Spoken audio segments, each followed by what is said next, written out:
This manhwa is a masterpiece. He grabbed the divine hammer, even though he was in his underwear. Just one hit from that and everything would be wiped off the map. His body is perfect, like he takes steroids every day. He has a servant who's kind of huge, who's willing to do anything for him. That's more important than the giant hammer, right? Certainly a giant servant is better. Even in the hero test he passed easily, and humiliated everyone without effort. But of course it wasn't always like this. Before, the MC scavenged leftovers in dungeons to pay for his sister's medicine. He wanted to be a hero, but he had a trash body. One day he found a badass ring in the dungeon. He went down there to get it. He planned to sell it, but he put it on his finger to make it easier to carry. But the ring got stuck on its new owner. It's like when you gain weight and your wedding ring won't come off anymore. Wouldn't soap get it off? Suddenly he was swallowed by a light and appeared in another world. Now he's in an orc world. He's the prisoner, and would be judged by divine power. There was a huge hammer there that kept making lightning rain down. On the Beast King's order, a traitor orc got turned into barbecue in seconds. There was barbecue and nobody invited me. There was also a pretty stacked female prisoner who was in line. But now it was the underwear protagonist's turn. He would be punished for invading their land, which was isolated from the outside world. At first he dodges the first lightning bolt. Even the orcs were impressed. Underwear guy doesn't want to die. But soon he gets hit by another one. He dies to the divine lightning.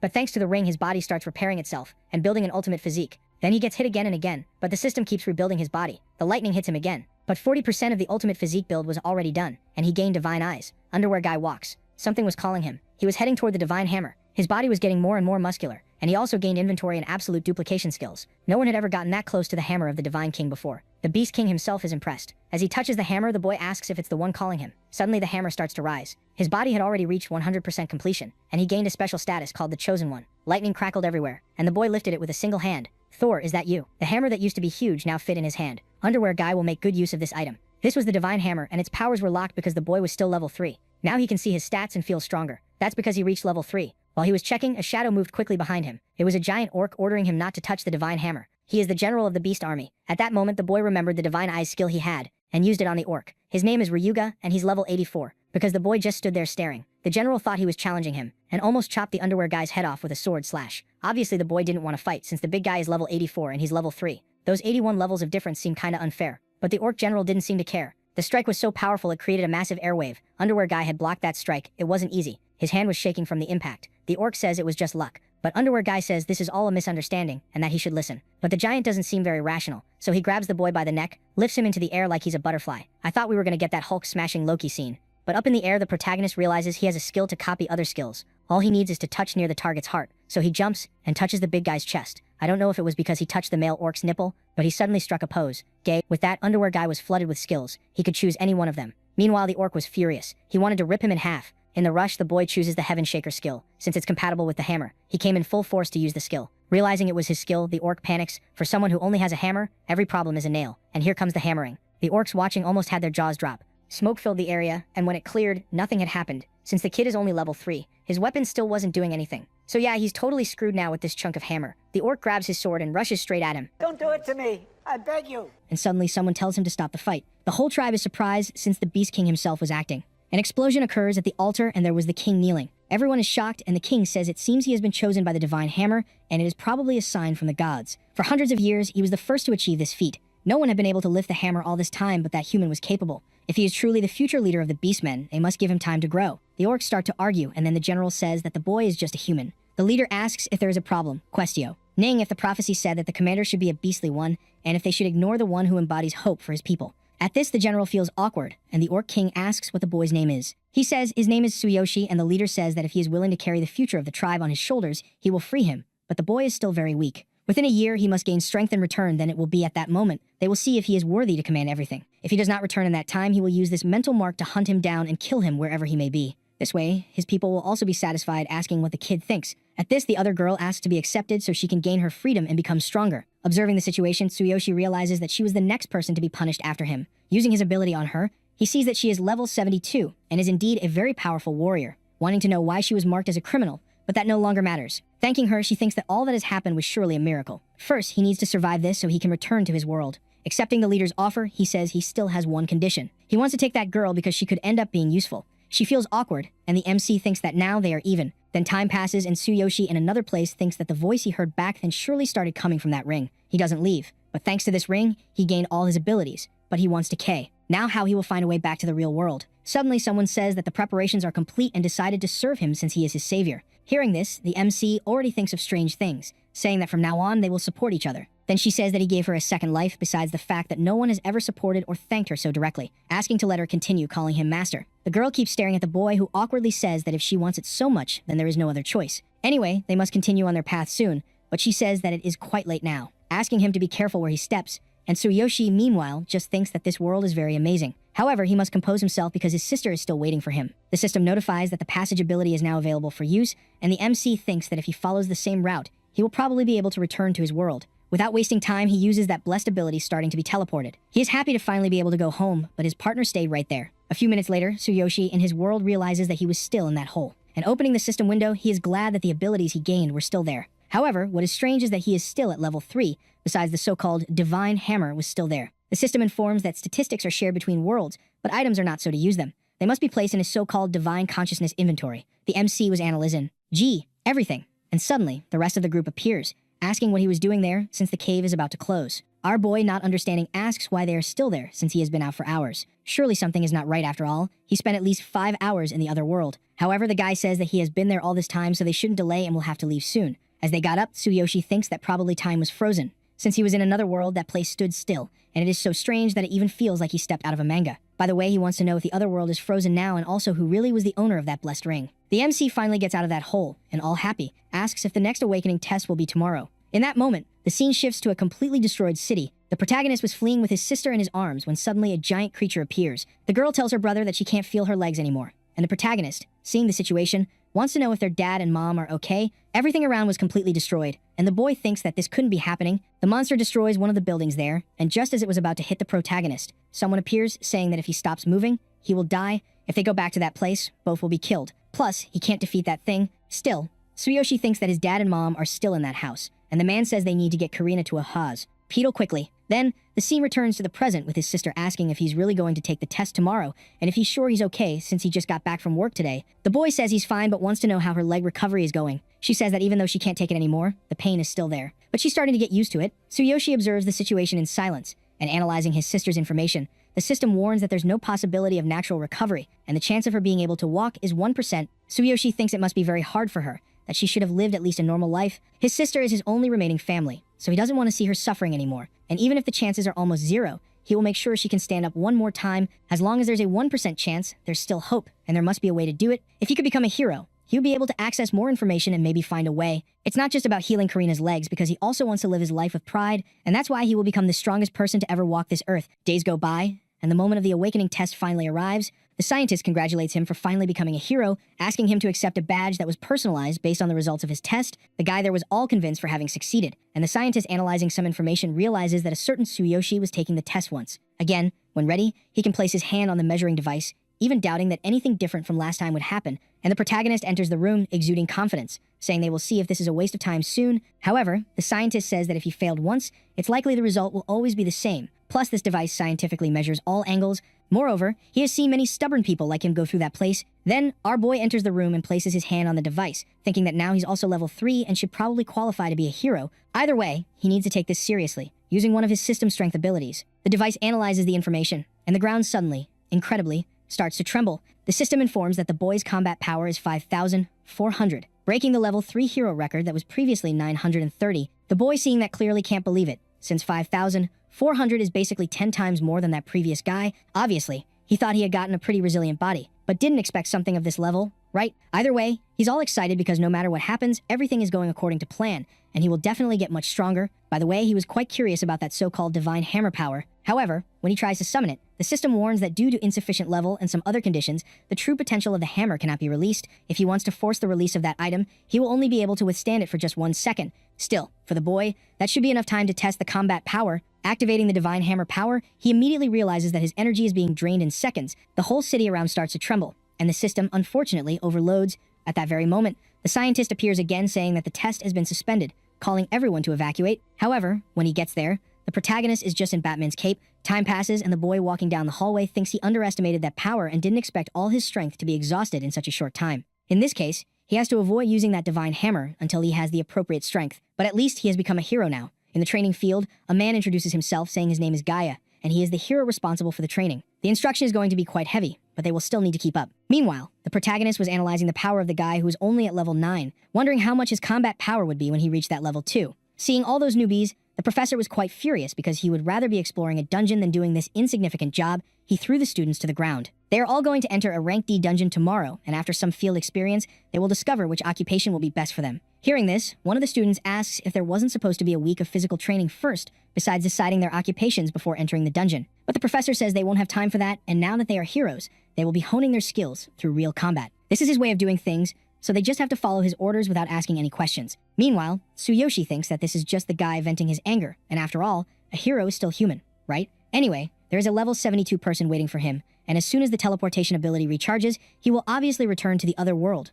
right? Sometime later, Tsuyoshi was already at home and looking at the ring. He realizes that the waiting time for the other world has ended. Without wasting time, he uses the ring, and when he opens his eyes, he is already in another place. The view from before was the same, and even his clothes had returned to what he wore the first time. Assuming that once he returns to that world, time and equipment revert to their original state, right? Soon after, the girl appears again, asking if something is wrong. All awkward. The boy says it's nothing, and anyway, they are going to start leveling up. She says she is really happy that he was eager for this and changing the subject, mentions that there is a goblin nest nearby. Even though they are level 3, they are still quite intelligent, so the best thing to do is to be careful. Hearing this, Tsuyoshi thinks that now a fantasy world is really appearing, and he is excited to see what kind of effect this so-called system will have. A few minutes later, they were already getting close to the den, and the girl asked him to be careful not to wake them up. Then, Tsuyoshi says that she is level 72, and so she should probably be able to defeat them easily. Surprised, she asks how he knows her level, to which he replies that it's no wonder she is his master. Anyway, he wanted to know if she could show him how a high-level hero fights. She says that if she fights alongside him, he won't gain any experience points, since the level difference is too great, but if he insists so much, she will do it. To be honest, she doesn't know if this will help, but he should pay attention. And going after those goblins, she takes them all out in a matter of seconds. Wow, the girl is really tough. Surprised, the boy says she is amazing, and she replies that she always gives her all even against low-level opponents. Still, she hoped that fight had been useful, and the protagonist, saying yes, changes the subject, asking if she could teach him that technique she used before. However, she says that this skill is an ability for high-level warriors, plus he hasn't chosen what his occupation will be yet. Hearing this, Tsuyoshi says that if that's the case, he wants to become a warrior too, while thinking that with a level 72 warrior, it will be easier to replicate the skills. And since he can't fight with that Divine King's hammer, he will have to find something to replace it. Tsuyoshi chooses the warrior class, and the girl says she chose that because of him and will make sure to be useful. Now they will gather the equipment for this class, and meanwhile, the protagonist was on cloud 9 thinking that this world is really quite kind. At that very moment, a few more goblins appear in the area, and Tsuyoshi says it looks like he will have to deal with these guys alone. Taking the sword, he was ready to confront them head-on, but the girl says that facing an enemy of the same level directly is a bit reckless. The kid doesn't care and charges at the two goblins, landing a hit on them. The girl, seeing that, can't believe the protagonist took down both so quickly, and the cocky kid thinks he'll probably reach level 4 by the end of the night. Time passes, and our hero continues defeating some monsters, and the girl asks him to keep using that weapon for now. He says not to worry because a goblin's stick isn't that bad. But she says they should find some basic equipment since his current one barely provides any defense. Hearing this, Tsuyoshi thinks it's true because he's completely vulnerable to attacks. He needs not just a weapon but also armor because he did some research on mental inventory earlier. Unlike normal item storage, items placed in this storage can be used in both worlds. For now, he has only 2 slots, and the hammer is taking up 1, meaning he has just 1 slot left to use. Moreover, it seems that as he trains and his level increases, the inventory slots also expand. While he was wondering how he could increase his inventory slots, he looks back at the girl. She asks if there's a problem, and Tsuyoshi starts thinking about strange things, wanting to know what other types of races exist in this world. Suddenly, the girl notices something, and a bunch of goblins appears. The girl says that goblins get stronger the deeper they go, and Tsuyoshi, hearing this, asks if that means the experience points gain will also increase. If that's the case, he doesn't need to interfere because if that happens, of course, he won't gain experience. Man, this guy is so capitalist. With just a goblin club, he charges at the other monsters, taking them all down. The kid gains a bit of experience, saying that the higher the enemy's level, the more experience you gain. Wow, we have a Sherlock Holmes here. Meanwhile, the girl thinks the protagonist's potential is unbelievable because he's doing all this despite the level difference. The further they went down, the more goblins appeared. But for the protagonist with that explosive power, the numbers had become completely irrelevant. The girl was just cheering for him from afar, and the boy thinks he never expected the experience bonuses in this world to be so great, and he was getting stronger, much more than he thought. When he worked as a cleaner, heroes used to complain that those monsters hardly dropped any experience. If you don't repeatedly enter dungeons and level up, it would be a distant dream. However, in this place, it's different since he can keep all this experience. Time passes, and the kid thinks that at this rate, he'll go straight to the boss, and soon after, a different monster appears in the tunnel. Tsuyoshi, seeing the situation, wonders if that's the goblin boss. And the girl then says that this time, the boss was possessed by darkness. Hearing this, Tsuyoshi wonders if that thing also exists in this world because that black goblin that killed his father and mother could probably be of the same race as this one. Then, the girl says that enemies possessed by darkness are quite powerful, and besides that, the boss there is level 6. Moreover, darkness doesn't just have a terrifying power, its very existence is a mystery. Because of this, she will deal with that thing. but it's obvious that our hero doesn't think he knows if there's any connection between darkness and the other worlds. Still, he will kill them and avenge his father and mother. The kid, filled with pure hatred, charges at that goblin, but in a matter of seconds, he takes a hit and is thrown far away. What is this? Why so much ignorance? The monster charges at the protagonist, but of course, the girl wouldn't let that happen. Our hero, meanwhile, is still standing, thinking that he refuses to be killed by a monster like him. Activating a physical enhancement skill, he says that if he doesn't have a weapon, then he'll use his body. With just one punch, he pierces through the creature, saying he will end any kind of darkness. Man, this kid is tough. Then, the system alerts him that his arm was damaged, and the protagonist, seeing the situation, realizes he definitely used too much force. Falling to the ground unconscious, the girl says not to worry because there are still some medicines there. A few hours pass, and the protagonist finally wakes up feeling much better. The recovery speed is much slower than medicine in your world, but the effects are quite significant, and perhaps the pharmacology of this world has a much older history. Anyway, you're feeling much stronger than before. Wow, I got the reference for that pose. Without wasting time, the girl says they're going to get the rewards now. Suddenly, the system appears, stating that rewards have been added since the record for the shortest time to defeat a boss in that cave has been achieved. Tsuyoshi, seeing it was a treasure chest of darkness, is surprised since they are extremely rare in his world and hardly found at auctions. He had used all his effort and finally receives this reward. This world is truly blessed. Opening the chest, the system notifies him that he received the Black Goblin set, and the girl says that this outfit will definitely be very useful. The system asks if he wants to save this in his inventory, but then Tsuyoshi remembers that he only has one space left. Wondering if all that armor will be recognized as a single item, incredibly, it worked, and the girl, looking at our boy's expression, asks if something is wrong. Changing the subject, our hero asks if she knows how to sew, to which she replies that she has been making her own clothes since she was little, so she has a kit with her. Time passes with the two outside the cave, and the girl finally finishes making her clothes. The boy, all happy, puts it on, thinking that now that he got his equipment, it's time to go back. A few minutes later, the protagonist returns to the real world, thinking that after spending time with her, they finally found a place to stay.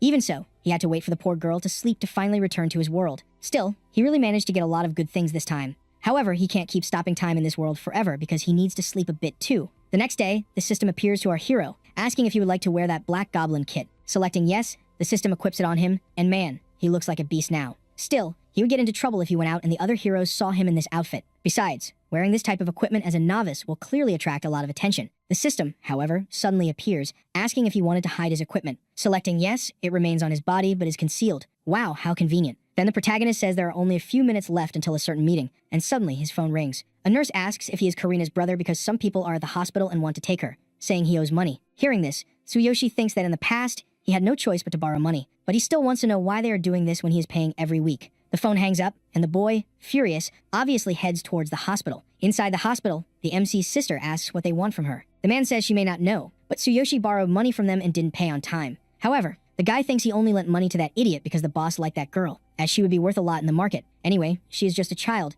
so they can just take her. Hearing this, Karina says her brother would never make such a deal and probably tricked him. The man says her brother's payments barely cover the interest, asking when he will return the rest. However, if she goes with them, she can leave with all of this easily. If she refuses, he knows very well what will happen. Suddenly, the door shatters, and the MC appears, pure rage. Now it's bad for the guy. In this, the man says he finally decided to show up, asking why he is so angry since that's what they agreed on. Moreover, he doesn't need a crippled sister, and soon after, Tsuyoshi punches the man in the face. The guy spins like a Beyblade, and the MC, meanwhile, is just buffed up. With increased speed and strength, he's a beast. The other security guard charges at him, and the boy, fueled by rage, counters the guy's punch. Man, that's what happens when you mess with a brother's sister. The two were already in deep trouble, and the loan shark says no one has ever challenged him. Pulling out a .38, he shoots at the MC, who catches the bullet with his hand. If the bullet didn't work, there's nothing more to be done. The guys are in deep trouble. Tsuyoshi, exhaling testosterone, thinks he's a hero now, and meanwhile, the extras were trembling in their boots. A few minutes later, the police show up, and the loan shark, all worn out, asks the MC to pay everything properly now.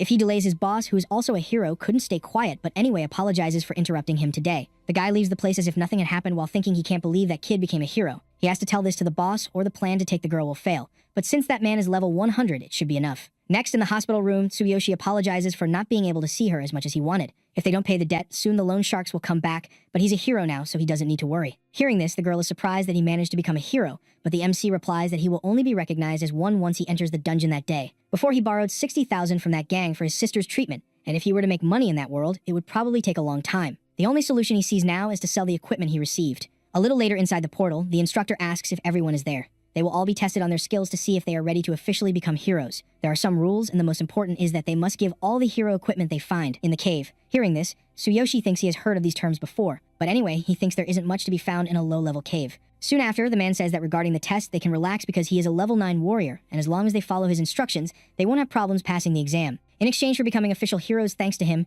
each of them will pay a total of 20,000 yen. He asks if everyone understood, and the protagonist then asks why they have to pay an additional fee if he is already receiving all the equipment from the cave. Soon after, an adventurer asks not to encounter that man because he is a member of a guild called Crazy Wolf. Still, Tsuyoshi doesn't want to pay a man like him who says these are his rules. If you're too poor to pay 20,000 yen, then you have to sign up for a test alone. Everyone around starts discussing, saying that not a single intern has managed to achieve that feat of doing everything alone. Hearing this, the protagonist says it's not such a bad idea, and sometime later everyone was inside the portal. One of the evaluators asks if he really wants to take a test alone and is there just to confirm if it's true. No one has ever passed a test like this, and even though it's a rank C cave for the Hero Union exam, it's a suicide mission for a new intern. Hearing this, Tsuyoshi thanks him for his advice, but about that information, there's nothing wrong and he should just let him go soon. Finally, arriving at the rank C portal, the kid looking around says he has only ever seen caves when heroes cleared the darkness, assuming that it really is an original cave. At that moment, a monster charges at our hero, but his weapon breaks. Looking at the creature, the protagonist says that a surprise attack with this level of power definitely won't work. And looking at the stats of that black goblin, he thinks he's actually quite strong.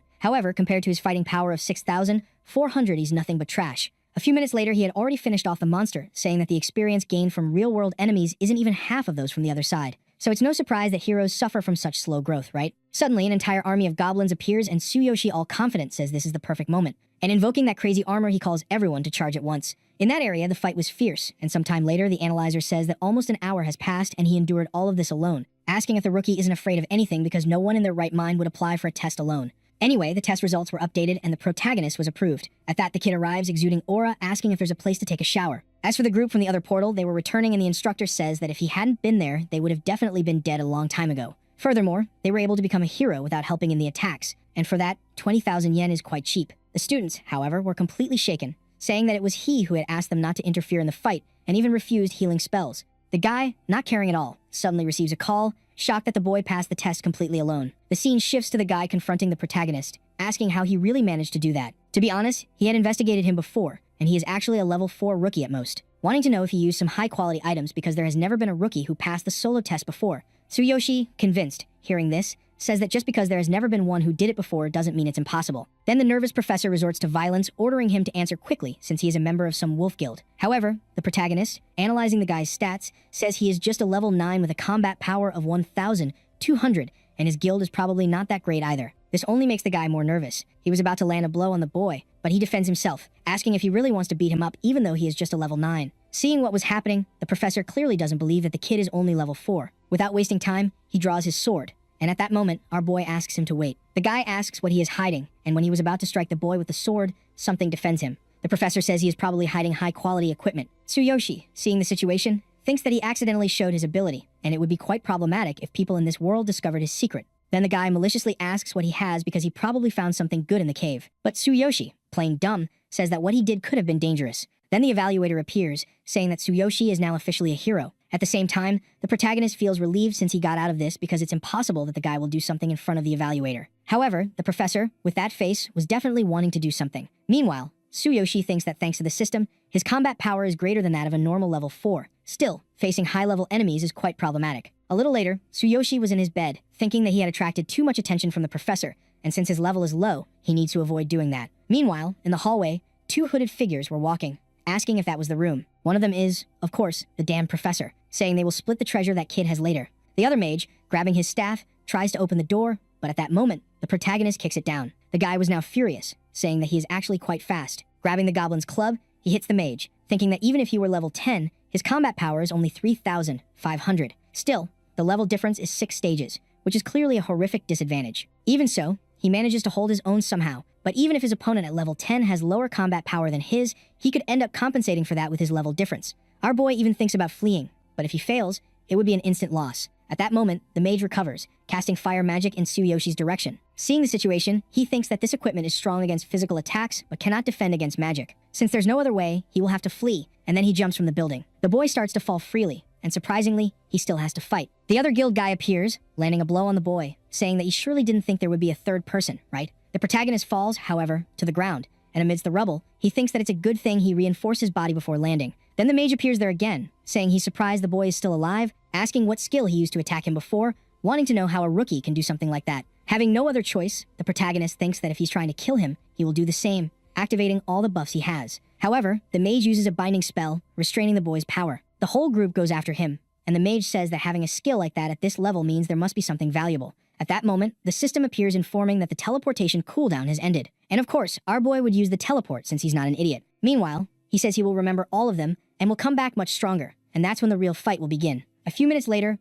Tsuyoshi thinks he barely escaped, and this time he needs to level up and learn new skills. To be honest, he got too carried away by his equipment, and if he doesn't have the skill to sustain it, nothing will matter. Looking to the side, he tells the girl that he wants to learn new skills, but seeing that view in front of him, he thinks he still has time to sleep in that world. The kid gets all excited, but then remembers that it's not the time for that. First, he needs to overcome the crisis he's going through in his world before he can rest. In this, the night passes, and the girl says that after a long time, she managed to sleep well. The protagonist also says he slept peacefully, but of course, that's a lie. He stayed awake all night. A little later, the girl says that to learn skills, he needs scrolls, but there's a shortcut, which is to study at a combat academy. Tsuyoshi arrives at the place, and the orc, asking if he is the human the Beast King is interested in, says he has the conditions for his enrollment. First, he has to reach level 6 since he is very weak. Hearing this, the MC thinks it's a drag and looks at the cute shirt the girl made. It even has a heart on it. Then she apologizes for not knowing this since she spent a long time training in the caves, but for him, it doesn't make a difference since he has to level up anyway. Soon after, the orc says that the beasts don't recognize him, and if it weren't for the words of the king, he would be in pieces.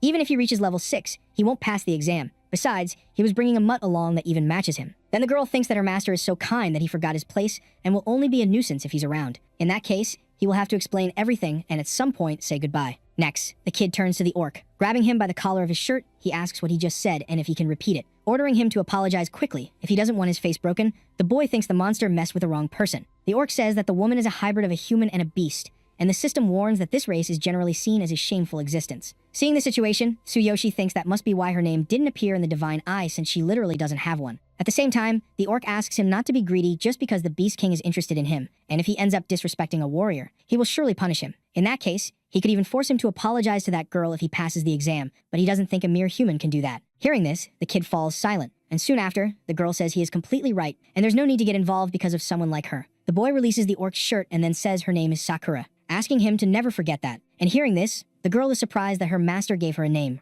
right? He asks her to remember what he said before because if he passes, he will have to apologize properly, calling Sakura to level up soon. Sometime later, the two were walking, and the girl asks why he gave her that name. The protagonist asks if she didn't like it because he only gave that name because he liked it, but she says that's not the case and just wanted to know where he found that name. He replies that it might be a bit strange, but she always has a light scent of cherry blossoms. So, he thought that name would suit her, and he ended up giving it to her. Hearing this, the girl hugs Tsuyoshi, saying she loved it. A vibe rolls between the two, and a few minutes later, they were already at the cave's entrance. Sakura asks if the dagger she bought earlier worked. It's not a top-tier item, but it's already much stronger than that goblin club. Confident, the protagonist says he's already satisfied, and just lifting that hammer makes any weapon feel very light. At the same moment, a bunch of monsters appear, and Tsuyoshi asks Sakura to stay back and continue teaching him the same way as always. Since he needs the experience, he doesn't want her to interfere. The girl gives instructions to the protagonist, and he keeps defeating the monsters. Activating his supreme physique ability, the monsters tremble at their core, and the boy says that with this level of power, they can't even scratch him. Sakura, watching from afar, thinks that the master's defense was to be expected from someone chosen by the divine hammer. Low-level enemies are no match for him, and with that, he could level up quickly. Then, Tsuyoshi says that against fast enemies, speed is more important than power. After all, in this world, leveling up is quick, and there's no need to compete for resources that allow monopolizing experience. Those three have a combat power level of at most 3,900, but their levels compensate for that. Besides, no matter how high their combat power is, with that level difference, it's almost impossible. In addition to being at a numerical disadvantage, considering their abilities, winning will be difficult, so he needs to reduce the level difference and acquire at least 4 new skills. And the determined boy tells Sakura that he will level up to level 6 all at once. Going a bit deeper into the cave, he finally encounters the boss. The boy, looking at that sword, wonders if the creature will drop it, and he was getting all excited, right, since it seemed to fit him perfectly. Sakura asks if he wants her to answer, saying she was just curious, asking if there's a chance it will drop, and the girl responds that yes. She mentions that the drop rate depends on rarity, so it's better to keep fighting until he gets what he wants. Hearing this, Tsuyoshi thinks it really feels like a game, but still, it makes the system much more understandable. Using the divine eye ability on the boss, he notices that the drop rate could be 6%,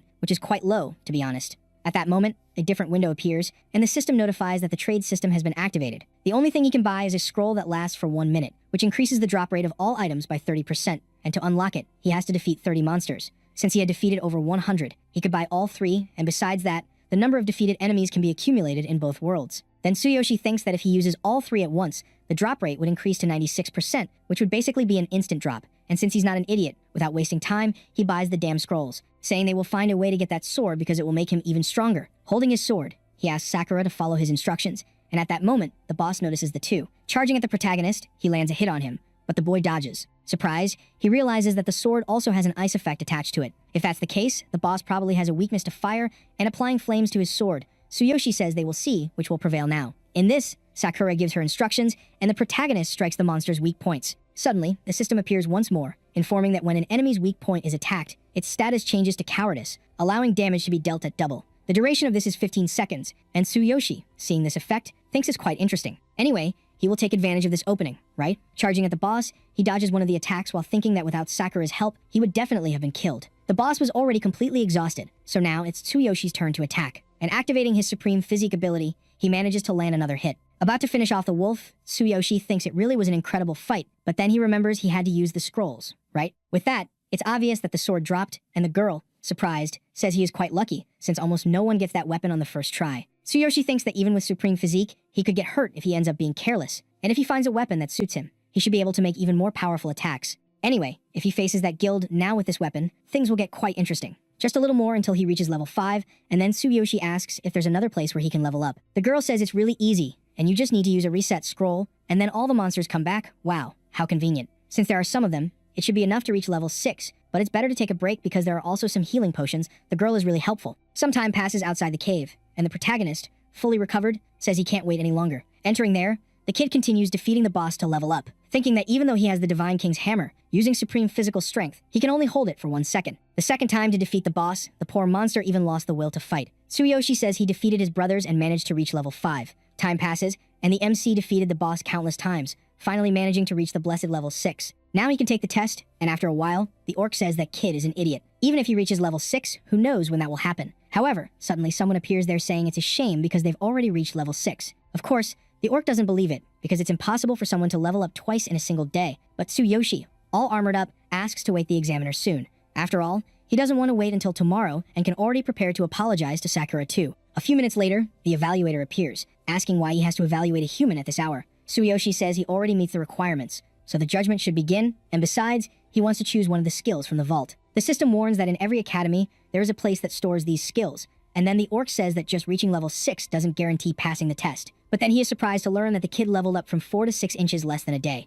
To be honest, he doesn't know what happened, but they will do what he asked, and the idea that a mere human can pass a test made by them is really ridiculous. At that moment, a priest appears, saying that beastmen are a race of strength, which means that strength is the main criterion to pass. If he can complete the test, he will earn the right to use the skill vault of their Beast Combat Academy. The test is quite simple. He just has to look at that stone slab on the platform, and if he can break it with a single punch, he passes. Hearing this, the protagonist is surprised, asking if that's all he has to do. The other orc, surprised, thinks that the commander was planning to test the human using a different stone, because even level 10 warriors have difficulty breaking one of those. The commander approaches the stone, saying that this is easy for a beastman and will show how it's done, thinking it wouldn't be difficult if it were a normal stone. But now that they're talking about a human, this story is quite different. That's the case. Even he, who is level 20, needs to give his all, and by landing the punch, he manages to chip part of the stone. The orc, all confident, says it's quite simple, saying they will see what the protagonist has too. At that moment, he approaches the stone, saying he will try, thinking that thanks to his supreme physique, he can exceed the expected power of his level. However, just to be safe, he will adjust the enhancement and increase the impact of his fist's power. From the boy's arm, some crazy lightning starts to come out, and the system warns that 50% of the strength has been concentrated in the right arm.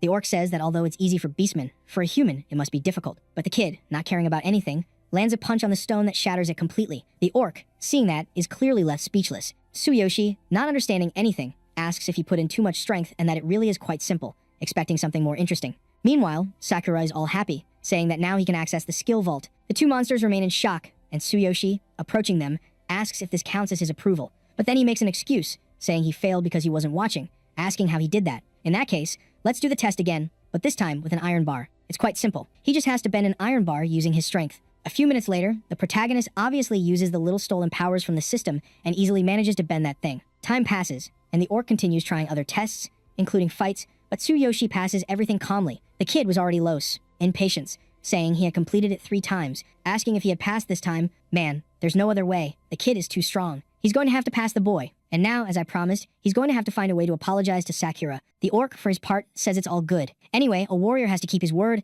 apologizing to Sakura for everything he had said last time. The girl, meanwhile, was a bit embarrassed, and Tsuyoshi asks her not to be so reserved because it's only fair he asks for forgiveness, right? So she just needs to accept that request with pride. The girl does what he said, and a few minutes later, in another place, the orc says he can only take one skill scroll each time he enters. Hearing this, Tsuyoshi says it's ridiculous, and the guy says the Combat Academy has very strict rules. Once inside, he has 3 minutes to find a skill scroll he likes, and if he breaks the seal of the scroll within that time, it becomes his. The Combat Academy is a significant place that represents the region, and to protect the vault, high-level sorcerers or wizards are invited to place seals and barriers. Our boring explanation. Tsuyoshi says it seems much more complicated than he thought, and Sakura mentions she had heard about a certain condition that is even stricter in higher-level combat academies. Anyway, if he understands all the rules, he can go in soon and shouldn't even think about stealing a skill because otherwise, he'll be expelled by the barrier in the same time. The last thing to mention is to emphasize again that there are only 3 minutes. In that, a few minutes pass, and Tsuyoshi looks around that entire library, saying that with so many skill scrolls, of course, he would want to steal more.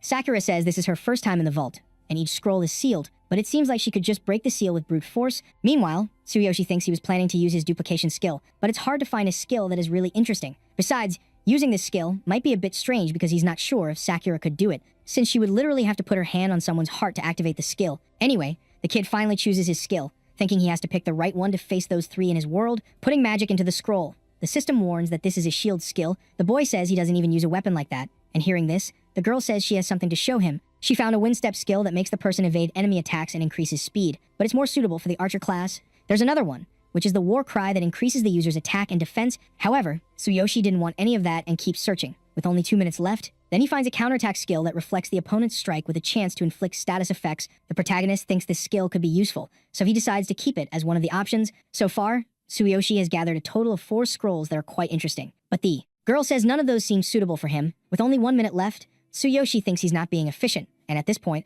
there's no other way but to use brute force. He asks Sakura if she has potions in her bag because he will need to use them later. The girl hides there in the corner, and the protagonist, not wasting any time, uses the divine hammer skill. And meanwhile, the orc on the other side was wondering why so many lightning bolts were coming out from the top of the tower, and inside, the protagonist, with few ideas, says he's going to break all the seals at once. The only thing he needs is just 1 second, and he slams the hammer on the ground. The seals of the scrolls are broken at the same moment, and the boy, falling all worn out on the ground, says he did it. In that, the information goes into the boy's head, and Sakura, seeing what was happening, thinks that if he receives so much information at once, his brain won't be able to handle it. The boy, however, was holding on, trying to find the best skill that could fit. Looking up at the shelf, he finds a glowing scroll, and Sakura says they are running out of time. The protagonist, however, asks her to bring that scroll right now. She searches and, finding it in the right place, realizes it's a fragmented scroll and probably has some mistake. An item from here, he needs to find the other parts to see what it really is about. Sakura, returning to where Tsuyoshi was, asks if he is sure because it is a fragmented scroll and they are running out of time, and the boy, picking her up, says he will find a way to get out of there.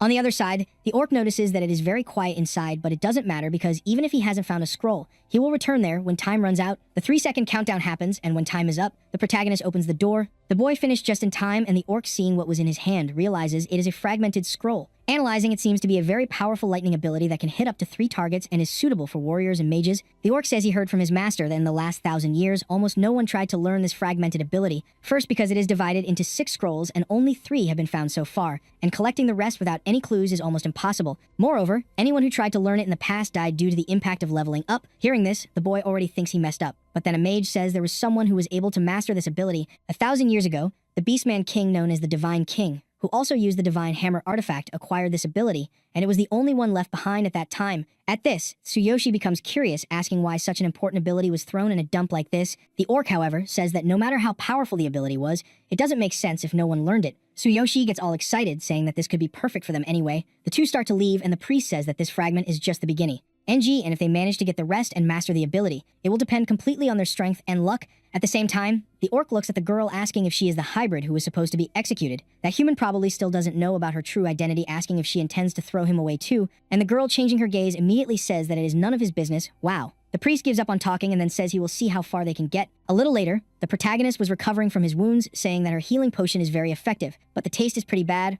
Right? Looking at her, he says she has been acting very strange since she returned, asking if everything is okay. Sakura says she is just a little tired, and Tsuyoshi clearly notices that something is wrong. Changing the subject, he asks if she was supposed to have been killed that day, and if it was because of her past. From what he was remembering, she was probably next after him. Hearing this, the girl asks not to talk about such unpleasant things, and changing the subject, asks if he has already studied the scroll, which he says he had memorized before, and even though that foolish man said some strange things, it seemed like the scroll matched him too well. At this, Sakura says they should leave and it's a good day for him to level up. Tsuyoshi says she is right, but there is still one thing he needs to do. The system warns that the teleportation time is up and the boy thinks that when he learned this skill, he figured out how to deal with those 3 idiots. Without wasting time, he enters the portal and now the real fight is about to begin. Going after the 3 from the guild, Tsuyoshi, analyzing the situation, thinks that before he starts attacking, he will have to break their stance. To activate his ability, he needs a weapon, and luckily he has his inventory from the Divine Consciousness, and activating it, he pulls out that big sword he had taken from the boss earlier. Seeing that, the mage is shocked, realizing that the boy pulled a sword out of nowhere and probably has a dimensional ring.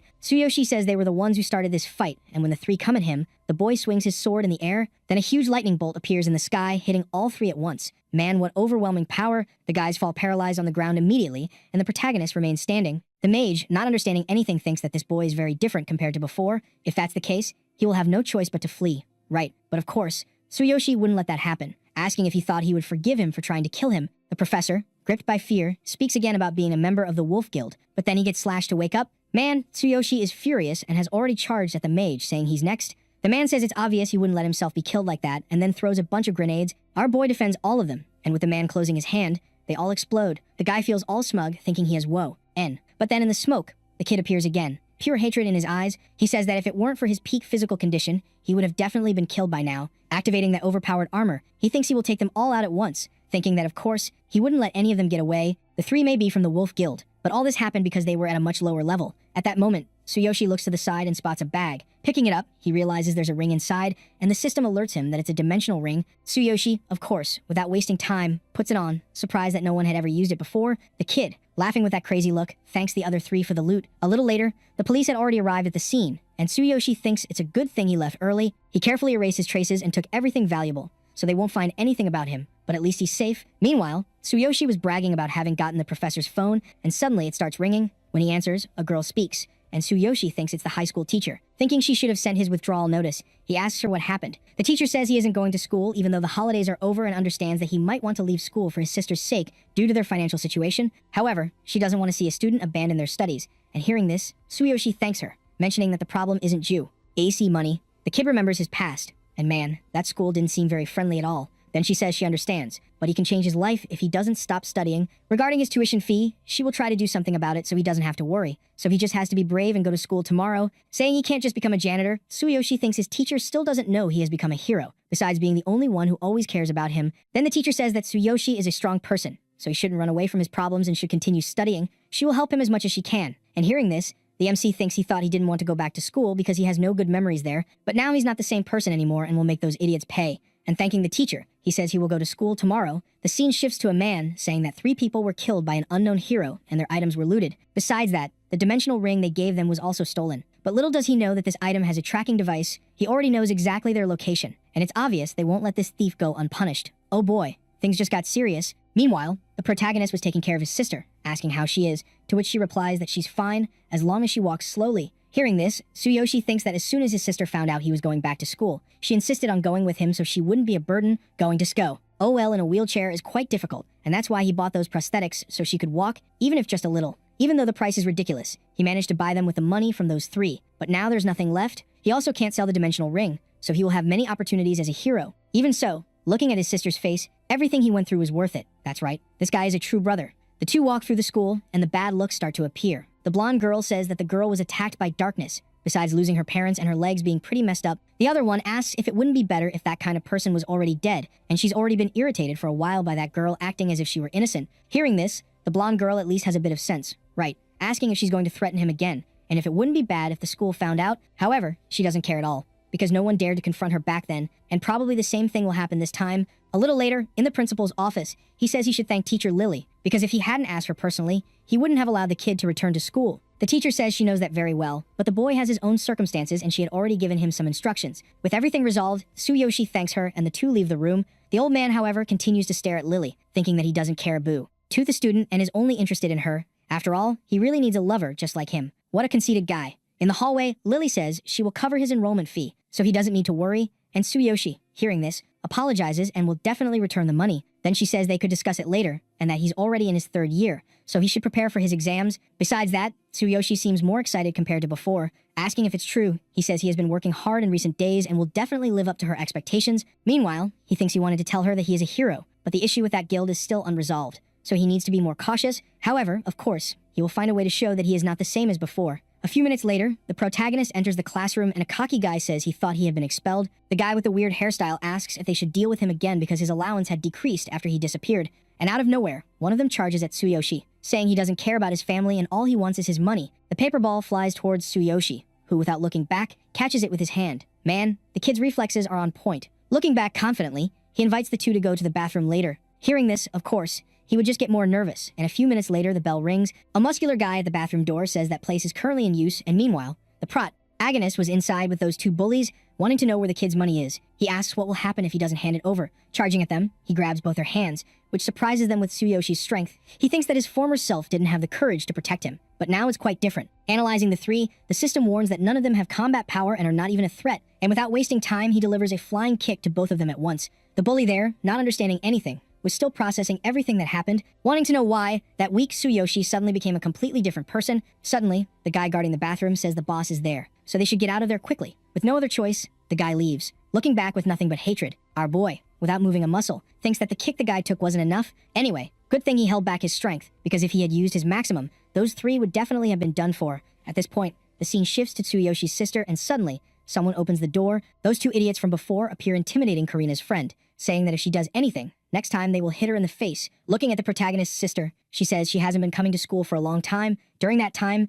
there was no one to use it, which was quite annoying. Asking how she will compensate for that, the poor girl says she has no money, and the girl asks if those things on her leg can't be sold. Man, these girls don't hold back. Desperate, Karina tries to argue because her brother worked hard to buy it for her, so it's very important to her. The other one says it seems that without that prosthesis, she won't be able to walk, and getting up, slaps the poor girl. The funniest part is that no student does anything, and suddenly, the teacher appears telling everyone to go to their seats, and, leaving for now, the girl says she was lucky ordering her not to leave after class because their conversation isn't over yet. Class starts and Karina, almost having a panic attack, thinks she has to find a way to escape as soon as class ends. A little later, in the protagonist's classroom, class finally ended. Lily, calling Tsuyoshi, asks if he is getting used to school after being absent for some time. Moreover, she wants to know if she could do something to help him today. Man, that teacher is really nice, no doubt. The boy, all smiles, says that everything is fine, and the teacher says that if that's the case, instead of being scared like before, he should tell her when he is being bullied. And Tsuyoshi, without hesitation, of course says that he is really fine. Anyway, she is very happy that he's getting used to school again,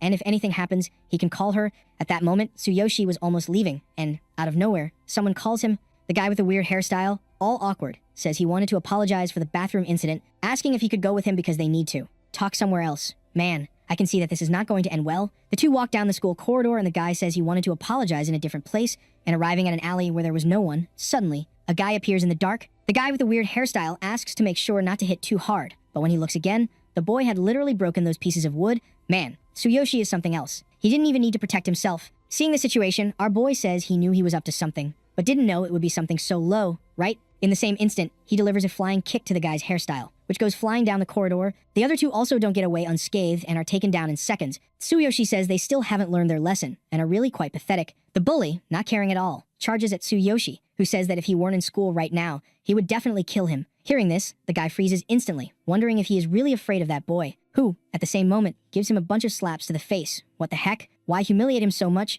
Then the protagonist says he is really late to pick up his sister. But anyway, he is saved by the law. After all, a hero shouldn't kill a civilian, right? Poor Karina, meanwhile, was walking down the corridor, thinking she had to find a way to escape soon. However, to make matters worse, she still has to walk up those stairs, right? Oh, what a tough situation. At that moment, someone pushes her, and the girl asks if they think she could escape through the back gate so easily. Obviously, they already knew she would go that way, ordering her to get those things off her leg quickly. What the heck, man? The girl is all messed up on the ground, begging not to take those braces off her. On the other side, Tsuyoshi was looking for his sister, and suddenly, someone calls out to him, asking if he is Karina's brother, who replies yes, wanting to know where his sister is, and she says she went through the back door, asking him to go check. Tsuyoshi, walking down the corridor, thinks that something probably happened. That girl from before acted strangely and is probably scared of something. Anyway, he has to find a way to locate his sister, right? Reaching the stairs, Tsuyoshi wonders if Karina really went that way. But looking down, he comes across that scene. His sister was all messed up on the ground. Looking up, she sees the protagonist and asks why he came there, saying it's her fault because she fell down the stairs, and Tsuyoshi,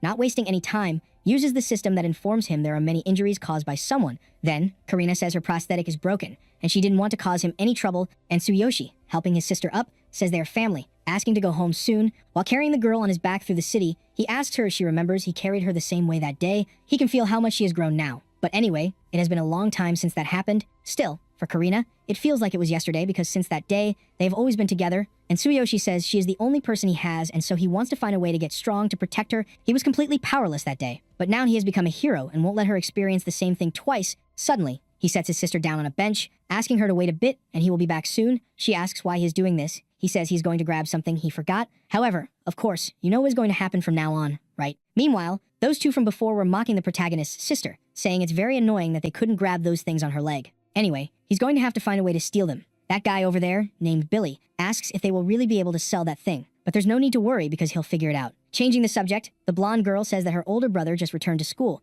and she heard he was expelled and became a janitor. The other one says it's very strange to be in the same school as those people, and it would be better if they were expelled. Before she got hurt, Karina was quite popular. Plus, there were many boys in the class who liked her, besides being beautiful and smart. Hearing this, Billy asks who she is, because he wants to see her now, and the nervous girl questions if he's saying all this in front of her. The conversation continued there, and meanwhile, Tsuyoshi was listening to everything from the other side of the door. Entering the room, he says it was them who had hurt his sister. The other girl, all smug, asks if he's planning to avenge his sister, and if that's the case, he came at the wrong time. At that moment, the muscle guy gets closer to Tsuyoshi, asking if this trash can has any complaints. However, when he looks forward again, the protagonist had twisted one of his fingers. The desperate guy starts screaming in pain, and the two there were trying to understand what happened. And Tsuyoshi, calmly closing the door, says they can relax because he won't let any of them escape. Oh boy, now it's fire against fire. Using the system to analyze everyone, he warns that none of them are even a threat, saying he thought they were at least heroes for being so cocky, but it seems they are just picking on others for no reason. Billy, meanwhile, was suffering with his broken finger, asking if he doesn't know who his father is,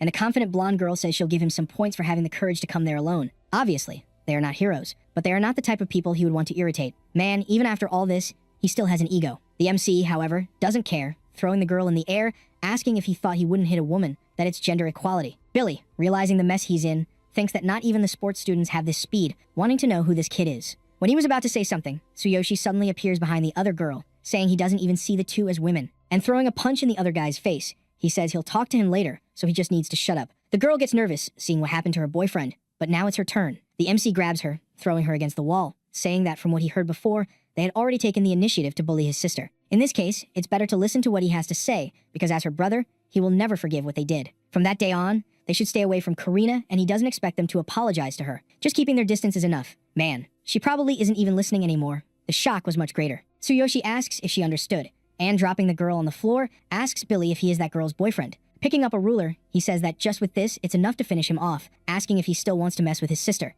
If he were a hero, the story would be very different since he would have killed him a long time ago. Hearing this, Billy says he is the son of the leader of a guild called Blue Cobra, and his father is a level 10 hero. At that, Tsuyoshi remembers that those guys from before who went to the hospital were from that guild. And getting even more annoyed, he says it's quite funny that he keeps meeting people he doesn't like. Suddenly, he summons a lightning bolt, imbuing the ruler, and without understanding anything, Billy asks if he is a hero. However, the kid wasn't looking for any more conversation and slashes him with a ruler. The poor guy gets electrocuted, but the system warns that if he doesn't use a decent weapon, the damage will be reduced by 90%. Our boy, dropping the ruler, says that much pain should be enough and starts to leave the place, revenge completed. Besides that, they shouldn't forget that these are their first and last chances to fulfill their promise. Otherwise, they already know very well what will happen, right? A few minutes later, Billy, all beaten up, asks if the MC has already left. The girl says he should go to the hospital. He replies that he's fine, and besides, he didn't know that guy was a hero. Showing the mark on his neck, the girl says he has to do something, asking him to call her father. And the guy, furious, tells her not to tell him what to do because he will definitely pay for this. He will tell all that to his father and even erase his sister's existence. Meanwhile, Karina was still sitting on that bench, wondering where her brother could be. If she could take care of herself, it would be great since she wouldn't have to bother him. Suddenly, the Blessed One appears all happy, apologizing for making her wait. But anyway, it's time to go home. Walking through the city, Tsuyoshi then thinks that the leader of that guild is level 10 besides having a son. He will definitely cry to his father, ordering him to do something so he can't afford to let his guard down. Besides, it's already past time to return to the other world, and he won't let anyone hurt his sister. Sometime later, the MC was already in the other world, and Sakura says they arrived in the city of Northen. Once in the city, he can immediately participate in an official mission, so he needs to register at the Adventurers Guild, basically that generic cliche, right? The kid was super excited, saying he wants to gain some experience in battle, plus it seems fun. Who knows what will happen since it's the city of Beastmen. Inside the place, Sakura says there are many rare tribes there, and each has its specialty, asking if those people are similar to those from his home world, mentioning that there is a rule that must avoid a fight that could cost his life outside the arena. Still, that kingdom is a city of Beastmen. After all, there are many of them there, right? Hearing this, the protagonist gets excited, saying it's the first time he's seen a human in this world. He gets closer to talk to the two, but they didn't seem very friendly, ordering him not to come any closer. Our boy, not understanding anything, asks if there's a rule for greeting, and Sakura steps in to say it was a misunderstanding. The two start to walk away annoyed, and Sakura says he shouldn't talk to the adventurers around in this city. Most of the adventurers, especially the humans, are alert all around, and the protagonist looking at the city says it seems those people are whispering something. The girl apologizing says it's because she's a half-breed and the beastmen hate hybrids. Anyway, they should hurry to get registered at the Adventurers Guild, and our boy, extending his hand to her, says that discrimination exists everywhere, so she doesn't need to think too much about it, right? A little later, Tsuyoshi was looking at a mission board in the guild, saying it's like in the anime. Arriving at the guild counter, Sakura says they came to register as adventurers, and the attendant, who is a beast, says it's quite uncommon to see a hybrid with a human. Asking which of the two wanted to register, Tsuyoshi says it's him who will register, mentioning that she is quite different compared to those outside who were looking at them. Then she says she has seen many adventurers, and this is nothing new for her, and the only thing she has to do is write their information on that paper to register. Sakura says it's better he does it quickly, or he won't be able to get an adventurer badge, basically the identification of any adventurer, and the lowest rank is iron. The higher the badge rank, the greater your merits and rewards,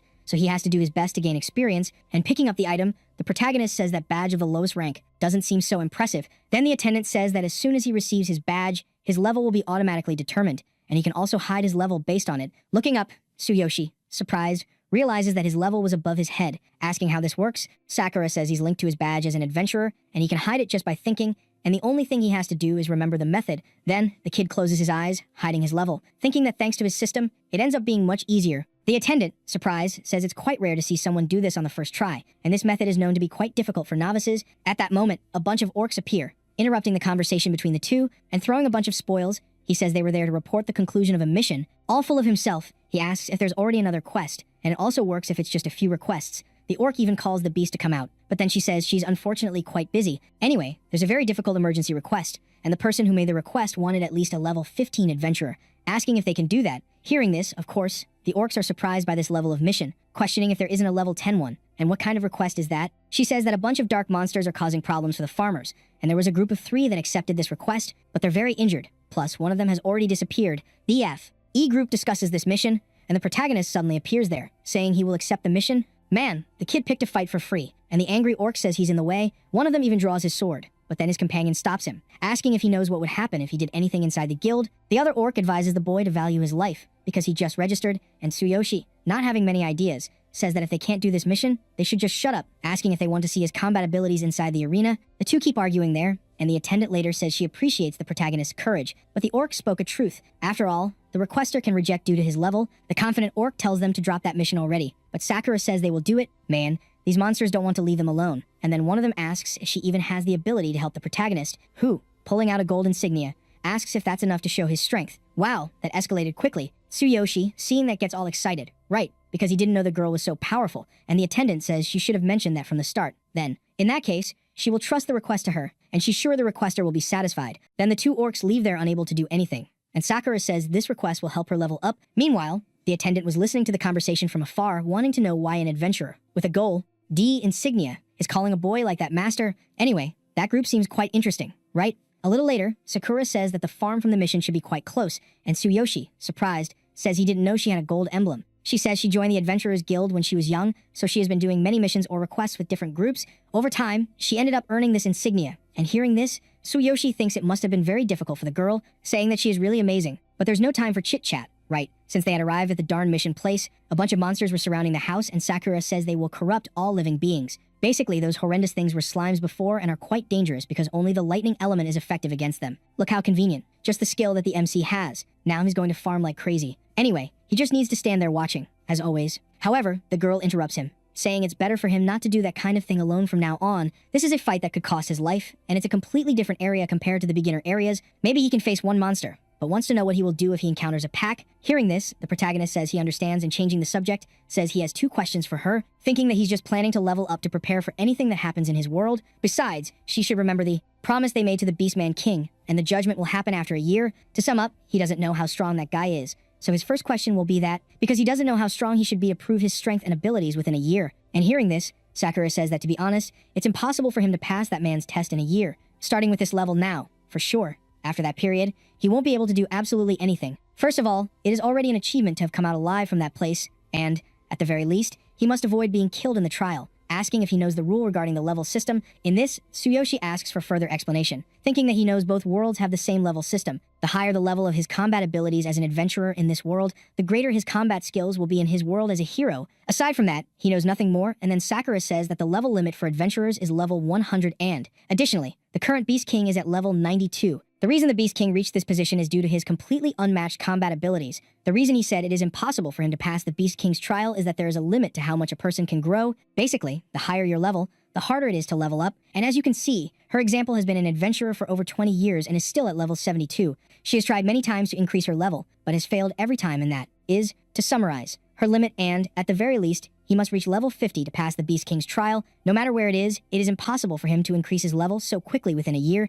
A normal adventurer would need their entire life just to reach level 50. Then, Tsuyoshi says he understands her concerns and, worried, Sakura asks if he is okay and, at the very least, will accompany him while he strives his hardest in the next year. But then, Tsuyoshi says she knows he is not a normal adventurer, asking if everything will be fine as long as he can reach level 50, and even if it is impossible for the rest, it is probably within his reach. Thinking that, thanks to this ring, he is here in this world and even stood up after receiving the trial, besides having the divine selection system. To summarize, with this system, everything becomes possible and, hearing this, Sakura says he will definitely be a legend, and the boy, imbuing his weapon with lightning, says he will start leveling up. However, he still has his other question to ask, asking what level he should be to fight against a level 10 warrior who is accompanied by a bunch of people. She says she doesn't know why he asked that question, but in this situation, with so many enemies, he needs to be at least level 12 to have a certain advantage, and Tsuyoshi, without wasting time, says that if that's the case, he will reach level 12 inches a week. Suddenly, that darkness monster charges at the protagonist, who asks to leave the rest to him, thinking that he will use the system to its maximum capacity from now on. Boy, the farming is about to begin. Despite the weakness of those monsters being thunder, their core is also marked with a weakness. The boy charges at the slime, and Sakura says he cannot be hit, otherwise he will be corrupted. With his magic sword, he manages to find the monster's core, thinking that, with his supreme physique, he can withstand its attack. In a few seconds, he splits the slime in half, but the core had not been cracked. The monster recovers from its injury and, at that moment, charges at the protagonist, who, activating his supreme physique, says he has chosen the wrong opponent, and just with brute strength, he finishes off that creature. Boy, the dude is way too strong. Seeing everything from afar, it's clear that Sakura doesn't believe it, thinking that guy seems to make things possible after all, and Tsuyoshi, finding the monster's core, finally finishes it off, saying that it seems that this mission will be much easier than he had thought. Then, time passes and all the darkness, slimes have been defeated. Tsuyoshi thinks it was as Sakura said because it's much harder to level up now, so he has to think of a plan to level up quickly. So he will reach level 12 inches less than a week and then level 20 inches a year. Next, Sakura appears, handing some potions to the boy, who says she had come prepared, buying everything in advance from the merchants. They had to find a way to stock these items next time. But then she says the protagonist has no money and this type of item isn't cheap. Hearing this, Tsuyoshi says he will try to do something about it, asking her to explain the situation later because he didn't consider his finances or anything like that, thinking that he had only focused on leveling up, completely forgetting that money is important, and even if he spent the girl's savings, he surely wouldn't say anything. Poor guy. In that moment, the girl starts giving a huge explanation about the price of each item, and the protagonist gets discouraged right away, right? To put it simply, they were quite poor now, and as soon as they finish this order, the Adventurers Guild will calculate and consider the rewards later. Changing the subject, Tsuyoshi says that the boss must be inside the warehouse, and since he is the only one left, they will finish that faster. But then someone suddenly appears asking who they are to enter his farm without permission. The owner of the place asks if they are adventurers and why a hybrid and a human are inside his farm. The other beast asks if they had exterminated those monsters from before, but it's almost impossible that this was accomplished by a human, as he seems quite weak, right? Apparently, that other group there are adventurers too who are going to fetch that mission, all this to get an item from the boss called Cardiolus. Hearing this, Sakura is surprised, asking if that thing really drops from that boss, and the orc says that he indeed made a request to the guild, but didn't expect them to come there so quickly, asking if they really don't know what that boss drops. The other beast says that if they don't know this, they should leave the rest to them, and anyway, if they try to interfere in the fight, they won't hold back. Meanwhile, the protagonist was not understanding anything, asking what they were talking about. In that moment, the girl says that there is an extremely rare drop, and after being purified, it can be used to enter a dark area. Any adventurer who wants to level up obviously wouldn't let this chance slip away. Then Tsuyoshi, not being an idiot, of course, wants that item at all costs, right? Meanwhile, one of the adventurers was already ready for a fight, but then the farm owner interrupts, saying not to cause any more trouble. If they want the item so badly, they must prove their skills, and since the only monster left is that boss, whoever is able to defeat him will receive the reward. In that moment, Sakura, without wasting time, asks to let them go first, thinking that she has to find a way to get that thing for her master at all costs. The discussion there continues for a while, and then it ended up happening that the other group would go after the boss first, Sakura and the protagonist, Meanwhile, we're watching everything from the sidelines, and the girl says that they probably lost their chance because that group is well structured. Then Tsuyoshi calls all of them, asking if he could go in alone first. He's just a level 6 adventurer, and if he loses, his group will give up on the request and the reward. But if he defeats the boss, the reward will be his. Hearing this, everyone starts mocking the protagonist, saying that he needs to be at least level 18 to defeat that boss alone. In that moment, Tsuyoshi says that if that's the case, he's decided and will face that thing alone. Seeing the situation, Sakura asks if he is sure about what he's going to do, and the protagonist, all confident, tells her to just believe in him. If everything is already decided, they will see if just a mere level 6 can stand up to that monster or not, and then entering the boss room, the protagonist asks if he is the strong opponent Sakura talked about. However, the only thing he is interested in now is the item that he drops. Everyone was watching that situation from afar, and one of the beasts says that Sakura should prepare to collect the protagonist's body, and he won't be able to survive even for 10 seconds. However, the girl, not having many ideas, just tells him to shut up. Meanwhile, Tsuyoshi, analyzing the situation, says that, in theory, that thing's weakness should be the same as the others, but it's obvious that it won't be that easy. If possible, he would like to not use that item. But the longer the fight lasts, the more advantageous it is for the monster. And invoking the huge hammer, he says he will kill it in 1 second because that's already enough. If they fail and end this with one blow, it will be dangerous since he will become weaker as soon as he uses that thing, but there's no other choice and he will get the item no matter what happens. Charging towards the creature with that giant hammer, an explosion suddenly happens. The group of adventurers outside was trying to understand what happened, and soon after, the house goes up in the air. In that moment, Sakura is surprised by Tsuyoshi using that power again because he will become much weaker again. Arriving close to the explosion, he tries to find the protagonist, who is completely finished in the rubble, asking if this is the item she was talking about before. Man, this item doesn't seem too bad. A little later, the scene shifts to the guild with the attendant asking if he really plans to use that thing, because he needs to ask the shamans to do this, and it certainly must be purified and infused with magic to even be usable. Their guild is to the east, and there's supposed to be a shaman exam in the coming days, so he will write a reference letter for them. Hearing that, Tsuyoshi, surprised, asks if even shamans have ranks. Sakura says that shaman is a title just like pharmacists and elven awakeners, and they achieve this through an exam where they are divided into 6 rankings. To summarize, they are a different type of adventurer, but they rarely participate in combat. Besides that, they are considered a noble existence for common adventurers and can not only create valuable medicines, but some of these even influence the level cap of adventurers. Medicines and items made by shamans can even influence the outcome of battles, and naturally, adventurers seek them out. Hearing this, Tsuyoshi says it's quite interesting, and then the attendant appears again, handing over the recommendation letter. A little later, the protagonist was already at the door of the shaman guild. Yeing that there are many mages there for the exam,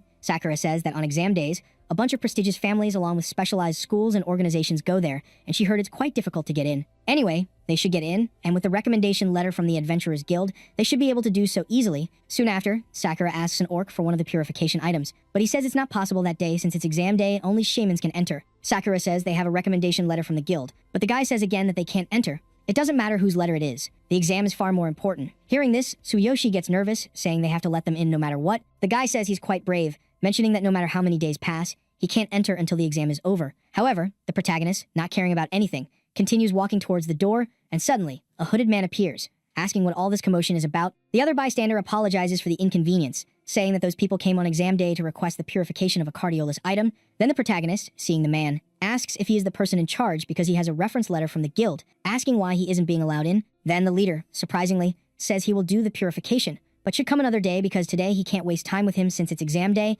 And hearing this, Tsuyoshi apologizes, saying he's in a big hurry, asking if there's no other way, to which he replies that if that's the case, he must take the shaman exam, achieving the highest score. And as a bonus, since he is the president of the association, he would make some arrangements. However, as a warrior, he doesn't meet the qualifications to take the shaman exam, and at that, Tsuyoshi asks what he needs. A bunch of people starts mocking him, saying the poor guy doesn't know anything, and the president says that to become a shaman, one must at least have the aptitude of a mage, and the most basic requirements are to pass both potion making and item manufacturing tests. Hearing this, Tsuyoshi says that if it's a mage, then it's all good, asking if he could borrow his staff. Hearing this, of course, the leader is surprised, and the orc asks if he thinks he can just borrow the president's staff like that. Still, he wants to know what he can do with it if he's not even a mage, and if he keeps this up, he will call the guards. However, Tsuyoshi remains confident, saying he will prove that he meets the requirements as long as he lends him the staff. The old man gives him a glare and then ends up being convinced, saying he wants to see how a warrior can prove himself. Seeing the situation, Sakura asks what he is planning to do, asking her to just trust him. The girl then doesn't question it anymore,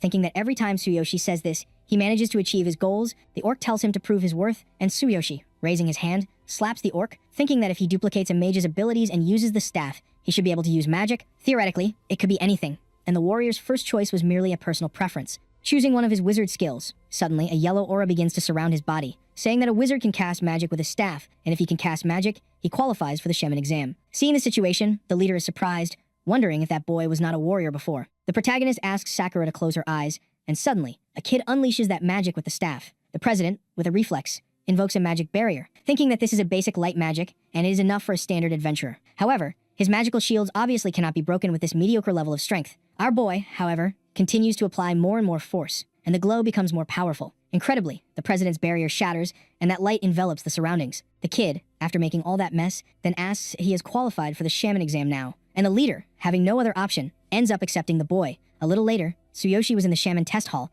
and all the beasts were outraged that a human was there. The kid says he feels like everyone is looking at him as if he were an enemy, and Sakura says he is the first human to take the shaman exam. There are no rules prohibiting human participation, and these three classes each have their factions, so entering a different faction will naturally be seen as a type of provocation. And hearing this, Tsuyoshi says he just wanted to purify that item from before and has no intention of bothering anyone. Meanwhile, a beast was arguing with the president, ask Ingif, what they did would not affect the honor of the beastly shaman faction. As vice president, he also doubts that the human can make potions, since he doesn't even have a basic staff. However, the old man says he had lent his staff to him, and the goal of today's test is to see if that boy can make potions. To summarize, he is just curious about his potential, thinking that it was just a brief movement, so maybe no one had noticed, but he could feel magical waves coming from him. Moreover, he had only seen such potential in the genius shaman named Kevin. Hearing this, of course, the vice president would not believe it, saying that that human boy could never compare to that genius. Changing the subject, the old man asks if Kevin's disciple is also there, and the vice president replies that yes, and she is aiming for first place, which seems to be the right thing. And the girl, meanwhile, was just reading a book calmly. A bunch of people were watching her, and the annoyed girl says that those weaklings are quite noisy. Without wasting time, the vice president says that the shaman exam is about to start, asking everyone to take their positions based on the numbers they were given earlier. Tsuyoshi, taking the little paper, says he is number 15, and Sakura, seeing the situation, just wishes him good luck. Heading to the arena, Tsuyoshi notices that the numbers were written on the ground, and goes to his designated spot. However, when he looks to the side, that girl from before was there, and then he greets her, thinking that this girl is totally different from Akura. At this, she says that he probably wants attention for taking a shaman test. The kid thinks she has a sharp tongue, and soon after, the president says that the test will begin. Everyone must make potions alone, and since they chose the path of becoming shamans, they should obviously have prepared for it. Tsuyoshi, looking at everything on the table, didn't even know what to do, and the girl says that if that's the case, he should just go home. The poor guy just gets more irritated, and starting to analyze those components on the table, thinks that the way potions are made in that world is still quite old-fashioned. At this, the old man says it will be the vice president who will announce the details of the test, and banging the staff on the ground. The protagonist, when looking at his paper, had already received his mission. Basically, he will have to make 3 basic energy potions in 1 hour, then they will see how the other participants perform. The old man says that the first obstacle is selecting the materials, and on the refining table, there are a bunch of materials, plus it requires a certain level of knowledge to choose. Most amateurs do not know that there are 9 types of materials for potions, and if even one is wrong, the correct potion cannot be made, and that is where many will be eliminated. The protagonist, meanwhile, was watching everything that was happening, wondering if there are so many people who do not know what to choose. Then, that girl from before says that normally when a magician makes a potion, the materials are already prepared in advance. Moreover, it's pathetic that they can't even remember the basic materials for potions. That's why the girl makes a simple potion. In just a few seconds, the girl gathers all the items, and Tsuyoshi is surprised by how fast she is, right? Holding everything in her hand, she starts using her staff, and the vice president, surprised, says it was to be expected from Kevin's disciple. Then, a bunch of strange drinks was mixing in that basket, and man, I'm not understanding anything anymore. The old man thinks she has a sharp tongue, but she is really incredible with potions. And if that's the case, there's no other way but to try to imitate her and uses his system skill, right? A little later, the old man says that the next and final step is the most important procedure. Basically, it's the refinement of the potions. The most critical process in potion creation, because merging materials with a magic test proves someone's magical power. Obviously, for Fulham, it won't be a problem, thinking that if things continue like this, she'll come in first place this time. Meanwhile, Tsuyoshi was still chilling, and the old man wanted to know what he was doing. With that, the girl finally finishes making the potions, and the old man tells her to wait for her work to be checked. She gets bored since she'll have to wait for the others and suddenly notices something, wondering why that idiot has been staring at her all this time. Soon after, Tsuyoshi finally starts making his potions, and Fulham says he probably doesn't have much time left. However, suddenly, everyone is surprised, and while Tsuyoshi is looking at the staff, the system asks if he would like to optimize the analyzed actions. Selecting yes, the system completely automates the potion-making process. Seeing that in front of her, Fulham can't believe it because this kid was selecting his materials and crushing them at the same time. And the vice president says that the boy was probably hiding his powers, and this is the technique Kevin showed during his shaman exam when he was younger. Wondering if Tsuyoshi is really on the level of that genius. Meanwhile, at the guild entrance, Sakura was worried if the protagonist was doing well on the exam. And on the other side, in the test, the system notifies that the optimization of the process is complete. And Tsuyoshi, seeing everything he had done, thinks that being a shaman is actually quite interesting. Now only the refinement step is left,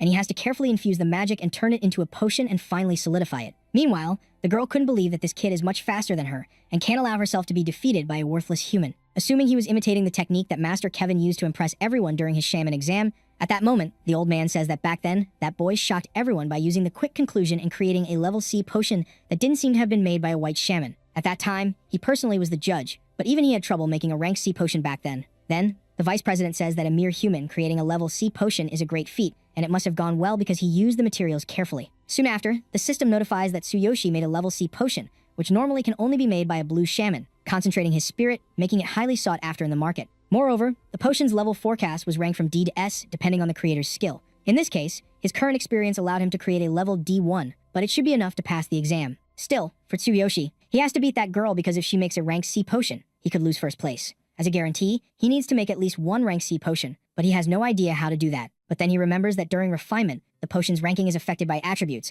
which means the potion's ranking will likely change. First, he will increase his magical strength using Supreme Physique, but he has to figure out how he could change the attributes. The instructors were just watching the protagonist, and the other girl wonders why he hasn't finished the refinement yet. One of the beasts suddenly appears behind our boy, saying that if he takes any longer, his magic won't last. But then the girl stops him from touching him, mentioning that she doesn't know the basics since she's distracting him. Otsuyoshi, however, was focused on the potion, thinking that if he borrowed the power of the Divine King's hammer, he should be able to change his magical attributes, and since there was no other way, he would have to try. The old man, watching everything from afar, noticed that the magical waves were stable, presuming that the refinement would fail, and Tsuyoshi, using all his power, tried to invoke the Divine Hammer. Everyone around noticed that the boy's magical power suddenly increased, thinking that the Lightning T tribute had been granted. It would only last a few seconds, but it was enough to finish the potion, and, raising the staff above, he began to refine it. A little time passed, and, finally, the basic energy potion was completed. Tsuyoshi, tired, said he didn't expect that changing attributes and using magic would be so exhausting, wondering if it was really enough to surpass the girl, and the vice leader,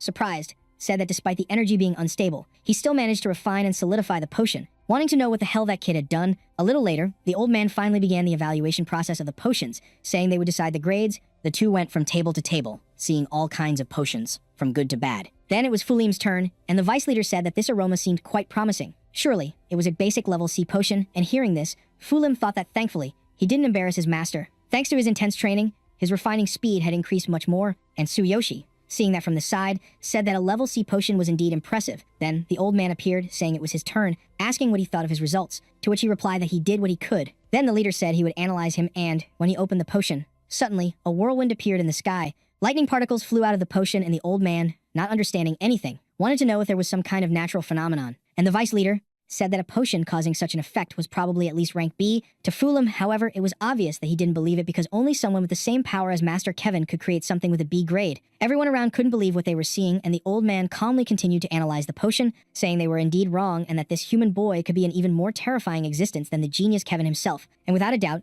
he would take first place in this shaman test. Meanwhile, Sakura continued to wait for the protagonist, and the poor girl couldn't stop worrying. Suddenly, the Blessed One appeared, all happy. He apologized for making her wait too long. Informing her that the exam had just finished, she asked how he had done, to which he replied that he did very well and ended up taking first place. Suddenly, the old man appeared again, saying that despite all that power, the protagonist only wanted to purify that item, and since he took first place in the test, as they had agreed, he would fulfill his wish. Then, the curious vice president asked who his master in potion making was because it was impossible that he didn't have one, and the shameless kid said he never had anyone to teach him, and ended up learning on his own. Well, in a way, that's not wrong. The two, of course, were a bit suspicious, but then the old man changed the subject and asked him to follow because they were going to purify the item and deliver the shaman robes to him. Meanwhile, poor Fulim was apologizing to his master for losing to that weak human. Suddenly, Sakura heard that name, getting irritated to know that she was a disciple of that man. Then, Tsuyoshi asked what happened and she just said she had gotten a bit distracted. Man, something is wrong there. But Tsuyoshi, all excited, said that once the purification was complete, he had another goal in mind. A little later, that old man was already performing the purification process. Then, the vice leader said that the item was full of dark power, so a specialized ritual was necessary. He was very lucky, and the president was doing this for him, and Tsuyoshi asked what kind of spell a shaman uses, and Sakura said that shamans are also a type of mage, and the more powerful the spell, the greater the summoning. And this purification ritual is probably a form of specialized magic. Then, the purification process was finally complete, and the old man asked to infuse his magic into the cardiolis, and only he would be able to use it. The cardiolis is classified into low, medium, and high levels, and even if it is low level, adventurers often die in the dark area. After all, it is still part of the dark area. Moreover, what he has now is of medium level, and the greater the difficulty, the greater the rewards. However, it is completely different from a beginner area. From his experience, his group will need at least one tank, 2 warriors, 2 offensive mages, and a pharmacist. asking if he has already decided who the members of his group will be. However, a shameless kid says he is alone, and Sakura says she won't join a group because otherwise, the experience points will be divided equally. The two presidents are, of course, shocked by this, asking if he will really challenge the dark area alone. Anyway, the portal to go there is already ready, and he can fight against the darkness 3 times, and after that, the Cardiolise will disappear. Once he enters, he cannot leave until he has eliminated all the monsters inside or until time runs out, and if he happens to die, his body will be removed from the area. This is basically a way to exit as well, and hearing this, of course, Tsuyoshi says he won't leave that way, right? Then, Sakura takes some potions from her bag, saying that he will need this inside, so he needs to make sure to take them. And then, our boy, all embarrassed, says that she is always very attentive. Changing the subject, the old man says that Tsuyoshi had returned his staff, asking how he will manage to use magic. If he wants, he could lend it to him, but the boy says he doesn't need it. After all, he had forgotten that he is actually a warrior. Thus, the kid finally enters the portal, and the two that were surprised that the kid has so much talent for being a mage, even though he is a warrior. And the old man, in the meantime, wonders how much that young man will grow more and more. Meanwhile, inside the portal, Tsuyoshi says that, in other words, every time he restarts, he gets 12 hours, and then the entrance opens again. In that case, he will defeat all the monsters as quickly as possible because he can't afford to wait, right? Observing those monsters in front of him, he thinks he needs to be careful not to get surrounded. He can't underestimate them. The only thing he has to do is finish off the group quickly, increasing his attack power with his supreme physique.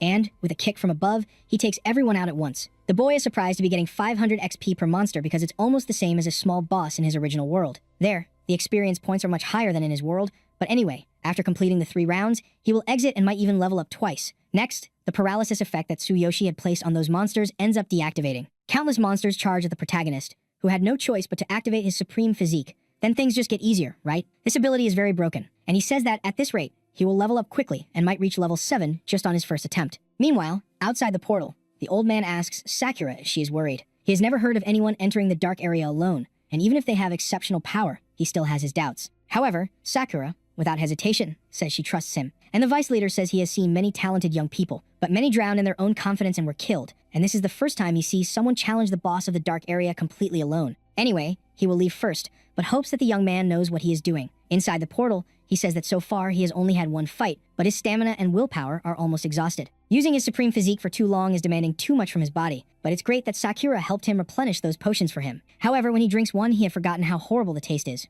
Wow, he just wasted one for free. Back outside the portal, Sakura, curious, asks why the president hasn't left. He says he is worried if that human boy will be able to return safely or not. He was a warrior who went through a shaman exam just to purify an item, and even if he doesn't carry a staff, he made rank B potions. Suddenly, the old man says he heard something inside, and Sakura says it's just her master's lightning ability. And as long as they can hear that sound, they will be aware that their master is still fighting. Man, it's true. The guy is sweeping through everyone. He says he is a little tired and has reached the deepest part, but the next test is already the boss, right? Anyway, maybe I should rest a bit before fighting the boss. Sitting next to a tree, the kid was still drinking those potions, saying that after a while he's starting to get used to that horrible taste, and getting up, he's finally ready to face the boss. Opening the door, he stands before a monster, and wow, I thought it would be at least a little bigger. In the same instant, the creature disappears and suddenly strikes the boy, who barely defends, thinking that thing is way too fast. The monster continues to stare at the protagonist who, seeing the situation, realizes his body is trembling. Wondering if this is a skill that terrifies others, then the system appears, saying it's a shock ability, and it's usually quite advanced and used by those with great power.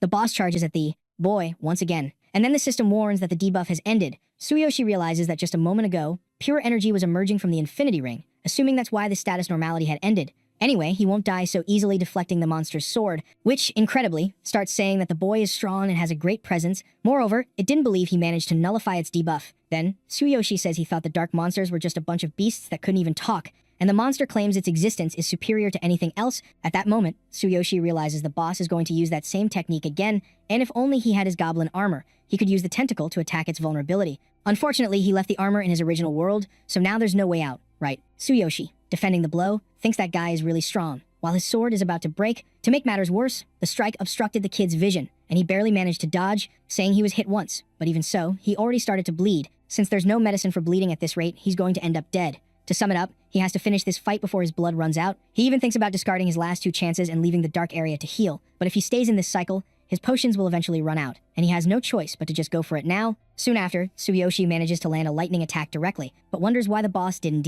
dodge. However, the system warns that the thunder hit the ground and not its target. Then, the boss, seeing the situation, just says that was ridiculous. Anyway, it will kill him since it doesn't need the sacrifice either. Hearing this, Tsuyoshi didn't understand anything he said, but there's no time to think because the boss charges at him in a matter of seconds. Our boy is thrown far away, and then the monster says everything he's doing is useless. Suddenly, the monster feels something, and Tsuyoshi, getting up, asks why it wants to sacrifice him, thanking it for getting closer to attack because that way he was able to replicate the sacrifice it mentioned. Man, the kid was now in a badass armor, saying that now maybe he can face it without even using a weapon. Seeing that, the boss is surprised, asking how he can use the darkness ability, and the kid, all confident, says that's pretty easy, charging at the monster. In the same second, he lands a series of blows on it, saying he doesn't care what he has to do if he can defeat it in the remaining time. Moreover, while this ability is active, his HP won't heal, and to sum it up, he only has one chance. And hearing this, the monster transforms, asking if the protagonist forgot it can also use that ability, charging our boy. It says his ability is just a copy. In that, he says of course he won't forget that, and he also won't forget that he can deflect its attack to miss the ground. Seeing the situation, the boss is surprised, not believing the protagonist made it drop its weapon on purpose. To the ground, and the kid charging at the monster says what he wanted was its blood, since it doesn't have the weapon. Now, they will see how it survives that attack. In that, the boss takes the hit directly and ends up falling to the ground. At the same moment, the protagonist's ability is deactivated, and the kid is exhausted, talking about how the sacrifice ability is powerful, but combining it with supreme physicality puts a lot of strain on his body. Suddenly, the system appears, dropping the items that the boss had. One of them was that sword that has a bleeding effect. The system warns that he still has 2 chances to complete the dungeon, or if he wants, he could leave. But if he continues, he will receive a 50% experience bonus. Our boy, without thinking, selects to restart the dungeon, and at that moment levels up to level 7. Still, he can't believe that his body hasn't fully recovered after leveling up. If he goes for the second round of the dungeon now, he will definitely have to use the same ability, wondering if his body will really hold up. The plan was to level up 6 times in a week and reach level 12, which is why he can't ignore this XP bonus. To sum up, there's always a price to pay to become stronger, and without wasting time, he selects to start the dungeon again. Meanwhile, outside the portal, the old man thinks that it has been a long time since the protagonist was inside, and he should have come out by now. Anyway, there's no need to worry because he might have chosen to continue challenging him, as it could give him a much greater XP bonus. However, in his mind, the leader was complaining whether Tsuyoshi was really defeated or if he intended to keep challenging the boss again. At that moment, the girl says that Tsuyoshi promised he would come out after the first round, but she is still hearing the sounds of thunder. Soon after, the vice president appears, realizing that the first round has already ended, and since Tsuyoshi isn't there, he probably hid somewhere. The old man asks him to be careful with his words, but the man asks if he thinks that boy can really break through the intermediate dark area completely alone. If the first round has passed and he still hasn't appeared, it means he is trying again, which likely means he will die. However, Sakura, still hopeful, says that he will return safely, and the fact that she can still hear the boy using his abilities means he is still alive. Hearing this, the vice president says that if he dies, she will be more responsible than anyone for giving the boy such great confidence. Suddenly, the girl gets really angry, telling everyone to shut up, and then the two go quiet at that moment. Then the old man orders them to stop mentioning that no one will say anything until that boy appears. The vice president starts to leave and then says he is just speaking the truth, and it's time to face reality. Right? The president just asks him to go away, and seeing the situation thinks that guy was an idiot to the point of not even sensing that girl's bloodlust. Incredibly, her abilities seem to have no limits. Suddenly, the portal starts to glow and Sakura realizes that the thunder has stopped. The vice president, seeing that, says it was expected, and at that moment something comes out of the portal. The old man starts to prepare, thinking that the portal has broken, but who comes out is the protagonist, all battered. He apologizes to Sakura for the delay, but still managed to use the portal 3 times and ended up leveling up to level 9, falling to the ground completely exhausted. The 2 presidents were shocked by the protagonist's feat. Anyway, they should let that go and start treating the kid. A little later, the president says that both his muscles and nerves are severely injured, and it's a miracle he survived. The MC thanks for the help, and Sakura angrily says that he always breaks his promises. He apologizes, saying he will be more careful, and it's just that he couldn't resist that XP bonus. Then the old man asks if he really did that challenge 3 times. To be honest, he wouldn't have believed it if he hadn't seen it with his own eyes and doesn't understand why he did it completely alone, thinking that the black aura that came out of him at that moment was much stronger than the bosses from the portal. The powers of this boy are not only incredible in medicine but also in combat, and if Kevin was a genius, the MC is something far beyond. Then the vice president apologizes for everything he did and for underestimating him. At least he admitted his mistake after everything. Then Tsuyoshi says it's no problem, and since he treated him, he doesn't need to worry. However, he says that the healing ability used was of intermediate rank, and even though they did their best, they cannot help with the deeper wounds. When he came out of the portal, he had numerous internal injuries, and if they had been delayed a little longer, he would surely have died. Then the old man says it seems that the protagonist used some kind of secret technique, asking him not to use it again. Hearing this, Tsuyoshi thinks that the sacrifice skill seems to be messing with his mind, and little by little, killing is becoming the only thing he thinks about. Since it is a huge risk, he wanted to know what to do, and in the meantime, it seemed like something was watching the MC. Sakura asks what was happening, and the boy, changing the subject, says it's nothing, thinking that this ability is not only damaging his body but also his mind, and in this case, it's better not to use it ever again. Shortly after, the old man hands some medication to the MC, asking him to take it once a day to get better. That medicine is Kevin's favorite and will be of great help to his body, but he believes it's better to visit him someday. Man, I still want to know who this guy is. If he has talent, he is sure that he will accept him as an apprentice, showing him more and more knowledge of the medicines. Besides, he is one of the few people in this continent who possesses such a skill of the law of ruin. Hearing this, Tsuyoshi doesn't understand anything, and the vice president is surprised that he has no idea about anything, even being an adventurer. My god, what a long explanation. But basically, there are laws that govern the sky and the earth, and the magic used with them has unimaginable power. There are 12 laws in total, but all are hidden in unexplored lands, and at the moment, the Law of Ruin is one of them that is being updated and transmitted by prominent wizards. The reason Kevin is called a genius is simply because he mastered the 12th law, and thus his magic improved a lot, where it has been of great help in the production of medicines. To sum up, if it's him, he will probably be able to completely heal the protagonist's injuries. Tsuyoshi gets all excited, and the old man says this is not the best time to meet him. But since he has trained him before, if he takes him this letter of introduction, he will surely meet him. Moreover, he should get some rare items and valuable medicinal materials to trade with him. Hearing this, both thank him. Starting to leave, then, the vice president asks if that human had piqued his interest, because he is sure that what he gave him was a quality B forbidden blood potion, and hearing this, the old man says he's just curious to see how far he can go, and giving a little help now is an investment for the future. He says the risk is quite high because not many geniuses have conquered the black area alone. The old man says he's certainly never heard of someone conquering it alone, but it's also not the first time in history. 1,000 years ago, a great being gave rise to his Beastman clan. His name is Graces, who is the ancient god king. A little later, Tsuyoshi, walking through a forest, asks if Sakura knows where Kevin is. Saying yes, Sakura mentions that it's a bit far, and then they can level up along the way. That route is the shortest path that aligns with their mission objectives, but to complete it, they will need to form a group. Basically, here it is, the so-called mission point. Many adventurers gather there, and after a certain time, they move to other places. And since he heard it was along the route, he decided to take him there. Surprised, Tsuyoshi says it even looks like a mission market, thinking there are many more varieties of caves than in his world, and maybe he should test his level 9 skill while he's there. The two walk through the place, and Sakura asks him to be careful because she will be watching him from afar. Meanwhile, there was a guy recruiting warriors or a level 15 tank, and the combat power must be at least above 6,000. The group there seems to be well structured, and a beast seeing the situation from afar says that so far no one has raised their hand to help them with the mission. The other adventurer asks to do another mission because if someone were to show up, they would have come already, and it's not worth losing all the mission points this way. However, the leader asks if he doesn't remember the expensive information he bought at the tavern, because this is a level 12 mission, and it's the only quest that could obtain such a blood rose. Just one of them already costs 500 silver coins,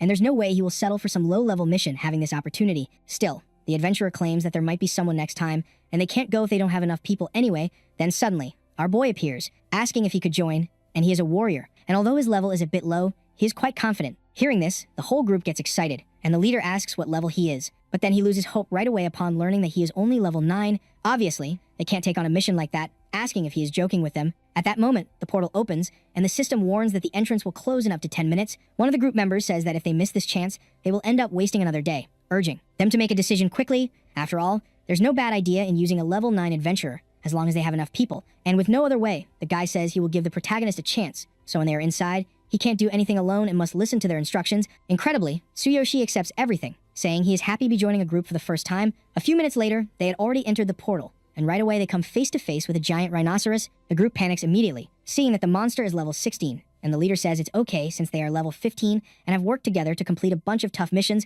They will just do what they always do, and they will definitely be able to defeat that thing. If it doesn't work out, it's a shame, but they will have to use that item to return to the real world. However, suddenly he remembers the protagonist asking where the hell he was. The long-haired guy says he was just there a moment ago, and at that instant, an explosion occurs. Man, Tsuyoshi was slicing through all the monsters, and then he says that this is nothing compared to that dark portal from before. No one could believe what the kid did, and then he asks them to keep up with his pace because he has gotten used to taking down those portals quite quickly. Thus, time passes, and Juro helps the protagonist finish off the monsters. The long-haired guy says that the level 9 warrior is very strong, asking if he is basically completing the mission alone. Besides, he seems to recognize the monster's weak points very well, and it's hard to believe he is only level 9. And the other girl says that the guy doesn't need any healing, which makes everything even easier. Meanwhile, Tsuyoshi thinks that regular missions are nothing compared to the difficulties of the dark area, and the experience points are much greater than in the original world, but still don't compare to that specific area. Even with those things being level 16, the level 11 ones in the dark area are much more effective, and they don't seem to have even half the strength of the monsters from the darkness. As long as they avoid those spikes, these monsters pose no threat. Plus, the divine eye lets him see all the monsters' weaknesses. This mission supposedly involves collecting blood roses, wondering if he could give them to Kevin as a keepsake. Then he says that the fight against the boss is approaching, mentioning that those monsters are weak against fire, asking if he could use a fire spell to attack. Then, the mages do what he asked, but still want to know how that guy knows so much about the monsters. Since he is level 9, he shouldn't have that much experience, and he is probably hiding his abilities. In any case, it doesn't matter now, and the mages use the fire spell surrounding them. A little later, the long-haired guy says that everything is going well, since that guy is quite strong and this mission will probably end without a single problem. Then, the girl says he seems very different from the people in this world and is probably a genius. Meanwhile, Tsuyoshi was greeting the leader named Victor, and to think there is someone so skilled, He really wanted to know what his true identity was. But Tsuyoshi says he is just a novice adventurer. The suspicious guy says he will keep that for now, and changing the subject, asks if he knows the mission rankings for each region. Each region has fixed mission points and the scale varies, but the rankings record completion data. In other words, missions also grant fame and are shared among the regional branches of the Adventurers Guild. Hearing this, Tsuyoshi thinks that there is a similar system in his original world.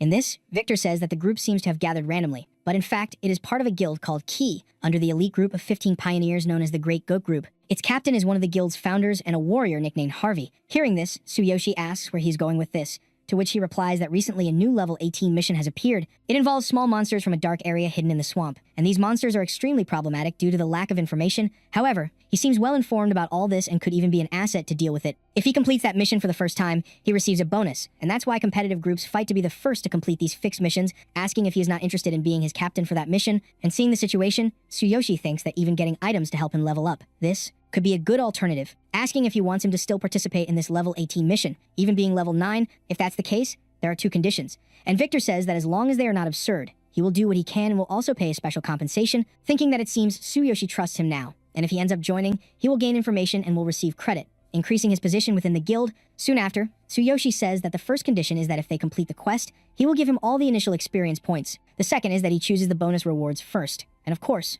after he chooses, the rest is his. Hearing this, the kid says that this is absurd, and even if he agrees, the captain and the other members cannot allow it, so he needs to ask. Anyway, they should discuss this when the mission is over. Sometime later, everyone was coming out of the portal after completing the mission. If it weren't for the protagonist, they wouldn't have been able to do it all so efficiently. Then Tsuyoshi, holding a rose, says he got his part, and now they just need to divide the rest with them. And the leader then says they will dismiss themselves for now and will distribute the bonuses and final rewards later. And getting closer to Tsuyoshi, he asks if he has time because he would like to thank Captain Harvey and introduce him to him. A little later, Sakura was tending to the boy's wounds, saying that being invited to a group so quickly is amazing because at least for her it took level 30 to be invited. Anyway, it must be a wonderful experience for him, and while doing this, she will gather information in the nearby town and report back as soon as she returns. Just to be cautious, she also took some potions and money that should last for at least 3 days, thus the two-part ways. And Sakura, looking at the protagonist, thinks that this situation is perfect because she needs to investigate more about the genius Kevin. After all, her plan to kill him might need some adjustments. In this, the scene shifts to another place with Victor talking about the protagonist to the guild leader,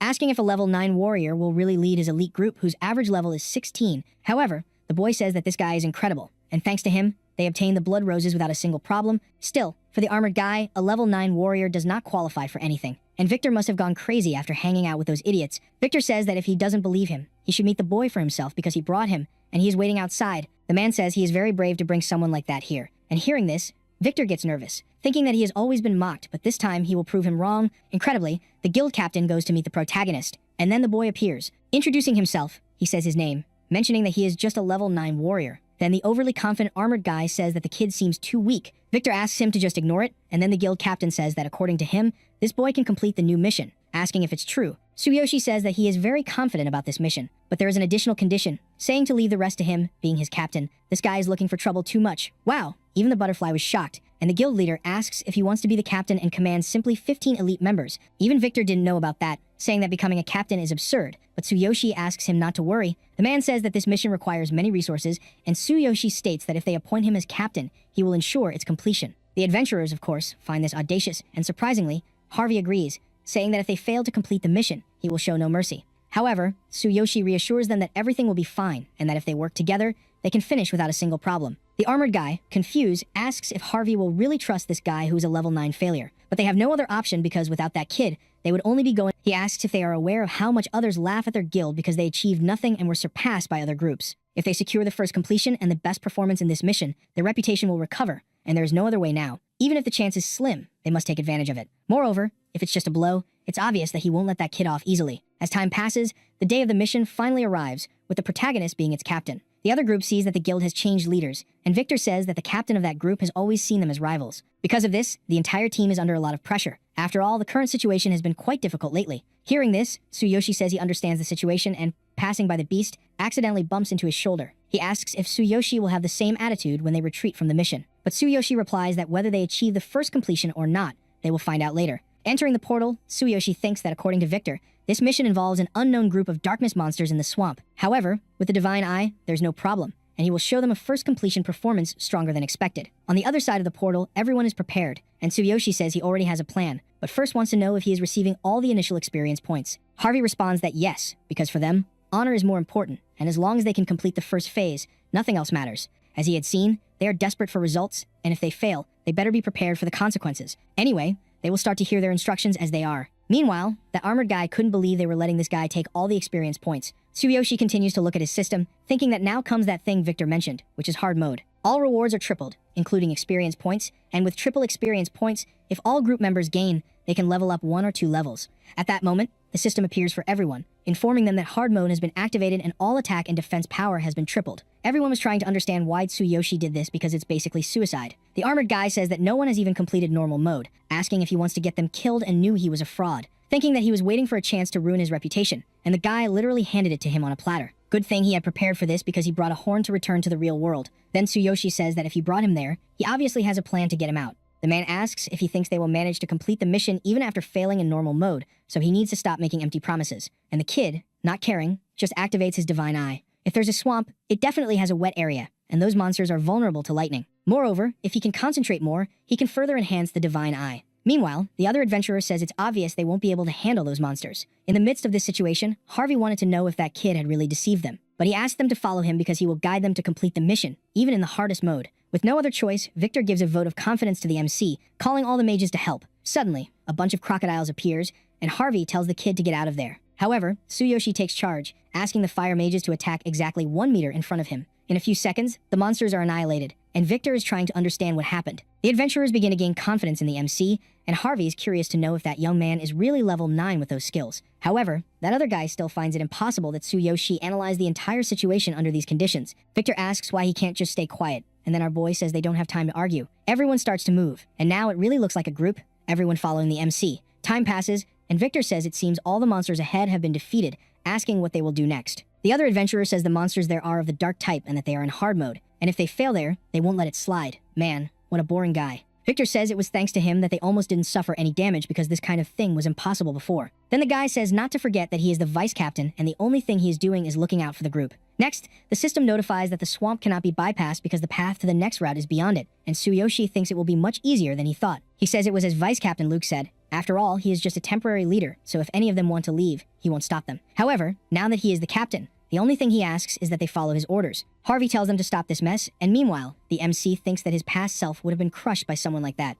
No matter what, there is always someone to oppress the weak, and he used to be a victim of them, so the only solution was to become stronger. Changing the subject, he says they should cross the swamp to reach the next area. Harvey says he has been close to there once, and to reach it, they cannot avoid the monster's attacks, and if things go wrong, at worst, they will be killed. However, Tsuyoshi says that even with all this, there is no need to worry. After all, he will stay behind attracting the monsters while he takes everyone to the next area. Hearing this, of course, they would be surprised, and even knowing his strength, it is a very reckless strategy. In this, Luke says he thought the guy had a good plan, but this is simply pathetic. Our boy just ignores him, asking Victor to memorize that route so everyone stays out of danger zones. Attracting them away is not the end, so he will defeat all the monsters alone, and they can move on because he will catch up with them. Man, this guy is really something. Besides that, he doesn't want to waste any more time asking if he has ever done anything reckless. In fact, he has done a lot, but let's pretend none of that happened. Then the kid starts to enter the swamp, asking them to form up, waiting for his signal. As he steps into that liquid, the MC immediately thinks it is much worse than he thought. But this type of terrain is perfect for lightning attacks, as it is always so convenient. Meanwhile, Luke asks Harvey if he really trusts a level 9 rookie against an entire horde of monsters, and the guy says he is still not sure. Victor, however, says he trusts him because rank doesn't matter, and they should just follow his plan. Meanwhile, Tsuyoshi says that normally being surrounded by so many monsters would scare anyone. However, that is no longer the case for him, and he slashes the creature that appeared. With that, the rest of the monsters are attracted, and all of that was apparently the kid's plan. He thinks that for normal adventurers, that unstable terrain would be fatal, but with his supreme physique, it is no problem. And while attracting the monsters, he asks Harvey to lead the others along the route he had shown. The adventurers were surprised that the boy managed to attract all the monsters, and Victor says he had warned them before, asking if they believe in him now. And the armored guy, also shocked, admits that he underestimated him. In this, Harvey takes the lead, telling them to move quickly while the boy distracts the monsters. Everyone starts running, and meanwhile, our boy is tanking all the monsters alone. Since there is still plenty of time, there is no need to rush, and a little later, the adventurers finally manage to get out of the swamp. Man, they have never gotten this far, let alone the other groups. Suddenly, Victor appears again, saying that the point the MC mentioned is close. It doesn't seem to be a very difficult boss because they have probably already passed the worst place. So everyone gets excited to keep moving, but then Luke tells them to calm down because they will have to wait for Captain Tsuyoshi, who has changed his mind now. The adventurers are surprised by this, and the guy says he doubted his strength, but it was thanks to this person that they undeniably got much further. In any case, if they have reached the boss area, It is smarter to wait for the captain and enter together. At least that guy is not stupid. Hearing this, the two were still processing everything, and Harvey says they will wait for the MC then. Suddenly, someone asks why they are just standing there. The boss area is right ahead, and then our boy appears saying they will finish this mission soon. Everyone is surprised that Tsuyoshi took out all the monsters, and Harvey, with shining eyes, says he will have to find a way to recommend the boy to the guild master. A little later, the boss appears, and the protagonist asks if there wasn't supposed to be a portal in hard mode, and Luke says that hard mode doesn't mean there will be a portal just for the boss. Hearing this, Tsuyoshi thinks that the boss portal from before should be exclusive to that dungeon. Still, that eye, for some reason, gives him a strange feeling, and without wasting time, Luke tells them to go defeat that boss quickly. However, our boy asks to wait a bit, telling Harvey to call mages and the most skilled members. Victor gets all excited that the boy has a plan, which he responds that Luke will lead the warriors and fight as they normally do. The mages will form pairs and then prepare with a stronger impact spell, in addition to grabbing debuff items. Since this boss has very high HP, and in hard mode is doubled, using debuff items will make the fight much easier. Hearing this, Harvey asks how he knows all this, and Luke just says they will complete this mission easily just by trusting the protagonist, who stands up and says they will defeat this boss once and for all. Meanwhile, outside the portal, the other guilds couldn't believe that Harvey's guild had entered this dungeon in hard mode. Probably, Harvey had been tricked by that human, and soon they would come back with their tails between their legs. But in the meantime, it was clear that the opposite was happening. They were motivated to defeat that boss. Seeing the situation, Victor asks if they shouldn't provide magical support, but Tsuyoshi says he knows the attack patterns and should just stand still waiting for orders. Everyone besides the group continues to charge at the boss, and suddenly Tsuyoshi tells the group of mages to attack with magic. The mages hit the boss's blind spot, and Luke is surprised, wanting to know if Tsuyoshi had predicted this too. 15 minutes later, the boss was defeated. Wow, that was much simpler than I thought. Everyone was obviously happy, right? Because they finally managed to regain their honor. Harvey was still pondering the possibility of recruiting the protagonist for his guild, because then they could achieve much more. However, it was clear that Tsuyoshi didn't care about any of that and just wanted his experience points, right? With that, he finally reached level 10, thinking that he only needs 2 more levels to reach his goal. At that moment, the system appears, saying that the ring bearer reached level 10 and received a set of black armor disguise. And wearing the outfit, wow, the kid just looked even darker. He thinks it seems like his body also changed, wondering if it adapted to his needs. Soon after, Victor asks who this handsome guy in front of him is, and the protagonist, embarrassed, says he just changed his equipment. Everyone is surprised by that outfit, and even Luke says that if he had shown up looking like that, of course, he wouldn't have been called weak. Then, Harvey says he has a favor to ask, and in the meantime, the guild was waiting for Harvey's group to appear again. Suddenly, a bunch of system messages appear, informing that the group led by the protagonist had completed the mission in hard mode for the first time. Of course, the guy was going to be shocked by that, and suddenly, Tsuyoshi appears with everyone. Victor says everyone is talking about Tsuyoshi now, who responds that this is the second time something like this has happened since he arrived in this world, so it's a bit strange. Looking to the side, Victor asks if they were still there because, in fact, his guild had cleared that dungeon first. The leader of the other guild says it was only because they brought a strong person, and hearing this, Tsuyoshi says he had said something else about him before. And out of nowhere, the beast changes its mind, apologizing for everything, inviting the protagonist to his guild. Wow, what a shameless creature. Meanwhile, he slyly thinks that this boy is definitely not an ordinary person. Then a bunch of people appear wanting to recruit Tsuyoshi for their guild, thinking that talented people are always in high demand. Even in his world, large guilds fight for powerful heroes, and if you are strong, you will be desired wherever you go. And at that very moment, Harvey appears asking to clear the way because he is actually going to his guild. A little later in the capital, the MC's group had already arrived and a bunch of people were staring at them. Near a house, Tsuyoshi asked them to wait a bit, thinking that he promised to meet Sakura near the Adventurer's Guild. Entering the establishment, the same thing was happening as always, someone calling the waitress to come out every other moment. Our hero walks past the orcs, and one of them says they are in the middle of an important conversation, asking if he wants to get beaten up. However, at that moment, someone recognizes the guy, saying they think they have seen him somewhere else. Then the waitress remembers Tsuyoshi saying that the guy has changed a lot, and the orcs, realizing it was him who accepted their mission earlier, ask how he got that equipment and probably spent all his money. The MC then just ignores the two, wanting to know if Sakura is there or not. The waitress mentions that she hasn't seen her, and besides those two idiots, no one stayed for long. Hearing this, the adventurers take a moment to understand who they were talking about and, irritated, ask if he is joking with them. Suddenly, Tsuyoshi interrupts him, asking if he doesn't realize that the waitress doesn't like that.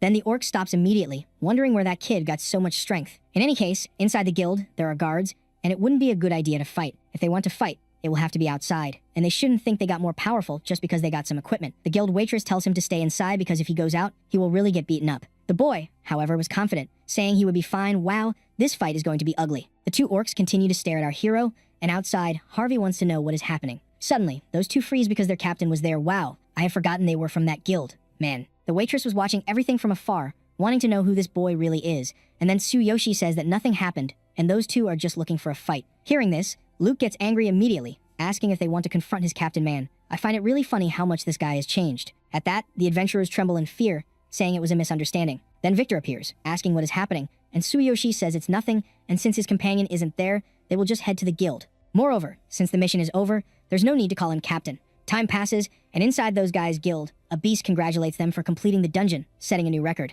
That partner, there is the guild master who wants to know if they really want a human to join for the other missions. Harvey says he has incredible talent, and it was only thanks to him that they managed to complete the quest. However, the other beast wasn't very convinced yet, saying that a human leading a beast guild is absurd. Besides, they have known him for a short time, which raises the possibility of him being a spy from other guilds. Hearing this, Tsuyoshi was confused, and Luke says that those three are the founders of the guild, meaning their opinions carry a lot of weight. And Victor, angry, says that he has always treated them badly for being humans. If Captain Harvey weren't a good guy, they would have left there a long time ago. And suddenly Luke, seeing that he was talking too much nonsense, asks him to just shut up. Harvey says that other guilds are desperate to improve, and with Tsuyoshi's help, efficiency will improve significantly. However, the other beast disagrees, saying they still don't need a leader, mentioning that this attitude is what is bringing the guild down. Hearing this, Harvey asks where he wants to go with this, and if he is questioning his loyalty to the guild. His efficiency may not be high, but they have been fighting together for a long time. The discussion just continues, and Harvey asks for the guild master's opinion. The man says they should follow Redham's suggestion.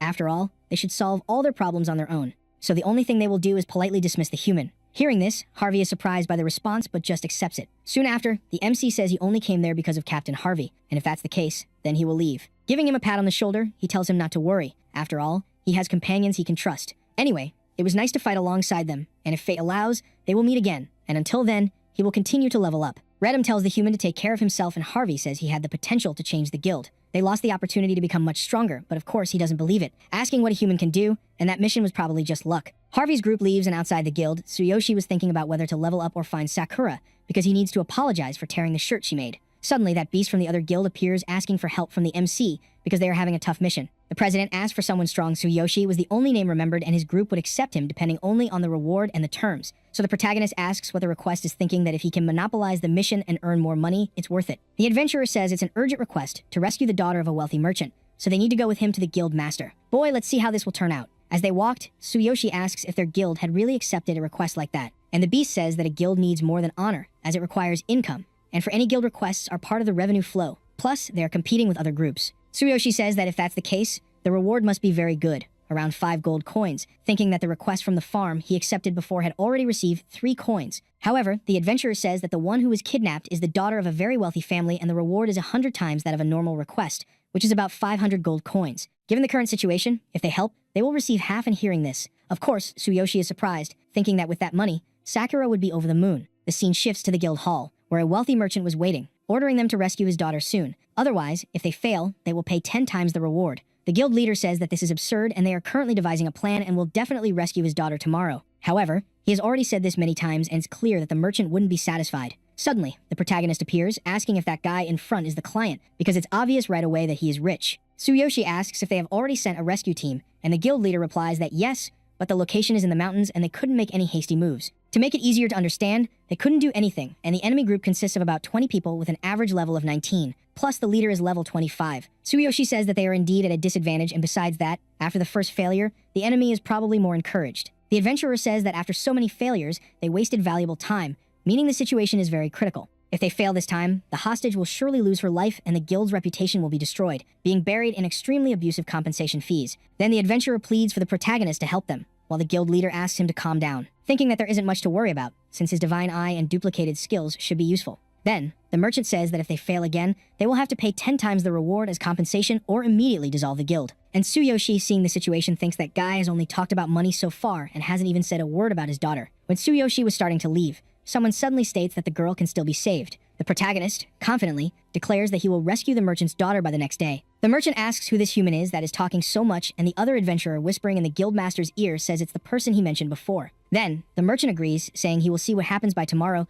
but he shouldn't forget the consequence if he ends up failing. Tsuyoshi says that if that's the case, they will make a bet, and if he rescues his daughter, he will double the reward to simply 1,000 gold coins. The merchant was almost refusing, but then our boy says that if he fails, he will pay 50,000 gold coins. Simply 10 times what he is asking what he thinks. Boy, this kid is just adding more fuel to the fire. Everyone is surprised, and the merchant, without hesitation, agrees, saying that if he rescues her, the reward will be doubled. Handing the paper to the guild leader to sign, the poor guy was trembling with fear, and starting to leave, he says he will check the results the next day. The other adventurer, surprised, asks why the guild leader signed this. saying that this human pushed the guild to its limits. Questioning where this great confidence comes from, he says that maybe there's a bit of chance. At that moment, another orc appears, saying that the president of the Shaman's Association was there. The old man from before then appears, asking how they are all doing. Then the adventurer says he called him there to deal with that injury. After all, the priest of his guild can't handle it. The old man asks if this was because of Wenton's mission. After all, his daughter was kidnapped. And the guy says that even the guild is cornered at this moment. Then Tsuyoshi says that the situation is really tough, but he is confident they can succeed.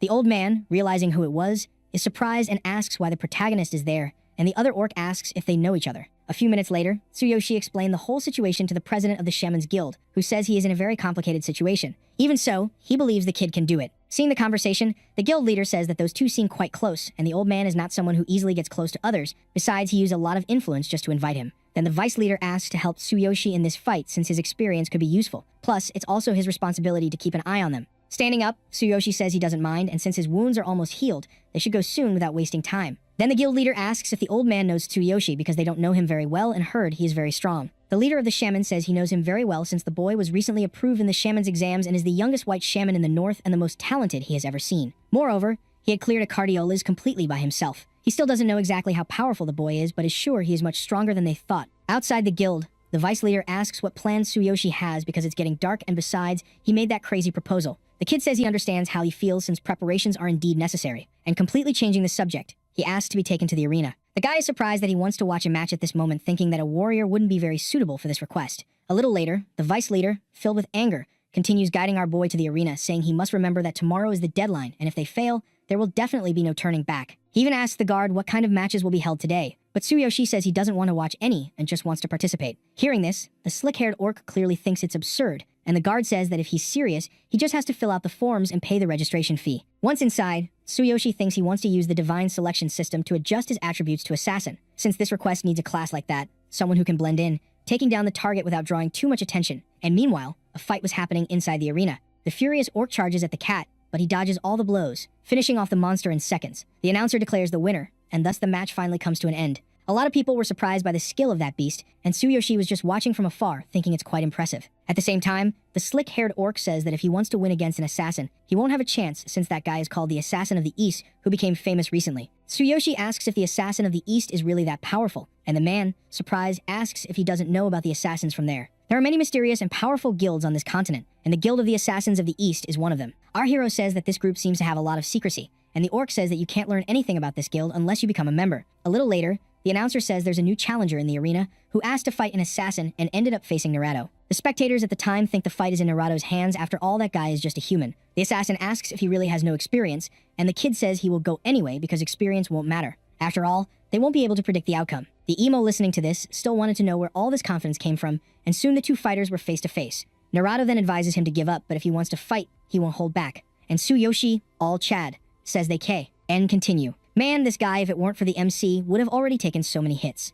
The presenter says to start the fight, and suddenly the assassin lunges forward. Tsuyoshi thinks that guy has incredible speed. Just to be safe, he will do the usual, starting to activate all the crazy cheats. Man, why all this? At that moment, Naruto stops, and even Tsuyoshi didn't understand. The audience just watches. And meanwhile, Naruto in his mind wants to know who that guy is because just a moment ago, he seemed like just another weakling. But suddenly, he can feel a powerful aura coming from him. Then Tsuyoshi asks if he is giving up, and if that's the case, he will advance first. The beast continues trembling in fear, and the MC thinks that his duplication ability has finally evolved. Before he had to touch the opponent's heart, which was a bit of a strange situation, right? I know you liked it. And without wasting time, he charges at the assassin thinking he will show what he's capable of. The assassin thinks he has to be careful, and while doing a sequence of attacks, Tsuyoshi nullifies them all, thinking that this skill he has is really good. Suddenly, Naruto seems to find a gap, saying that the battle is over. However, he didn't expect that the MC had protection. Not even the audience believed what they saw, and the trembling assassin wonders if that guy was the strongest there. The kid, meanwhile, was calm watching his abilities, choosing one called Absolute Duplication. Naruto asks what he did because his dagger can't even hit him,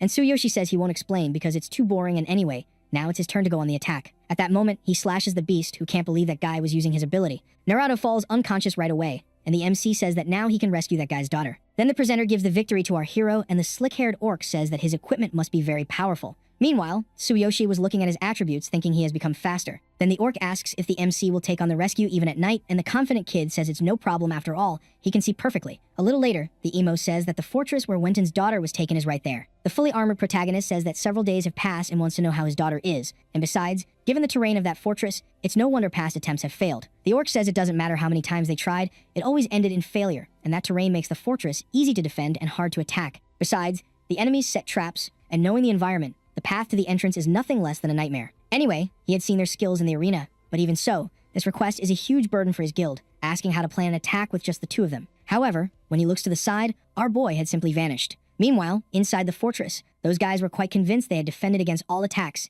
and from above, our boy just observes. Then, the system alerts him to all the places that had traps. Tsuyoshi thinks that the divine eye seems to have evolved too, because now he can clearly see the points of the location. And without wasting time, he descends to the fortress, saying that the divine selection system is really very meticulous. Getting closer, he makes a noise in the bushes, and at that moment, the group hears it. An orc comes down, saying it was probably just an animal, and if the traps are triggered, they just have to kill it. Then, his companion says he is inexperienced, so he shouldn't get nervous, because no one would dare to attack this fortress at this hour. Meanwhile, Tsuyoshi from the tree was observing his target, thinking that from that distance he can use the kunai he had received earlier, and getting close to the orc, he grabs him by the head, finishing off his enemy calmly. Man, the kid is fierce. He already wants to go straight to the next one. Getting even closer through the bushes, he watches the other two who were worried that their companion hadn't returned. The other says he will go look for him, and the spiky-haired one says that if the boss finds out, he will definitely get very stressed. At that moment, when he closes his eyes, his companion disappears. But then, when he looks back, there was no one there. However, that other partner had already gone down, and the protagonist says that only one more is left.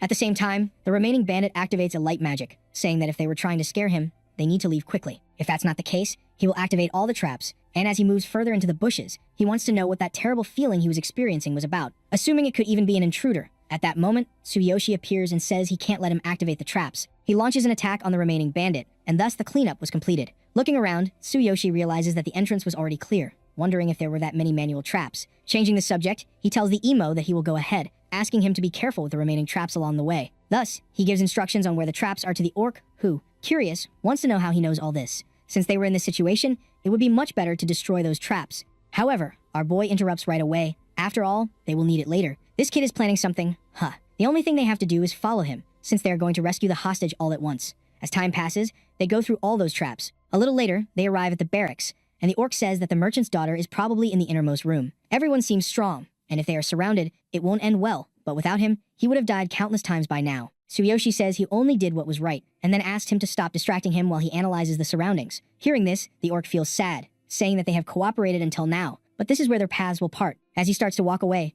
Tsuyoshi says he is not using him as a pawn, asking if he remembers the traps they left intact until now. Then, the slick-haired one somewhat understands what was happening because he had left all of them to deal with these orcs. And our boy says that's exactly it, as fortresses like this always have significant defenses, otherwise they wouldn't establish a base there. Anyway, those traps will be effective, and they will suffer significant damage, and the only thing they have to do is keep the leader with him. A few minutes later, the orcs were arguing, saying that it was all very quiet, and suddenly someone shoots some arrows at them. The vice leader charges at them, saying he will destroy the fortress, calling those cowards to come at him. And one of the orcs then recognizes that this is the warrior from the other day. Everyone charges at him, and the poor guy has no choice but to flee. Tsuyoshi was watching the whole situation from afar, saying that if they catch him, he will definitely die. Anyway, he can't think about that, and he has to continue the mission. First, he has to confirm if the girl is still inside, and lo and behold, she is. Apparently, she was being well taken care of, perhaps too much, and at that moment, that beast senses someone's presence. Thus, she puts a cloth over the girl's head so she can't see anything, and at that moment, the beast charges at the protagonist. He is then thrown away, and the leopard says he doesn't seem to be from that guild before. Hearing this, Tsuyoshi changes the subject,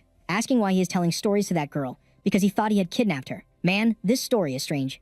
The leopard falls silent, and Tsuyoshi thinks that for someone who kidnapped a child, the previous expression seemed very gentle, wanting to know what is really going on. The leopard, changing the subject, asks if he is a killer, because to dodge the traps and eliminate the guards silently is very impressive. Tsuyoshi says he is there on behalf of the Pace Guild to rescue Wenton's daughter, who was kidnapped by his group, and he is only there for work, so they should be professionals, right? But then the leopard refuses to hand over the girl, charging at our hero in a matter of seconds. He manages to dodge the blow, thinking that it's to be expected from a berserk, because there is no useless conversation in battle, plus he gets stronger the longer the fight continues. So he can't afford to take too long, because if his allies return, there will definitely be a big problem. At that moment, the beast tries to kick the boy, who uses his divine eye, and at that instant, an explosion occurs. Surprisingly, Tsuyoshi manages to dodge, appearing behind the leopard, who can't believe that speed. Still, he barely managed to dodge the blow, Tsuyoshi thinks that this focus is definitely suitable for a leopard, and meanwhile, the beast reflects that Tsuyoshi is quite powerful and is certainly not at a lower level than his own, but still wants to know why he is using his sword instead of any other weapon. Anyway, he charges at the kid, and at that moment, that girl appears again, asking what he is doing.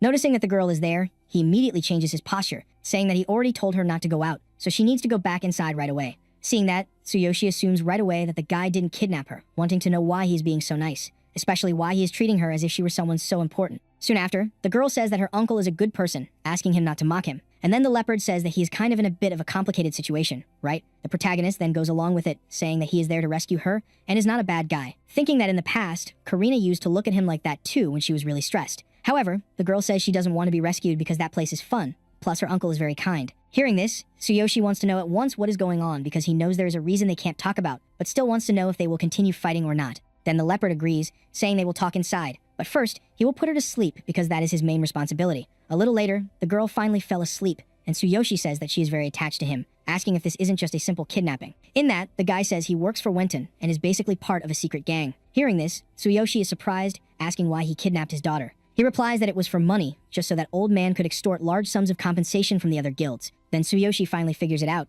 thinking that's why all that seemed like a setup. The leopard continues the story, saying he was secretly hired by Wenton as low-level crooks to carry out his plan. Tsuyoshi says that then Wenton fortified the defenses to the point that no guild could get in. However, once the compensation was collected, it would be risky for the girl to be seen on the streets at any other time. But the leopard says that Wenton stole a newborn and raised her as his daughter, all for this scheme, and to him, a child he has already used has no more value. Tsuyoshi, observing the situation, says that in other words, the man was literally planning to kill her. This is not just scum behavior, but still wants to know why he is so attached to that girl, who replies that he was the one who secretly stole her from him and ended up taking care of her, and the more she grew, the greater his guilt became. Tsuyoshi asks if now that Wenton has achieved his goal, there is any hope for the future of that girl, and if he couldn't easily take her to escape. Then the beast says that he was once a homeless person until Wenton took him in, gave him clothes and food, and made him a capable warrior, and because of that, he cannot betray him. Tsuyoshi says that then there is no such thing as freedom in this world because everyone lives for someone else's purpose, but still thinks that he is the true father to that girl, should cut ties with Wenton and run away with her, since it is the best for both of them. And the leopard says that if that man hadn't saved him, he would have died a long time ago. But our hero says that he has already repaid that kindness over the years, so he must take the girl and flee, giving her a new life. However, the guy says that if he challenges Wenton, he will never forgive him and will hire numerous assassins. However, many are necessary to hunt them down, asking if he thinks they could simply live a new life in peace. But Tsuyoshi asks him not to worry because he understands his pain very well. Living by helping each other is hard, but he must not lose hope because good things, as time goes by, will still happen. And if he can't do that, he will surely find a way to help him, guaranteeing that scum like Wenton will not hurt him or the girl that now has his respect. At that moment, the slick-haired orc appears, saying he has been going around all this time. The funniest thing is that it was exactly as he said because orcs can't handle their own traps. However, he still wants to know why he didn't rescue Wenton's daughter and if he had perhaps failed. But Tsuyoshi says they were successful, and the girl was sent back safely, asking to return to the guild and report to the president. In this, the vice leader gets all happy, going to report that to his superiors, and Tsuyoshi, observing the situation, says it's time to have a little chat with Wenton. Thus, the scene shifts to another place, with Wenton saying that his earnings have been decreasing lately,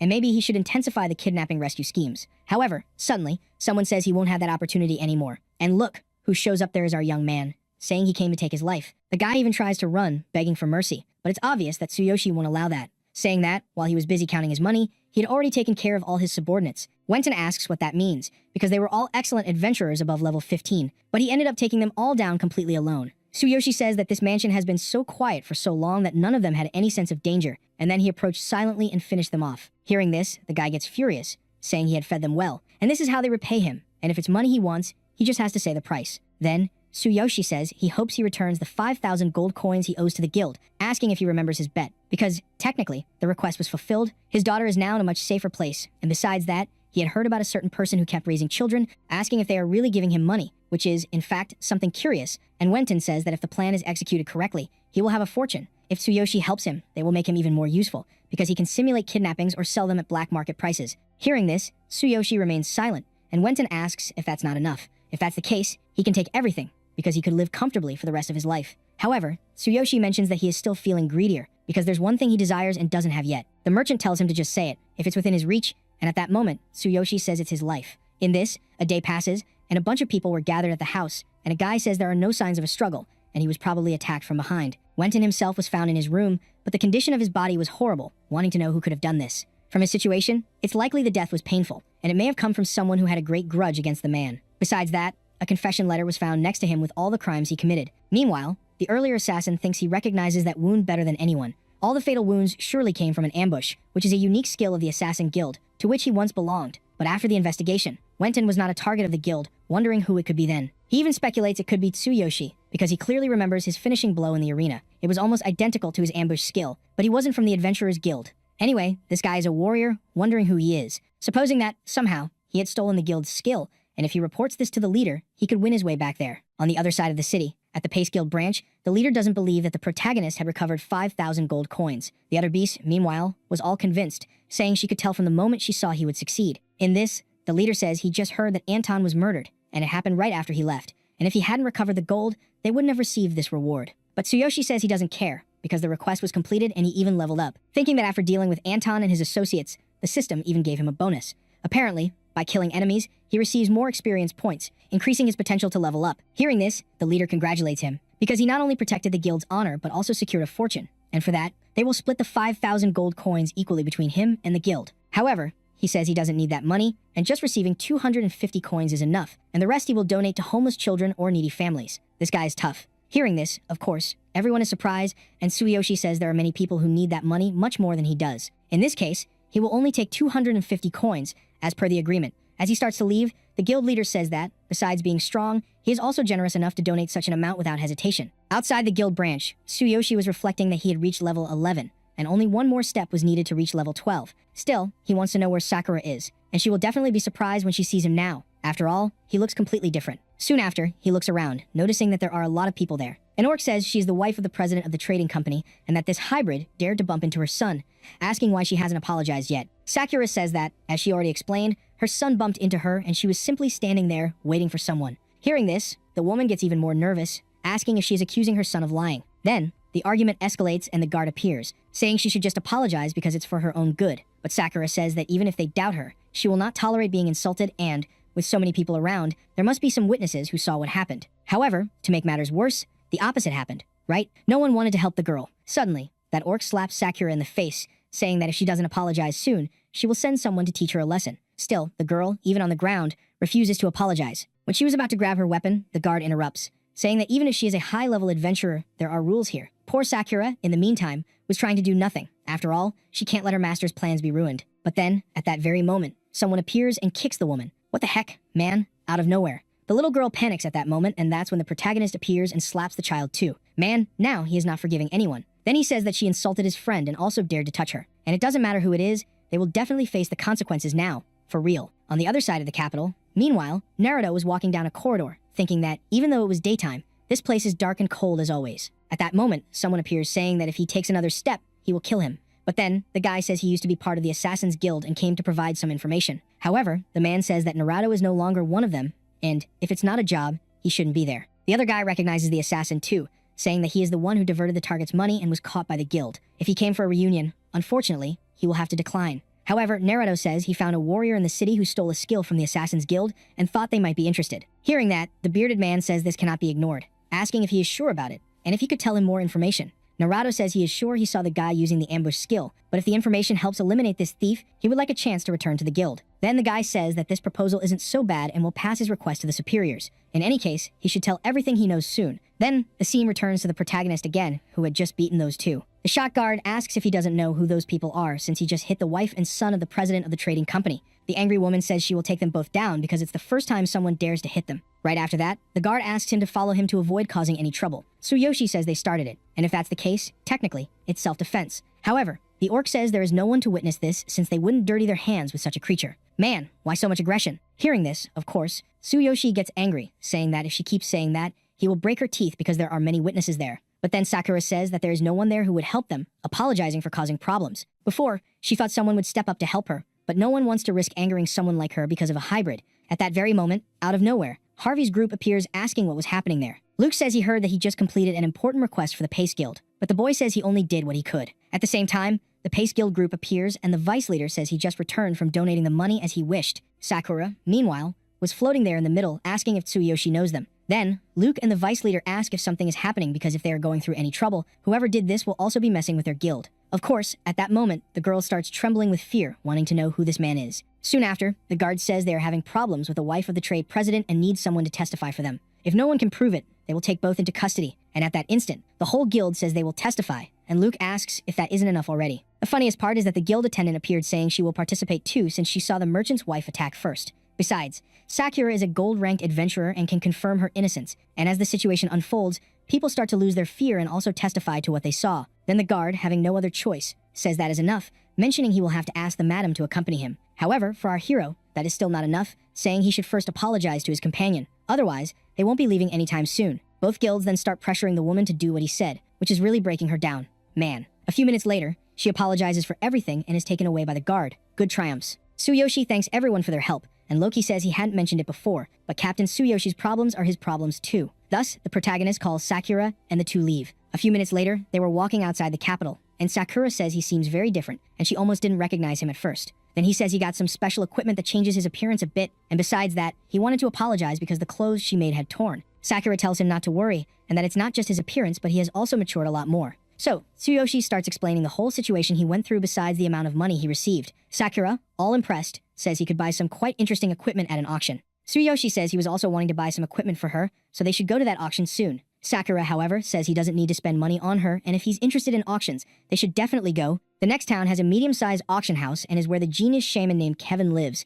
And hearing this, Tsuyoshi says he almost forgot to meet that guy. He definitely needs to see him because the side effects from that previous battle are limiting him. The two continue their conversation while walking, and at that moment, Tsuyoshi notices something. Man, a bunch of attacks come from the sky, and Sakura defends them all calmly. The girl tells him to show up already, and to make matters worse, it was those assassins from before. Oh man, now it's bad. The assassin guild wants to kill the kid. The bearded man says that, as he had assumed, he doesn't seem to be a member of the assassin guild. If Naruto's story is true, he is a skilled thief who stole the ambush technique from their guild. The other assassin, seeing the situation, says they are hiding their levels, but the man doesn't seem to be at a high level, while the woman seems quite strong and around level 20. Yeah, my friend, he has no idea the girl is level 70. The two were prepared for anything that might happen, and Tsuyoshi thinks this is the first time he feels such a strong killing intent coming from Sakura. The girl asks her master to be careful because those two are more powerful than any opponents they faced before. To make it easy to understand, she feels a killing intent that only someone who has killed a lot could have, and if it's true they are from the Assassin Guild, they are problematic opponents. The Assassin Guild is made up only of powerful people and is famous for taking part of people to make trophies. Hearing this, Tsuyoshi says he met a beast warrior who said he was expelled from there, but he has no connection to that guild. Plus, he has never seen these people. But then, at that moment, he remembers they called him a skill thief, which means he had become their target because he stole that skill. Man, now it's bad. Next, the bearded man tells the other assassin that he will leave the woman foolish with him, but he needs to be careful because she seems to be quite skilled. The two prepare for the fight and,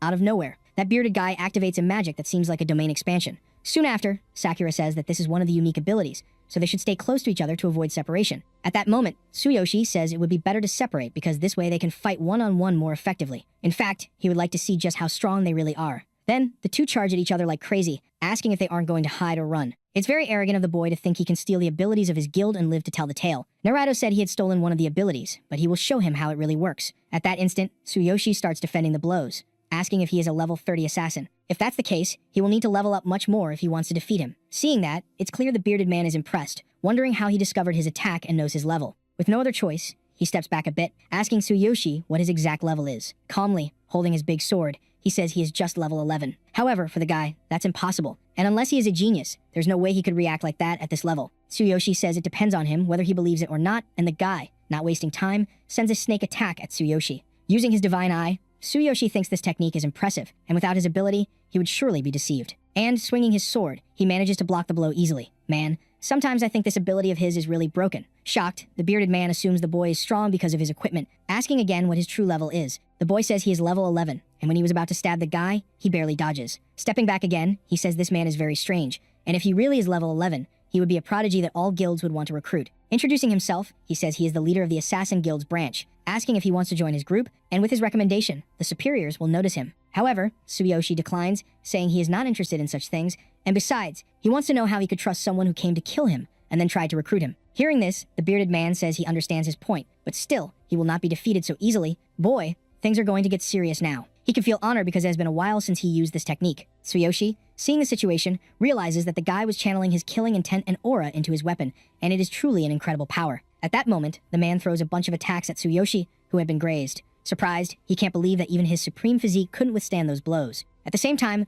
the guy says not to underestimate him, as it is his ultimate ability. and no matter how talented he is only level 11, and his skills cannot compare to his. Against this technique, anyone below level 30 is no match for him, and since he refused to join the assassin guild, he should just die. Charging at the boy once again, who thinks that if common weapons and supreme physique don't work, then he will have to try this. Suddenly, a bunch of lightning appears, enveloping the protagonist's body, and you already know what will happen now, right? The kid went all out, activated the crazy hammer. Starting to float in the air, he thinks that the key is to resolve everything quickly. The hammer can be used for only 1 second, but even so, it's enough. The assassin, seeing that, is shocked, wanting to know what kind of technique could contain such immense power. And Tsuyoshi, all Chad, says that if he is after his head, he will see if he can block this. Meanwhile, Sakura was watching everything from afar, realizing that her master was using that power again, and it seems that the battle has already been decided. So, right? The assassin who had gone to confront Sakura has already met his end, and Tsuyoshi's battle continues to be frantic. The sword goes back and forth, and a few minutes later, the bearded man falls to the ground, wondering what kind of incredible power this is, and at this rate, he has no choice but to do this, summon a kind of spirit, saying that if he kills him, he will also become prey for the assassin guild. In this, the seconds pass, and the hammer had drained all of Tsuyoshi's energy. The boy, almost feeling sick, realizes that the power of the hammer had increased proportionally with his strength, which had also risen. Then, Sakura appears to help the boy, saying that the price is too high to defeat that assassin with a single blow. That attack was unbelievably powerful. However, he shouldn't use it frequently because she would worry if he ended up in that state every time she wasn't around. Moreover, that guy is probably a high-ranking member of the Assassin's Guild, and anyway, finishing the battle quickly was a wise decision. Meanwhile, Tsuyoshi thinks that it's been a long time since he came to this world, meaning it might be time to return to his original world. Last time, he had a misunderstanding with that group of idiots who were bullying Karina, and the father of that guy's boyfriend is the underboss of the Blue Cobra gang. When he goes back there, he will definitely have to take action, and soon after, Karina hands him some experience potions, saying that those assassins were taking them. At this, of course, the boy is surprised, right? Because this way he can reach level 12 before arriving in the city where Kevin is. In that case, when he finishes recovering, they will continue on their journey. Thus, time passes, and the protagonist completed a bunch of missions until he finally reached level 12. Wow, that took a while. Then, close to night, Sakura says they are almost in the city where Kevin lives. And walking through a city, she says they will rest there that night. Suddenly, someone appears and asks if they are looking for a room because there's a prize room available. Tsuyoshi, however, says it doesn't need to be a prize, and just getting one of the 2 rooms is enough. However, the man says there is only 1 room left, and it's already lucky for them to have found him. Moreover, he wants to know if they are going to the tournament that Kevin organized, and hearing this, Tsuyoshi wants to know more. Sakura says it's an event organized by a renowned shaman, and there are competitions, exhibitions, and many excellent potions made. Plus, it's very popular among adventurers. Then, Tsuyoshi says it sounds interesting, so they will take a look later, and soon after, the guy asks if they want to take the room. Of course, right? The boy feels all awkward, and Sakura says that if it's okay with him, it doesn't make a difference. At the same time, another couple appears, saying they want a prize room. Man, I'm suspicious about those rooms. Apparently, that guy is very important, and without wasting time, he says he will reserve the best room for him. The beast asks to show him the way, and at that moment, Tsuyoshi intervenes, asking if he doesn't think he passed in front of him.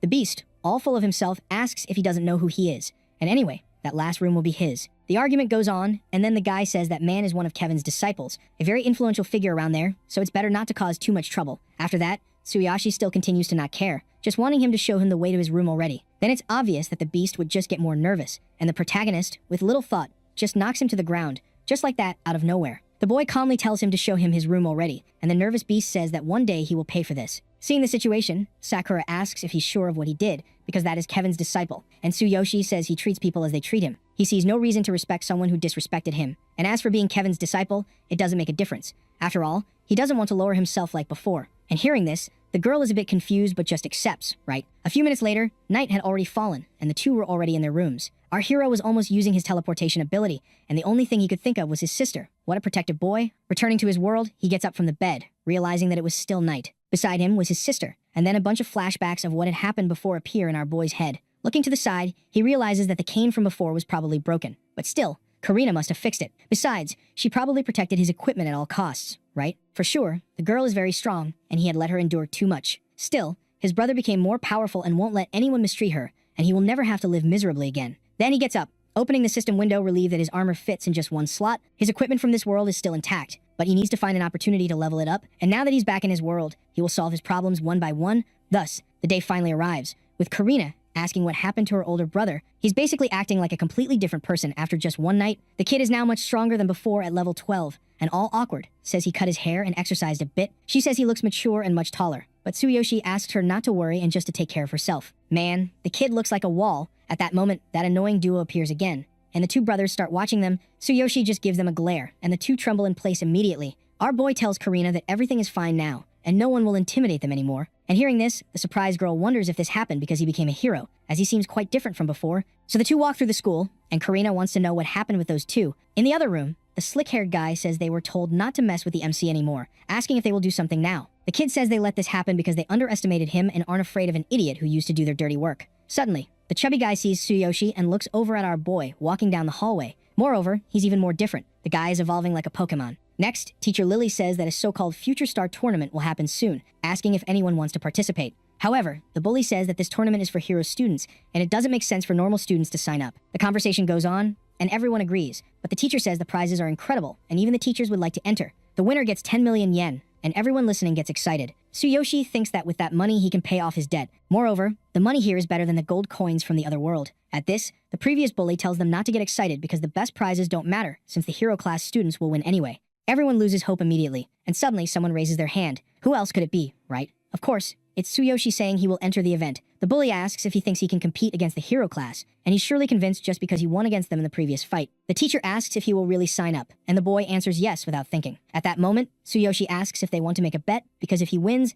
they better stop acting superior to him. The three are surprised, but the guy accepts, saying everyone will be there to see him embarrass himself. With that, Lily says she will fill out the MC's registration form, and in the afternoon there will be a pre-tournament test for all participants. A little later, class is over, with his sister wishing him good luck on the test, and Tsuyoshi says he might pick her up at night, so she shouldn't go home alone. Meanwhile, some girls were looking at the protagonist, saying they didn't know he was this handsome. Then the kid leaves, and the girls gather everything on Karina's table to learn more about her brother. Meanwhile, those two from before were watching everything, and the blonde girl says she heard that her brother is entering the Future Star tournament, and it's quite bold of him. The other, looking at her phone, has already told Billy all this, who replies that his dad knows some students from the hero class, and this is a chance to teach the MC a lesson. After dealing with Tsuyoshi, they will annoy Karina way more than before, so she better enjoy her good moments. Meanwhile, in the principal's office, a guy says that the stronger your students are, the stronger your school will be. The goal is to place at least one student among the top 5, and the other guy says that all the students from the hero class have been registered. And as expected, almost no one from the regular class signed up. Anyway, the representative from the Hero Association will be present at the test this afternoon,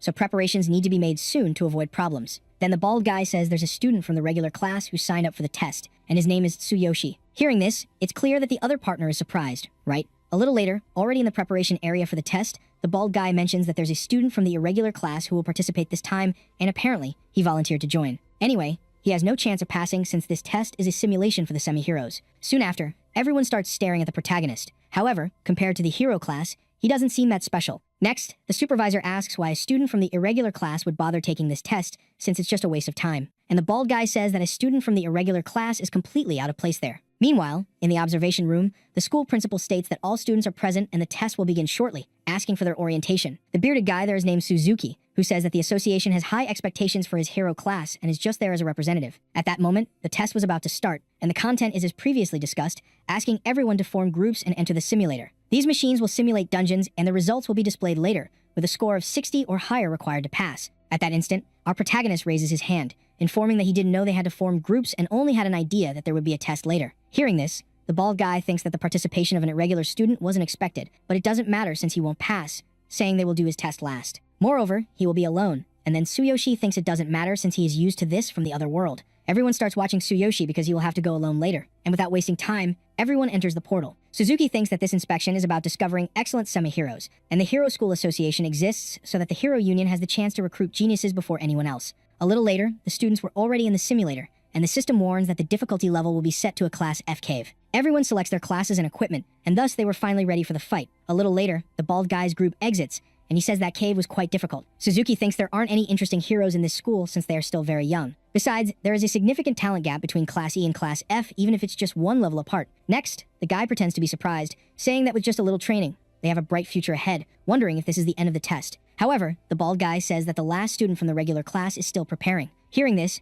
Suzuki says that this boy must have some courage, and since he is the last one anyway, he will watch, and even if they fail, they are still students from the regular class. Then, the supervisor congratulates everyone who passed and now will go to the last student from the regular class, calling the protagonist to enter the portal soon. Obviously, no one believed that Tsuyoshi could do anything, and shortly after, he had already entered the simulator. Looking at the system, he realizes he received everything he needs, so the only thing left to do is start. At that instant, a bunch of level 1 rabbits appears, and the boy is surprised by this level, but it's natural for the semi-hero simulation to be so easy. Finishing them all at once, he says that his sister is waiting for him, so he has to find a way to finish this quickly. Then time passes, and he goes through the enemies coming at him. saying that this was much easier than he thought. At that instant, a different system appears, stating that his abilities have greatly exceeded the difficulty level of this exam, so the Class D exam will begin. A red portal appears in front of him, and without wasting time, Tsuyoshi enters. Meanwhile, on the other side of the simulator, everyone was convinced that the kid wouldn't succeed. The bald guy says that 12 minutes have already passed, and that's a long time for a normal student, assuming something happened inside. Seeing the situation, Suzuki says that for that regular student to last so long is still impressive, and when he comes out, the principal should at least praise him for his courage. At that moment, the capsule starts to shake, and then it opens. Our boy appears, and the system congratulates him for achieving a perfect score. The kid looks around, not understanding anything, and the shocked president asks if that student isn't from the hero class after all. The previous student says it's definitely a mistake because there's no way a regular class student could pass 2 exams in 12 minutes. However, Tsuyoshi, leaving calmly, says he doesn't care about his score as long as he's allowed to pass. Suddenly, someone calls out to him, and Suzuki asks if he just passed the mock exams for Class D and Class F. All this, even being from the regular class, asking if he could tell him who the boss of the Class D simulator was. Then Tsuyoshi says it was a level 6 Black Wolf, which was fast but very weak, so he just cut it a few times and easily defeated it. If that's all, he wants to leave quickly because he has to pick up his sister, right? Hearing this, the school principal still seems a bit skeptical, asking if Tsuyoshi is lying, and Suzuki, surprisingly, leaves our boy alone, telling him to go pick up his sister soon. Tsuyoshi just thanks him, and then the principal asks if there's something wrong with the protagonist's results. Then Suzuki asks to let the boy participate in this competition while keeping their results and today's events completely confidential. Meanwhile, he thinks that the final boss of that simulator was indeed a level 6 wolf, assuming he found a hidden genius or even a monster. That's why he needs to keep observing him, and if he's right, he has to recruit this monstrous genius for the Hero Association. Then time passes, and the day of the Future Star Tournament finally arrives. There were a lot of well-known people there, and a guy soon after asks to make sure to register the participants from their schools before they gather in the arena. Looking at the protagonist, the guy asks if he's from the hero class, wanting to know his name, and Tsuyoshi says he's just from the regular class. Hearing this, it's clear the man is surprised, asking him not to exaggerate since the students from the hero class are quite formidable opponents. Then the scene shifts to that giant arena, and a man announces that President Suzuki has arrived. He then asks if all the students from the regular class have registered. The bald man says he did exactly as he was told, and they're probably in the arena now. Suzuki thinks that if Tsuyoshi registered, it means he's taking this tournament seriously, and if his power is real, he could definitely be an incredible genius. Next, the bald man says that the representatives from the guild and the faction have arrived, so they should start the opening ceremony. Moreover, President Suzuki probably already had an idea about this, but both Kurozu and Sawahira schools sent their best students this year. Both schools seem determined to achieve good results, while the students from his academy have been falling behind year after year and are unlikely to produce results. Hearing this,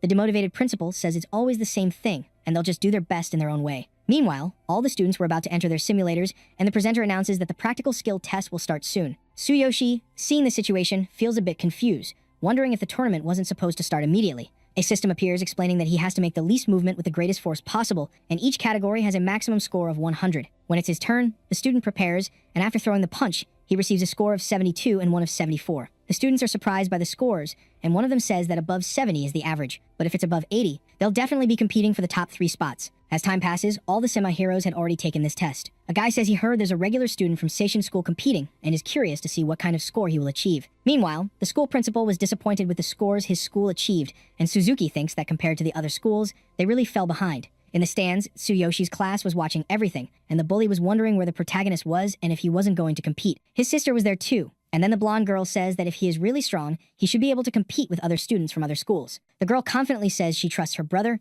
and returning to Suzuki, he thinks that no one scored above 80 points in both categories, but the strong competitors only appear at the end. As for the protagonist, he wanted to know if he could really compete with the main contenders from the other schools. Right after, a student walks by bumping into everyone about to take his test. Wow, I can already see that this guy is so full of himself. This guy's name is Sawahira, and he is one of the favorites to win the competition. He takes his test, scoring 86 and 90. Everyone is surprised to see that, and Suzuki thinks that this guy is really the strongest and probably the most capable student of this year. Soon after, another adventurer appears, saying that all those who didn't score above 80 points should stay quiet, and now they'll see what a true ace is capable of. As he strikes, the system announces that he scored 89 and 92. Man, now only the tough guys are left, huh? Suzuki, watching from afar, thinks he has incredible potential and is undoubtedly the best student at Kurozu School. At that moment, someone calls the boy, saying it's his turn now. You already know, right? It's the protagonist's time to shine. Obviously, no one believed Tsuyoshi could do anything, but his sister just wished for him to do his best. Suzuki, however, continues to observe, thinking he will see how he performs, and if he scores between 70 and 80,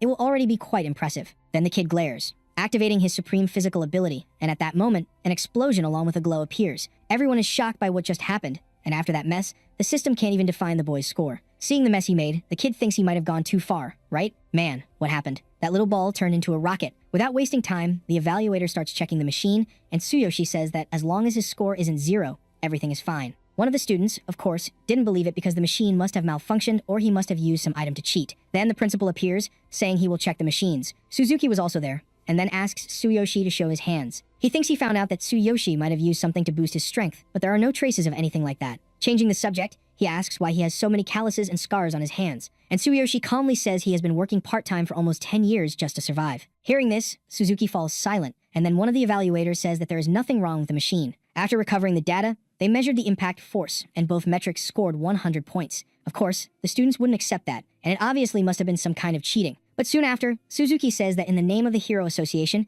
he recognizes the boys' results and personally confirms that there was no sign of cheating. To sum it up, he scored 100 points in both categories without cheating even once. The guy with purple hair thinks he never paid attention to Tsuyoshi before, assuming he is the person Billy asked to deal with. His father is the leader of the Blue Cobra gang and a business partner of his, so he has to fulfill the request at all costs. A little later, Tsuyoshi's results are officially announced, and his sister is surprised by his score. And of course, not everyone was happy, and the other girl wanted to know what the heroes were doing, sending a bunch of messages to Billy asking why nothing had been resolved. Back at the testing place, Suzuki says that Tsuyoshi is the only student from Seishin School to have reached the top 10. Each school is free to form groups for the next round, and the second match is a team competition. Basically, the test is a destruction race, and the teams will enter a simulated dungeon competing to see how many creatures they can defeat in 10 minutes. Then an evaluator appears, saying that according to the rules, at least 3 people are needed to form a team. Since he has no one, he will have to sit this one out and withdraw from this round. And our boy, surprisingly, just accepts without questioning. Meanwhile, that other partner was nervous because he wanted to take Tsuyoshi down in this round, but he will still have a chance after focusing on winning the second match. A few minutes later, the match finally begins,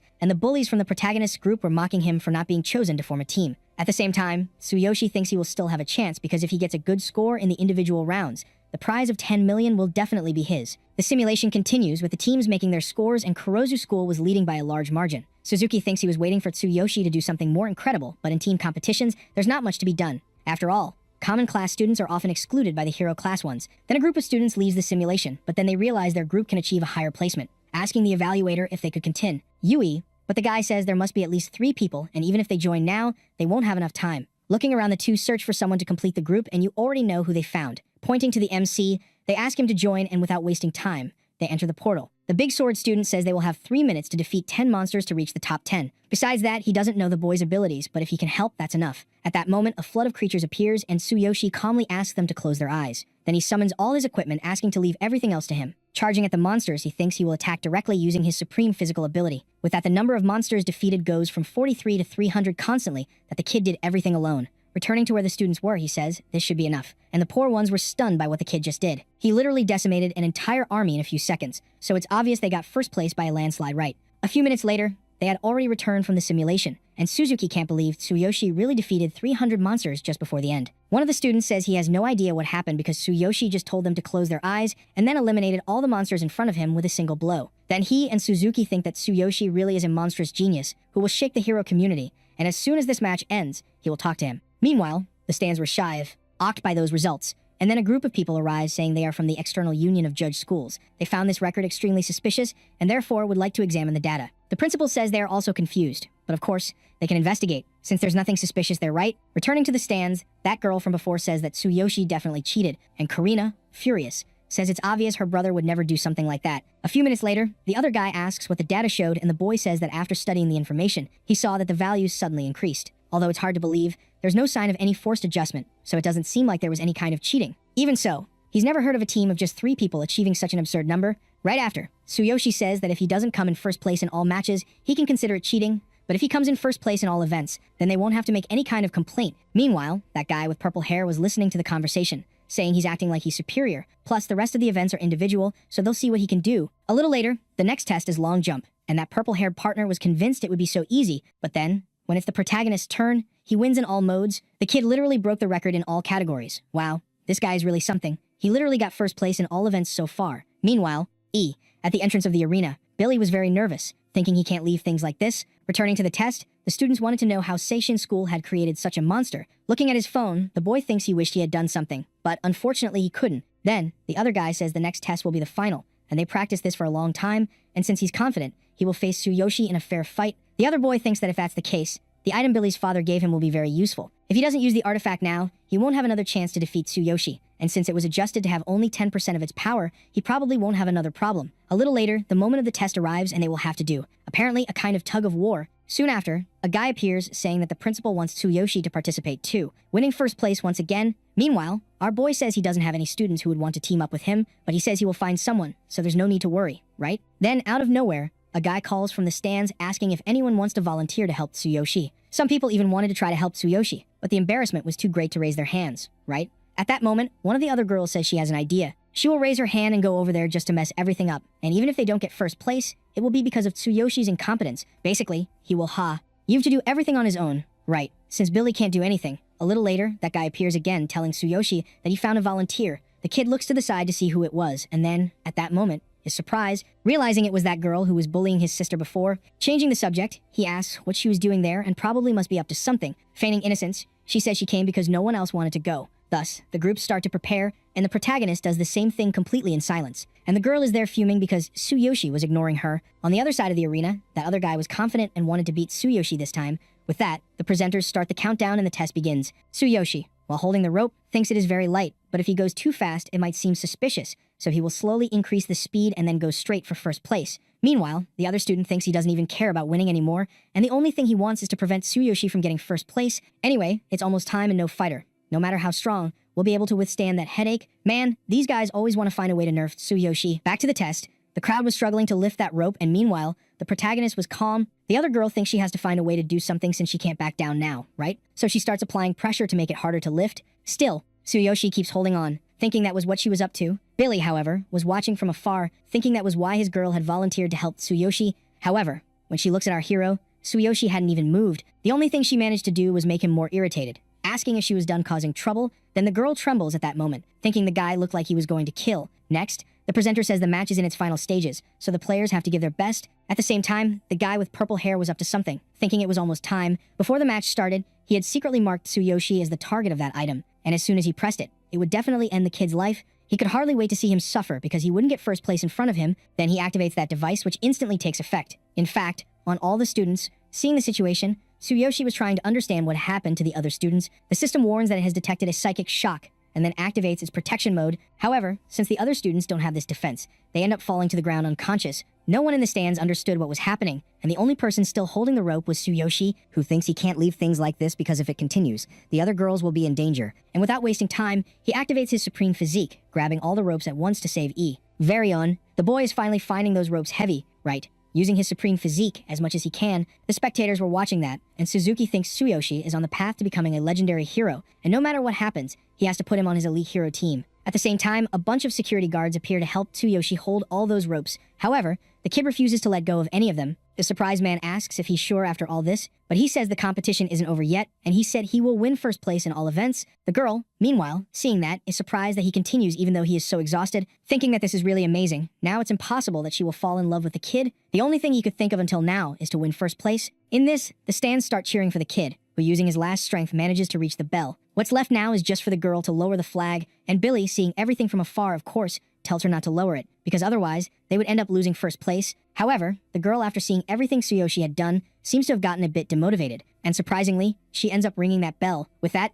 she takes the flag and Tsuyoshi is declared the first to complete that test. Man, the kid is tough. At that moment, several guilds start trying to gather information on Tsuyoshi. After all, they can't lose a genius like him. A security guard tells his boss that guy, it's causing problems for the young master, and even the previous mess was caused by a tool he handed to one of the participants. That guy is the notorious boss of the Blue Cobra gang, who says it's kind of complicated to be an enemy of a genius like this. Either way, they should go home because it seems Tsuyoshi is beyond their reach and needs to talk to his son later. A little later, Suzuki was greeting the principal of Tsuyoshi's school, saying that not only did his school win the championship, but they also produced an incredible hero. With that, suddenly, another security guard appears, saying that a participant was found with a mental interference item. Apparently, the previous confusion was caused by this device, and after the investigation, it seems to have been modified into a highly dangerous item. Asking what they should do, Suzuki, seeing what it was about, realizes it was a prohibited item, and the principal asks which participant had done this. The guy says his name is Boniface and he is from Kuruzu School, and besides that, he has already been detained, asking if they could take over the investigation. Suzuki asks him to tell the team to continue investigating because he will contact Kuruzu School later.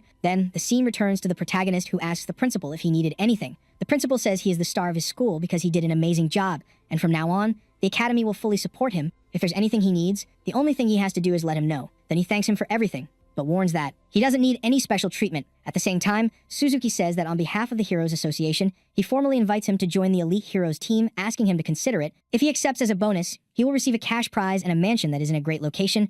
And seeing the situation, the principal thinks at that moment that the president was very smart because recruiting a genius like this is a huge achievement. On the other side of the arena, that girl was climbing the stairs and suddenly, Billy grabs her by the collar of her shirt, furiously asking why she lowered the flag and let Tsuyoshi win. Then she says that the boy had saved her life and everyone else's. If it weren't for him, she would be in the hospital now. But Billy says it doesn't matter because that guy is stealing all the attention because of that. And hearing this, the girl doesn't care about anything else and ends it with him right there. The guy just gets angrier, and when he was about to slap the girl, someone suddenly stops him. And who do you think it is? Of course, it was the protagonist who realizes it was Billy who was there. The tough girl just watches the situation in silence, and Tsuyoshi says he didn't want to get involved. But now that he knows he's behind this, he has no choice, right? Asking if he has any idea how many people could have been hurt if he hadn't intervened, and this isn't just a school rivalry, but a matter of life or death. In this, the guy says he is the son of the Blue Cobra Gang leader, and if he doesn't let him go now, H.E. will have problems. My god, always the same old talk. And at that moment, Tsuyoshi slaps him in the face, saying that stupidity really has no cure. The guy is thrown far away and starting to run says he will pay for this.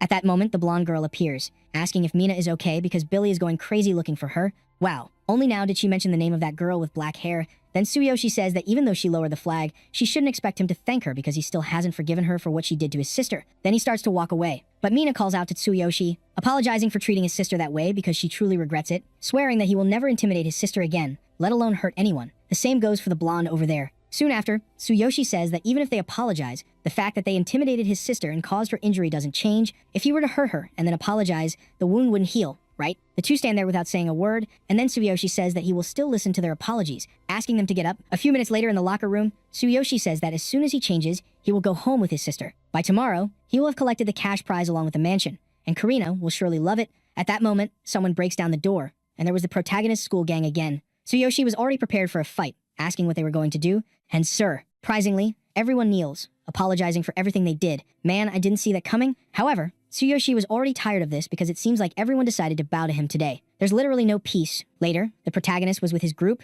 going to pick up his sister. Suddenly, Mina appears, saying that Billy is coming, so he needs to get out of there quickly. However, at the same time, the guy shows up, telling Tsuyoshi not to underestimate him because even without his father, he has many allies. After calling the MC for a fight, the other bully asks if Tsuyoshi really stressed that man out because he's on a completely different level than the others.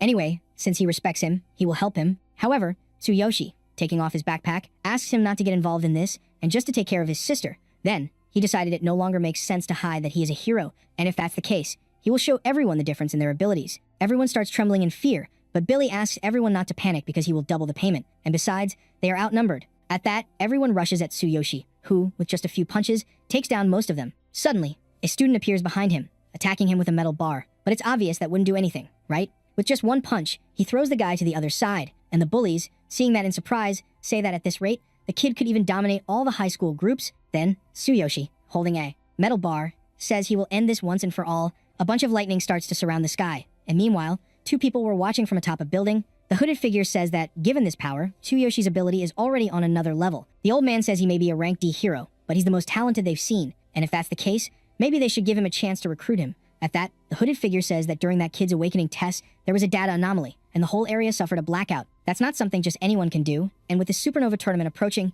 he is exactly the type of talent everyone is looking for. This tournament will be more intense than ever, and the rankings will impact resource distribution this year, and even the Hero Alliance is sending stronger rookies. To make it easier to understand, each guild and faction participating in this tournament is desperately searching for promising rookies, and now that Tsuyoshi's abilities are much easier to see, they have now achieved their goal. At that moment, the old man disappears, and the hooded figure says that guy is very smart. Still, he will make a point to meet the protagonist in person. Man, the partner suddenly sprouted wings. I don't understand anything anymore. The scene returns to Tsuyoshi's battle, who was taking down everyone. The poor guys were getting electrocuted, and Billy wanted to know if this is the level difference between an ordinary person and a hero. All the students had already been defeated, leaving only the guy. Then, Tsuyoshi points the metal bar, throwing it aside, almost hitting him, telling him to disappear because he never wants to see his face again. The guy, not wasting any time, bolts out of there, and Mina asks if he's okay. He replies that he is, thanking her for warning him beforehand. After that mess, it's obvious that the other students would be very excited, calling Tsuyoshi to even form a group. Kid, not wanting to know anything, just told everyone to go home already. A little later, Tsuyoshi and his sister were heading home, and she says he got too strong, and even his classmates are jealous. Our boy responds that this is both good and bad, because it could attract attention, but not all attention is welcome. Changing the subject, he says that since they passed the test, the president of the Heroes Association is giving him a bonus of 10 million yen along with an apartment. And hearing this, his sister is surprised, asking if he is serious. He replies that he is talking about the president of the school's Heroes Association. And if the apartment has an elevator, she won't have to climb the stairs like she does every day. Then his sister thanks him for everything he has done for her. And Tsuyoshi just smiles, saying that she is his sister and taking care of her is his responsibility. So she doesn't need to keep thanking him for that. Suddenly, someone calls the protagonist, asking if he has a moment, and it was Suzuki mentioning that he wants to discuss the Supernova tournament. The guy was taking too long to show up. A few minutes later, already at Tsuyoshi's house, Suzuki asks if he has been living there with his sister all this time. The boy replies that yes, and since their parents passed away, he has been living there with his sister. However, the stairs are really difficult for her because of her legs. And changing the subject, he asks if the mansion he mentioned before has an elevator. The guy says yes, and he went to check the moving date today. And if that's the case, it would be better to go there immediately because it's a fully equipped place, and there's nothing to worry about. Soon after, he asks the boy what happened to Hai. The sister's legs, he says that she was injured by a monster of darkness a long time ago, and their parents died during that incident as well. Hearing this, the guy says that darkness really brought many problems to several families, but he heard that a certain golden elixir of rebirth will be at auction next month, and if they can get it, there's a chance her legs could recover. Then of course, Tsuyoshi gets all excited, asking if he is serious. At that moment, the system appears informing that the golden elixir is a rare liquid that can restore lost bodily functions. It is only occasionally obtained when high-level heroes defeat special creatures, and to acquire this item, the requirement is to be at least a rank C hero. Additionally, to have an amount of money of at least 10 billion in capital. Tsuyoshi is shocked to learn this, and Suzuki says that every auction has strict entry requirements based on status and power. He can achieve rank C by placing in the top 3 in the Supernova tournament, as he can request a promotion. But regarding the money, even as president of the Heroes Association, he cannot provide such support because it is far beyond the usual prize of 10 million yen. Seeing the situation, Tsuyoshi thinks he cannot give up on this item, wondering how he will manage to get 10 billion yen in just 1 month. Then he remembers the potions from the other world, because compared to the capsules from his universe, those potions are far superior in terms of effect.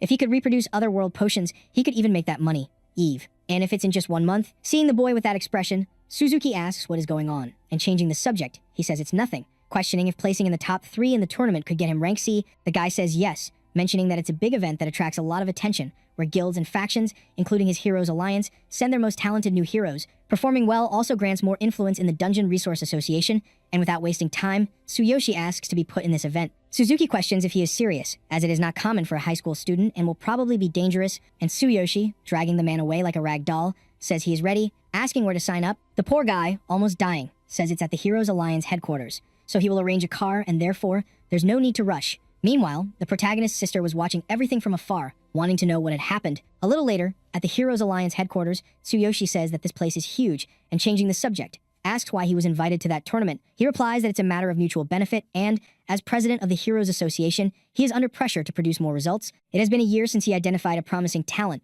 and in the meantime, powerful factions and guilds from outside only provide special treatment for young talents. Hearing this, Tsuyoshi says that explains a lot. But anyway, he will do his best to ensure he doesn't disappoint him. Then a woman says that Tsuyoshi does not meet the requirements to participate in the Supernova tournament. Suzuki doesn't understand anything, saying she thought one of the 3 spots was still open. She says there really is one, but the boy doesn't have the necessary records in the system to qualify. To participate in the tournament, he must have ranked among the top 3 in at least 2 public dungeons. And she checked before, and he only took part in 1 dungeon where there are no other records. Hearing this, Suzuki says he was careless, and Tsuyoshi asks what these public dungeons and this rank she's mentioning are. The guy says it means there's no way to enter the tournament now, mentioning that there are 6 public dungeons, 3 of rank C, 2 of rank D, and 1 of rank B, which is the most complicated. To qualify for the tournament, he and his group must secure a placement among the top 3 in any of the public dungeons. However, many competitors intend to qualify, so the competition in these 6 dungeons is intense, plus there's less than a week left. Nevertheless, the kid says it's alright and he will secure a placement among the top 3 in at least 2 public dungeons before the event. At the same time, Suzuki asks if he's serious, and the woman says there's no way to achieve that. Then he says he's leaving now, and the only thing he has to do is make sure to keep that last spot open for him, thinking that given the current situation, he needs to go to the other world immediately. He will get the potion formulas from the other world and level up to 15 before coming back, and shortly after, Tsuyoshi had already gone to the other world. Suddenly the system appears, saying that due to instability, he cannot remain in the other world for more than 3 days. If he stays there, it will result in the inability to return to the original world. So it's obvious the kid would be frustrated, saying things are about to get much more complicated. The next day, Sakura wakes up saying good morning to her master, who says it's been a long time. However, the girl doesn't understand anything, right? Because it's only been 1 night. Anyway, she will prepare for the match immediately. A little later, the two are walking through the city and Tsuyoshi says it's lively as always and it's to be expected in Kevin's city. At this, Sakura says that recently Kevin has been organizing a refinement tournament with extravagant prizes, attracting young shamans and adventurers in search of rare medicines. Tsuyoshi asks what the rewards are, and she says she checked before since Kevin is organizing it and the rewards are quite incredible. The main one, which is the first place, comes with the opportunity to be a direct disciple of Kevin along with a basic potion formula. Just the formulas are very attractive to shamans and are extremely valuable, and a single basic potion formula can be sold for up to 300 gold coins. Hearing this, Tsuyoshi thinks it's perfect because if he can get his hands on enough formulas, he could easily make 10 billion yen in his original world. And looking at the protagonist's expression, Sakura asks if he's perhaps interested in those potions, who without wasting time says he will participate, and the tournament and win first place. He can't just find him and shamelessly ask for the formulas because that wouldn't be right, and if that's the case, he will earn them fairly. Sakura, meanwhile, thinks that Tsuyoshi will probably participate in this tournament, and it seems plans will be delayed again. A little later, Tsuyoshi was going to register for the tournament and ends up meeting Fulin, who, surprised, asks what he's doing there. However, the boy doesn't even remember who the poor girl was, who, pissed off, says she took the shaman exam and lost first place because of him. Hearing this, Tsuyoshi says he was just joking, and besides that, he wants to join the refinement tournament, asking where he can register. At this, Fulin is surprised by the boy's ignorance, saying that the tournament is not like that exam, and even blue-ranked shamans are competing. And Tsuyoshi, ignoring what she had said, just goes in the other direction to register, and suddenly someone calls the group saying that Fulin is making too much noise so early. Looking at the protagonist, she asks how he dares to show up there. Man, that annoying monster again? Hearing this, Fulin starts trembling in fear right away, asking if Tsuyoshi knows her superior. Then the angry beast says she had said before that she wouldn't let him be at peace in that city. Out of nowhere, she calls a bunch of orcs to go after Tsuyoshi. Fulin, however, asks to stop this because that guy may be weak, but he's not a villain and is just trying to participate in the tournament. Still, the beast doesn't want to hear anything mentioning that Fulin not only disappointed the master during the exam, but is now on the side of that weak human. At the same time, Tsuyoshi was observing the situation, saying that if this is how it's going to be, what he will do now is just self-defense, asking Sakura to stay out of it, and hearing this, Fulin asks if he is really planning to fight all these people alone. Then one of the orcs tells him not to underestimate him because acting tough in front of a girl when you don't have real strength is pathetic. Suddenly, another orc appears asking to get out of the way, as Vincent's enemies are also his enemies. If that's the case, he will show everyone what happens when they challenge him. Man, that orc is really buff. He even has a spiked mace. Thus, Vincent says he will leave that idiot to him. Regarding the hybrid girl, when he's done, he can do whatever he wants with her. After that, Fulin says he will tell the master everything he did there. However, Vincent tells his henchman not to worry because he will deal with his master later. At that moment, the orc charges at Tsuyoshi, saying that after finishing that fight, he will deal with Fulin. The poor girl is trembling at the base, but Tsuyoshi tells her not to worry. After all, it's clear that the kid isn't going to lose to any of these idiots. The orc is surprised that Tsuyoshi went after him alone and can barely defend himself. Wow, the situation changed quickly. Now the guy is in his rightful place. Suddenly, our hero activates his supreme physique, and then things just go downhill for the orc, right? Now it's gone from bad to worse. Vincent, seeing the situation, is surprised, thinking that even his strongest henchman couldn't touch that human. And the orc, managing to hold on a bit longer, thinks he can't fail because he has to turn the situation around, even if it costs him his life. At the same time, he activates his skill, and the ground starts to tremble. Vincent is all confident, thinking his henchman is going to win, but his life isn't easy. The guy is thrown far away. After that, Tsuyoshi activates his lightning skill, and at that moment appears behind the henchman, who thinks he can't defend himself, let alone counterattack, believing he's really going to be killed. However, when the protagonist was about to end the fight, someone casts a spell that nullifies all their enchantments. Seeing that, Tsuyoshi is surprised because it literally nullified their abilities. In that, someone says that the tournament is about to start, asking them to stop causing this mess, especially Fulin and Vincent, who are disciples and shouldn't be causing problems at the entrance. After all, they are embarrassing the shamans. Wow, and isn't it that Kevin finally showed up? The beast feels all awkward, and then Kevin asks what he is doing there instead of preparing for the tournament. Then Fulin charges at her master, saying that Vincent continues to pick on her. Sakura, meanwhile, was just looking at Kevin with hatred, thinking that he finally showed up. Man, I'm still trying to understand why I hate that guy so much. Tsuyoshi, for his part, was wondering if he was the one who activated that shaman magic earlier. On the other side, Vincent was making up an excuse, saying he was just disciplining the human and putting Fulin in her place. Kevin asks if he is really doing that in a place and at a time like this because if that's the case, he probably has a lot of confidence in himself. Vincent apologizes for everything, and then Kevin tells everyone to get out of there quickly. Changing the subject, he asks what Fulin was doing there again after not passing the shaman exam. The poor girl says she was just guiding the human who defeated her in the tournament to get registered. Then Tsuyoshi says he didn't expect to find him there since it was at that location with a recommendation from the president of the shamans. Moreover, he heard that the improvement tournament was happening, and he wanted to try his luck. A little later, Kevin was reading the letter, realizing that Tsuyoshi has persistent problems in his body, and if it's a recommendation from the president of the shamans, he won't refuse. The only thing he has to do now is to keep asking Vincent to prepare the materials for the tournament and not dishonor him as his main apprentice. Tsuyoshi follows Kevin but wants to know where Sakura is. and Kevin says that according to the letter from the master of the shamans, he was caught by darkness and is using elixirs to alleviate the symptoms. To maintain his mental and physical strength under such circumstances, he is probably perfecting some kind of special potion. However, the boy says that maybe his body was resilient or he was lucky not to be consumed after all, since he had entered the dark area alone, and admits that it was very reckless of him. And hearing this, it's clear that Kevin would be surprised, asking if it's really true. Our hero replies that yes, saying he is a warrior, but at that time he had a request for the master of shamans, and since an exam was happening, he thought it would be cool to try. Kevin asks if he had studied potion refinement and who his mentor was, but Tsuyoshi says he never studied formally and never had a mentor, relying only on instinct. Hearing this, the guy starts to think that this boy could even be a genius who surpasses him. Anyway, it's impressive, asking him to continue explaining, thinking that he needs to see everything with his own eyes.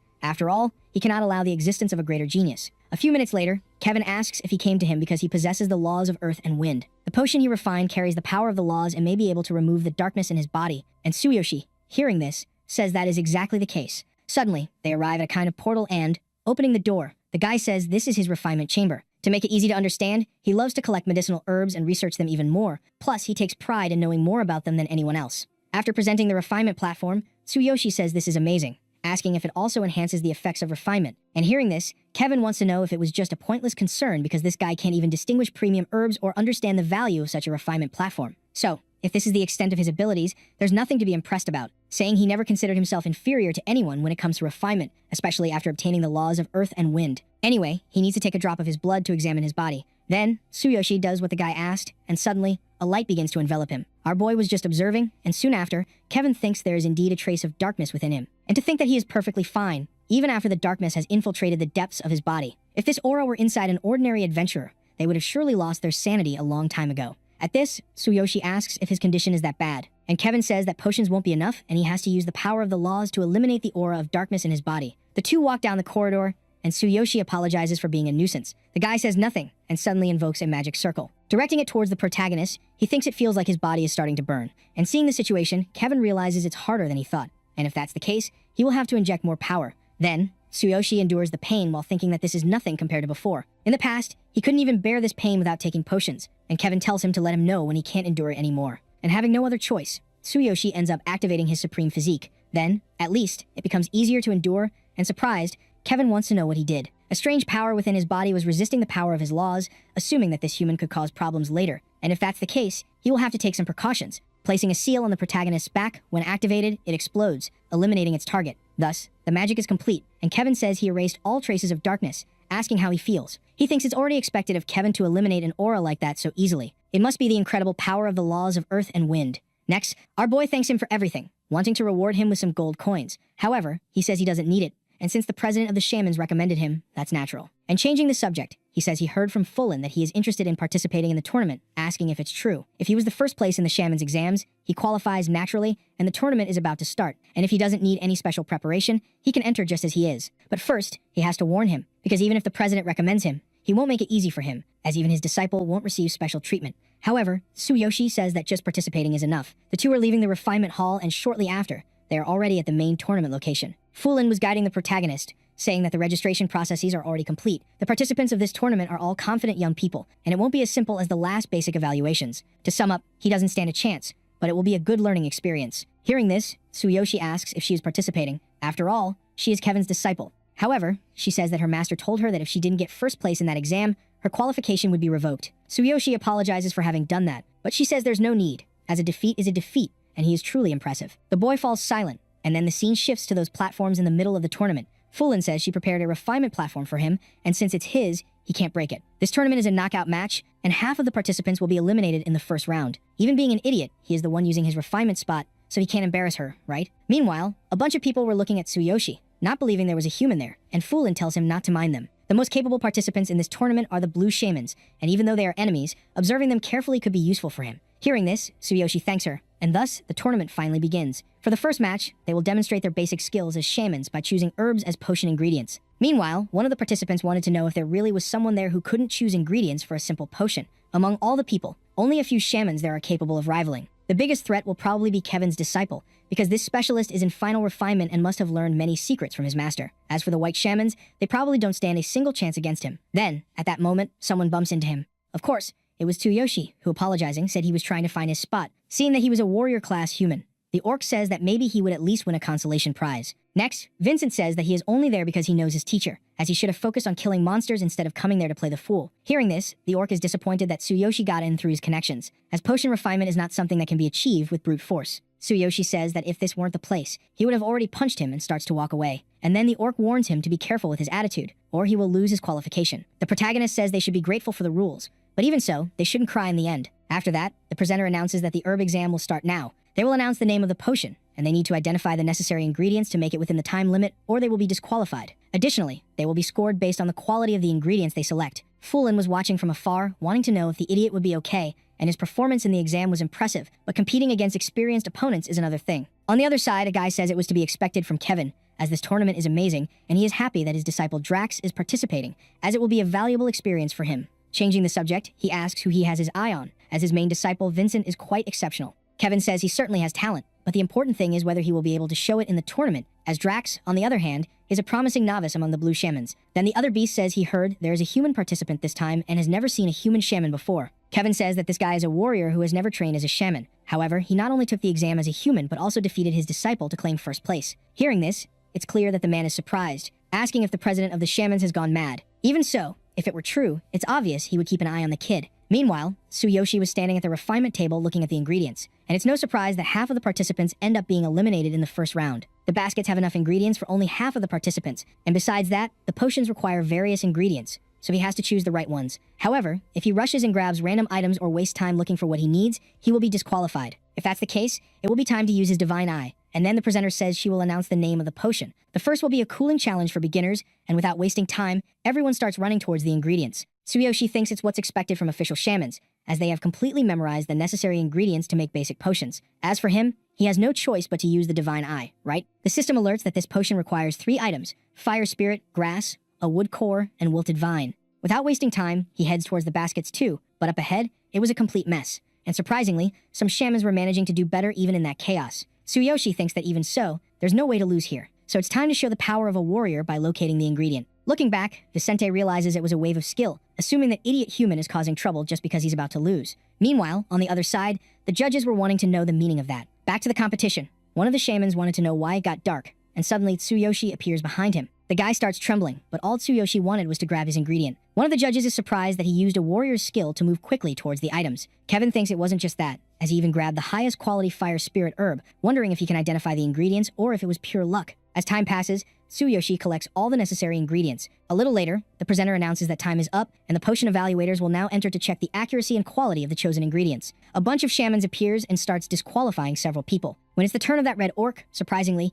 he passes with 84 points. He gets all smug, and Kevin says it was expected since both his speed and precision are impressive. A little later, it's Vincent's turn, who passes with 94 points, stating that in a match like this, there's no one else but him to take first place. The surprised evaluator says that the genius's disciple lives up to his name. Then Kevin says that with this score, it's clear Vincent will take first place in the first match. Fulin, seeing all that, thinks it's better for this weak human to keep up. And meanwhile, it's Tsuyoshi's turn to be evaluated. The orc, looking at the protagonist's ingredients, wants to know if he's really human, as all the items are correct. When he goes to check the quality, at that moment, the staff starts to shine, and the orc assumes that the evaluation has some kind of defect. Curious, Kevin asks him to stop stalling and announce the results at once, and the guy says that Tsuyoshi passed with 100 points, which is a perfect quality. Everyone in the arena is shocked that a human did that, but Tsuyoshi expected everything since his divine eye analyzed everything perfectly. The shaman says that the scores of all participants are strictly measured by the analyzer, and there's no error in the scoring as far as he can tell. The evaluator says it seems Tsuyoshi has an extraordinary talent for selecting ingredients, wanting to know if he's as skilled in other areas.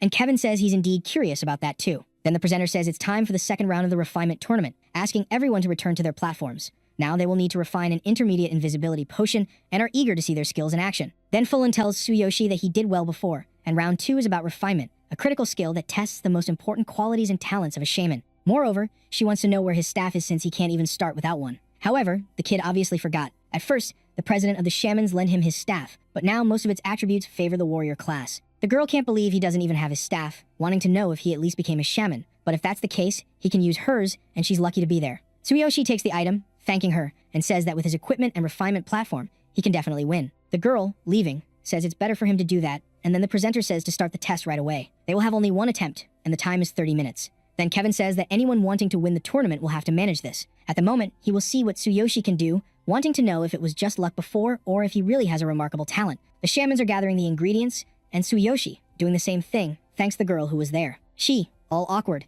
says it's nothing and the only thing she's doing is her job. Returning to Kevin, he says this test will reveal who can keep calm and operate with precision under strict conditions. Those who lack skill or mental strength will make mistakes immediately, and what he said was really happening, several shamans losing their composure. However, on the other side, there were others who were managing to get through this situation calmly, especially that orc and Vincent, who had already started refining. The orc thinks that crushing the ingredients means grinding them into powder with his own mana, and the stronger and more precise his mana control, the finer that powder will be. The final and most critical stage of refinement is fusion, and the mana capacity within someone's body is the key to this process. Returning to the evaluator, he says that Kevin's disciple has been hiding his talents all this time. His mana capacity is 7,000, and with skill numbers like that, he's just a few years away from ascending to the status of a red shaman. Kevin says that Vincent's talent is simply a gift from nature, but his mental fortitude still needs to be forged. Regarding this, Yoshi, for some reason, cannot sense his presence. However, when they look over to the other side, the kid is still standing there without moving a single muscle. He thinks it seems this round will come down to the two of them fighting, and their mana capacities are 880 and 1,060, while his is only 510. Drax will probably produce a C-grade potion, while Vincent might manage a B-grade one, which is already expected from Kevin's disciple, as intermediate potions are no joke. Suddenly, Fulin, furious, tells him to stop getting distracted since there are only 20 minutes left. Then the kid grabs the items, thinking it's time to start. Even so, since he is a warrior, it's clear that his mana capacity will be lacking. Thus, he begins to use it on the staff, and the other orc was looking at the protagonist's mana extent. It's probably not better than that of an average white shaman. Vincent was also observing the situation, saying that Tsuyoshi was impressive during the first round but seems to have just been lucky in the end. The evaluator asks if Tsuyoshi's mana wave boils down to that, which means his mana capacity is probably not even 600. Kevin thinks it probably isn't worth taking Tsuyoshi seriously, saying that just the fact that he gathered the courage to participate in that tournament is indeed commendable. Returning to Fulin, she also wanted to know what happened because this strength is nowhere near what Tsuyoshi showed before in the last tournament. Then Drax says it's time to use the skill his master specifically taught him for this tournament. Using a skill to amplify his mana, thinking that now his capacity probably exceeds Vincent's. He probably thinks he will only be able to refine a C-level potion, but it will be different this time. The guy raises the staff to the sky,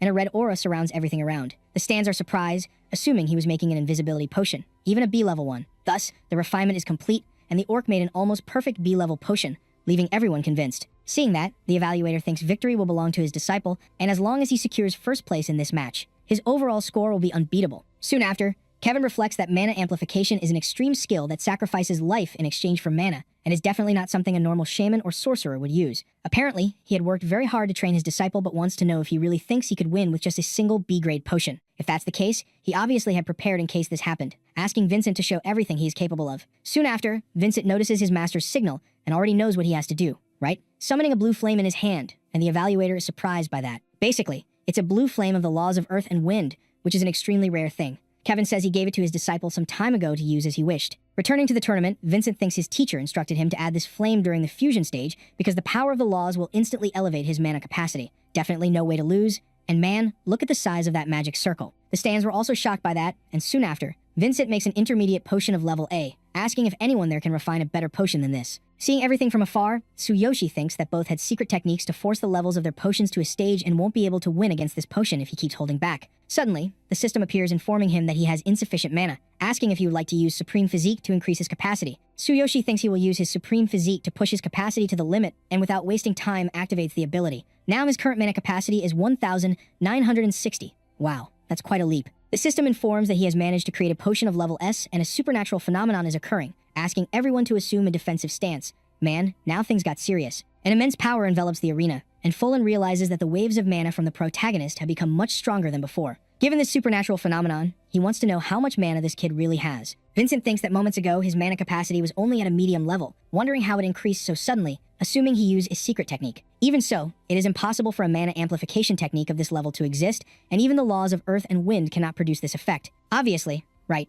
that no one was believing that, and to make matters worse, suddenly, a giant beast appears in the sky. Observing the situation, Kevin assumes it looks like a supernatural phenomenon. Meanwhile, Tsuyoshi continues to refine the potion, and the system warns that the calibration of the ingredients has been completed. Tsuyoshi asks to start the fusion, and then that giant beast charges at him. After that, the evaluator says that this is a divine punishment of lightning, and if he is not prepared in advance, he will suffer massive damage. Kevin says that the rarity and difficulty of making rank S potions stem from this challenge, and those who do this require an extremely high level of mana skills and must endure the divine punishment brought by the process. Asking if Tsuyoshi wants to kill himself, and then the system appears for him asking if he wishes to use the divine hammer to absorb all the incoming damage. He thinks that his plan was to withstand the lightning with his supreme physique, but he didn't expect that the divine king's hammer would also be able to absorb the damage. If that's the case, the potion will be much easier since the divine king's hammer itself emits lightning, and for him, this is not a threat. Without wasting time, he summons the massive hammer, and everyone is trying to understand what kind of weapon that is. At that moment, the magical beast charges at the protagonist, who simply defends by holding the hammer. The system warns that the lightning has been absorbed, and Tsuyoshi after that puts away his weapon. Then the potion is finally made,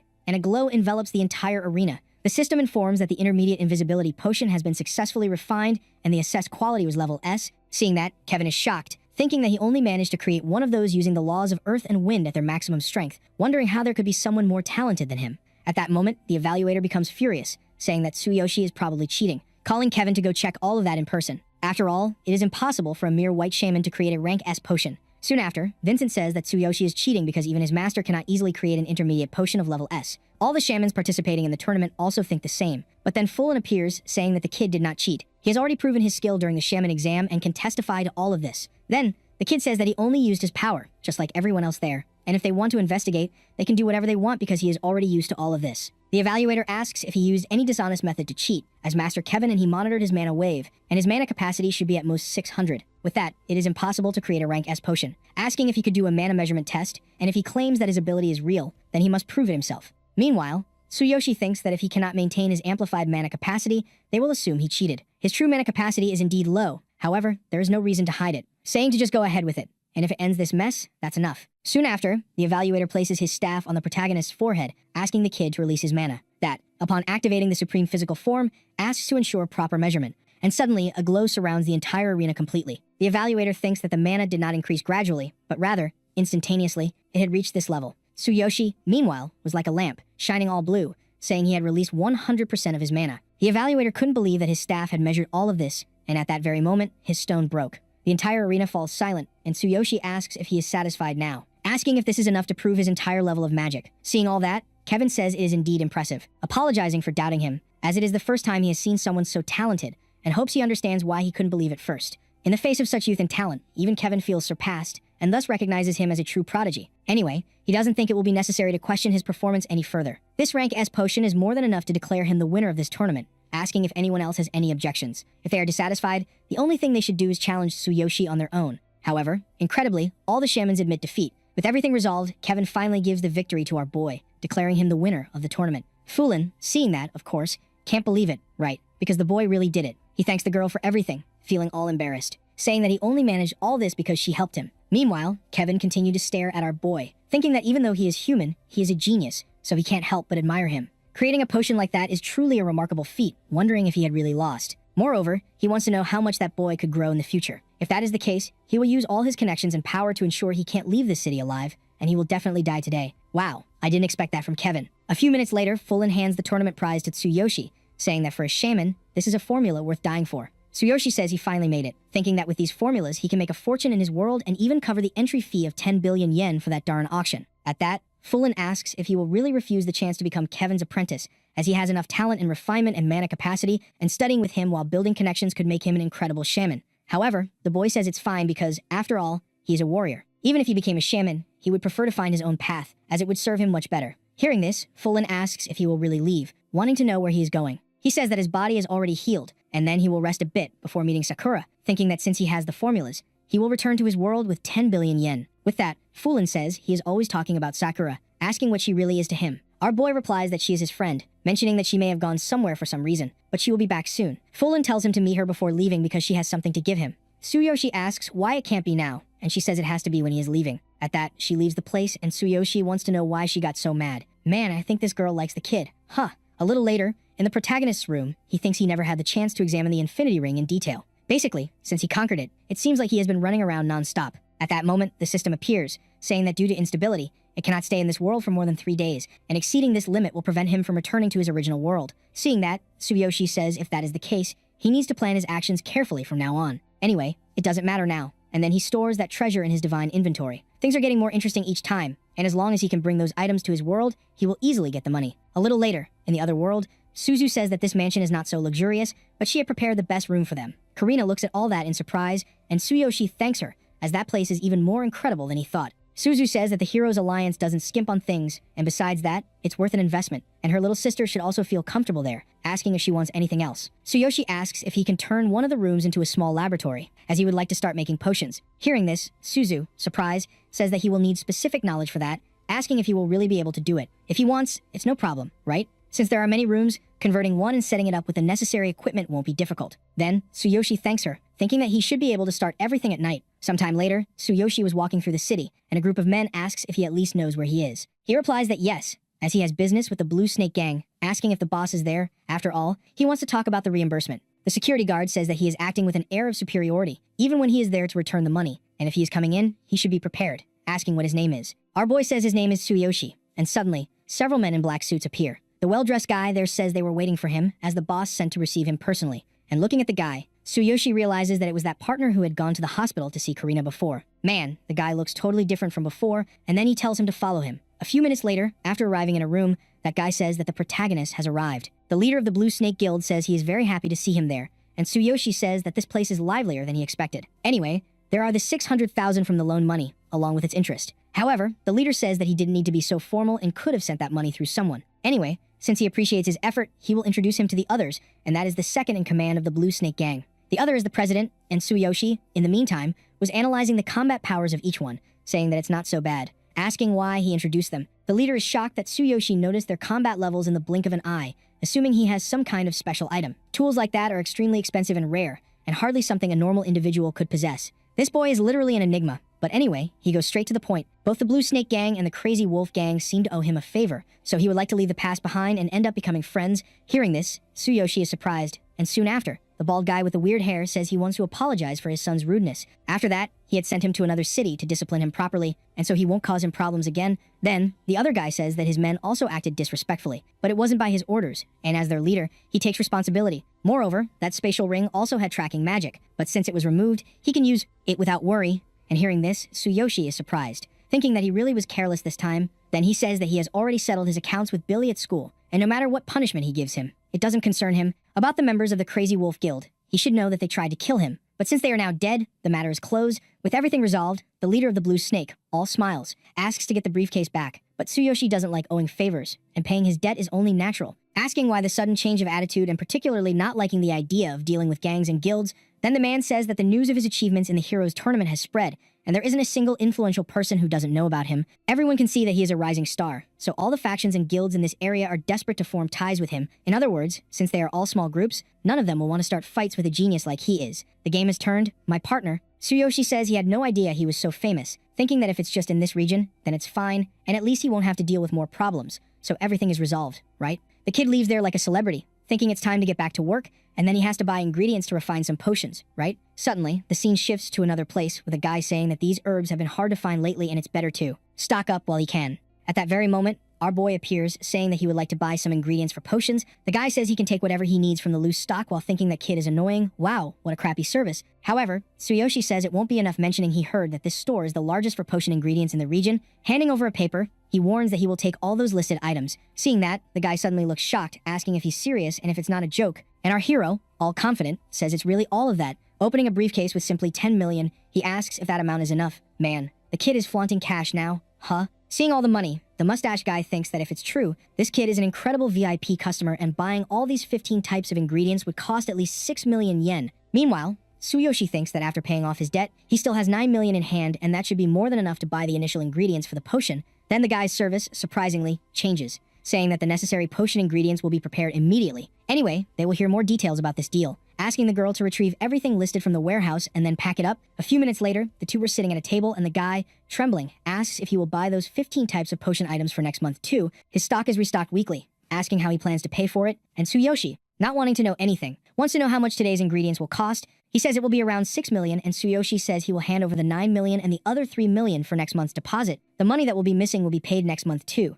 and if needed, They can sign a written contract and the documentation is already prepared as well. However, there is one condition, as he must provide these items at that price and not sell to anyone else. With everything settled, Tsuyoshi says he was looking forward to doing business with him, thinking that as soon as he has the ingredients, he can start experimenting that night. Returning to the kid's apartment, his lab was finally ready and his sister appears saying she heard that Suzuki personally covered part of the cost, all of this with his own money, so they should thank him. And changing the subject, she says she had never seen him making potions, asking what he will do with this lab. Tsuyoshi says he also plans to repay the president's favor many times, and the reason he built this lab is to fulfill the promise he made to her before, thinking that he promised to bring back her smile like in the old days. Anyway, he just needs to wait until it's ready. Pushing her out, the kid closes the door, saying he needs to focus. Without wasting time, he takes the items from the divine inventory to start making the potions. Time passes, and Tsuyoshi continues studying, saying that the divine eye is amazing as it automatically analyzes the ideal ingredients of this world and tea. Teaches him the refining process. Wow, look at the size of the kid's notes. What he wouldn't do for his sister. Time goes by and he keeps mixing the potions. Then he says that will suffice for now. However, in this world,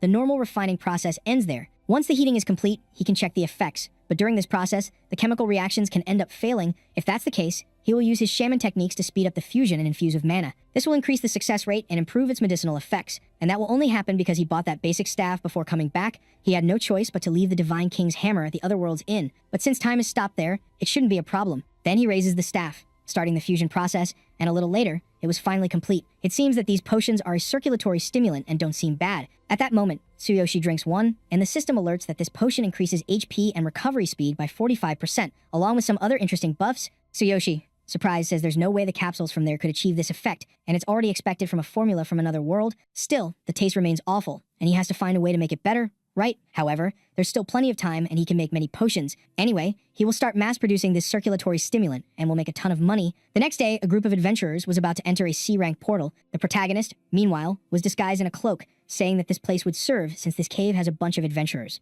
Suddenly, a group of people looks to the side, realizing that that guy was shamelessly selling capsules. Another adventurer says that the capsule production business is monopolized by 3 huge corporations and it's safer to buy from specialized stores to avoid fake products. Then Tsuyoshi says that if they are dissatisfied with their current capsules, they must try his brand new energy capsules. The adventurers were still skeptical, and the other guy says that no one is going to buy an unknown product, asking if he is saying that it is more effective than the products from the 3 big corporations. Tsuyoshi says that this is a basic capsule that helps improve energy and HP, containing 6 capsules and costing 24,000 yen. Plus each person can buy up to 10 boxes per day. Hearing this, the man only gets more nervous, saying that the stimulants from the 3 corporations cost only 20,000 yen, telling him to get out of there with those items because it's clear they won't be effective, right? If he doesn't leave soon, sooner or later, some stressed hero will end up destroying his stall. Tsuyoshi, for his part, remains silent, saying that he has some samples available, and if they are not satisfied with the effects, they are free to turn his stall inside out. However, if they are impressed, they will have to buy a whole box. At this point, the man's honor is at stake, and he agrees to try it, but if it's a low-quality product, he won't get away with it. No one believed that the product would be good, and soon after, the guy grabs that blessed capsule. Man, the partner feels the effects immediately, and then Tsuyoshi says that it increases recovery and vigor by 45%, plus it reduces damage taken by 12%, wanting to know if the capsule is worth its price, but the guy didn't even seem to be listening, and soon after asks if he can buy a whole box. Actually, he will want 10 since he can take all those per day. Wow, it was that easy? With the payment made, man, the guy is still glowing, and to make matters worse, he asks if he will come back tomorrow and what time he will be there. Everyone was looking at what happened, and without wasting time, they all want to buy Tsuyoshi's potions. There were still some free samples, and the adventurers grabbed them to try. Seeing that the stuff is really good, they were eager to buy the boxes. A crowd gathers around the kid's stall, which he tells to form a line, as it will be a maximum of 10 boxes per person, thinking that everything is happening as planned, but there's no way to earn the registration fee of 10 billion yen just with this type of business. The capsule served well for the first phase of his plan, and with its incredible effects and limited availability, a fanatic follower will soon form. If that happens, the 3 big corporations will definitely come looking for him soon. With that, the scene shifts to the building of a certain red tier, which is one of the 3 main pharmaceutical companies. A guy says that this week the price of these 3 products, including theirs, has been continuously dropping in the market to less than half the previous value. And as they know, this is due to the emergence of black capsules of the same type. The 3 products in question are the circulatory stimulant capsule, the nutritional capsule, and the mana recharge capsule, and they allocated a large amount of resources to obtain those. It's hard to imagine that these types of capsules are popular among heroes, and after conducting tests, they discovered that they can be made by a group with advanced technology. Fortunately, they are not products from their rival company. Otherwise, they would have already monopolized the market. Plus, they have no idea who the genius behind this is and why no one knew about them until now. Then, a woman appears saying that if all these are dark capsules, then the products from the 3 largest companies must be considered failures. Everyone bows to let the woman pass, who then asks if they identify the group that made these capsules. Probably the other two companies have already started to move. That's the president of everything, saying that they cannot afford to fall behind, and the guy in the suit says that no one knows who is producing these capsules. They basically change their sales location every day. However, they are already conducting a large-scale investigation and will report the details as soon as possible. Still, for the president, all this is moving too slowly, and her company is in a desperate situation. Starting to leave again, she asks to prepare a car. Back to where the protagonist was selling the capsules, several adventurers were wanting the rest of them. A week has passed and everything is going according to plan. As the bait was set, T. The only thing left is to wait for the prey. Then, someone says they will pay 100 times the price, asking to sell to her. That's the president who says that if she's willing, she'll pay 100 times the price to buy just 10 minutes of your precious time. Man, what's all this for? And the kid, seeing who it was, says he had caught a big fish. A few minutes later, inside the president's car, she thanks him for giving her his time and introducing herself, says her name is Misa and she is the president of Red Tier. Tsuyoshi says it's a pleasure to meet her, thinking that, then, the president of one of the 3 major pharmaceutical companies is such a young woman. Misa says she wants to get straight to the point, mentioning that she wants to buy the formula for the 3 types of capsules they are selling, and the kid, not wasting time, says it will be 10 billion yen. Man, this guy was smart. Set all this up to get the money for the auction. Huh. Surprised, Misa says that's a bit too much and is above her budget, asking if she doesn't need to discuss this with her associates. The amount they can offer is 3 billion and, even for formulas of this caliber, it's quite a considerable sum. And seeing the situation, Misa thinks Tsuyoshi is trying to raise the price, wanting to know if he is the leader of the group or not. However, our hero doesn't back down, saying it has to be the 10 billion and besides that, he has no associates and made the capsules personally. This item will give a significant competitive advantage in the market, asking if Red Tier isn't currently facing a major crisis, and hearing this, Misa is surprised, thinking that if this kid did all that, he's probably a terrifying genius. Tsuyoshi, showing a cell phone, says the 3 major companies constitute almost the entire capsule market, but, according to the data he obtained, Red Tier's market share has decreased from 26% to 12% in the last 20 years. He probably knows that their capsules are the best on the market and, if Red Tier has the capacity to produce them, they could dominate the market. Moreover, the other 2 big companies would be interested in her formula, asking if she still thinks 10 billion is too expensive, then she accepts the amount of money. However, since they are conducting an honest transaction, she would at least like to know his name. Tsuyoshi thinks he hid his identity to avoid unnecessary problems arising too soon. But if she is the only one who knows, it shouldn't matter that much. Introducing himself, he says his name is Tsuyoshi and he looks forward to working with her. The girl, in turn, is surprised, thinking he is quite young. With everything settled, the kid gets out of the car and the security guard says that here is the card for 10 billion yen and it has already been linked to his information. Wow, that was quick. Taking the card, he thanks for everything and the security guard asks if he is really okay with giving 10 billion yen, as it is a huge amount.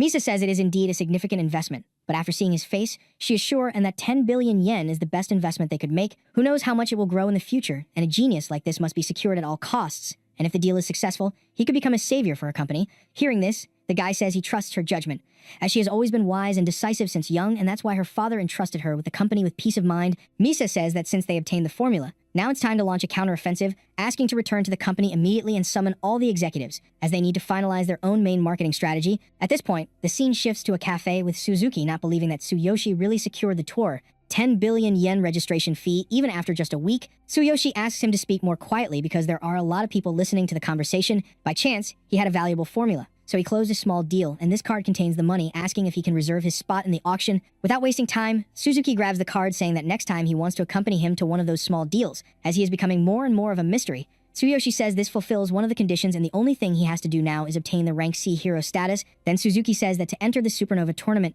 one must place in the top 3 at least twice in publicly accessible dungeons, but the registration for the Supernova tournament is already tomorrow. Still, the kid didn't give up, saying that one day is enough and asking if he can take him to the public dungeons tomorrow morning. A little later, at Tsuyoshi's mansion, his sister says she will go to bed early, mentioning that bed is very soft. Our boy, seeing that, smiles and closing the door wishes her good night. Entering his room, he says that tomorrow President Suzuki will take him to the public cave, so he needs to get stronger before that. He has been stuck at level 12 for a long time, so he needs to become more powerful. Thus, he will make a bid for the golden elixir of rebirth for Karina when he returns to his world, and he will definitely find a way to get her back on her feet again. A few minutes later, the scene shifts to another world, and Tsuyoshi realizes that Sakura still hasn't returned, so he will have to plan a leveling strategy for the next 3 days when she comes back. Even so, in this world, he can do absolutely nothing without her. He probably has already heard that he won the refinement tournament and should be back by tomorrow morning. But thinking about it, he wonders where Sakura went, questioning if she has friends around there. Meanwhile, a group of crows was watching him, and man, those creatures don't seem pure at all. At that moment, an explosion occurs, and Tsuyoshi,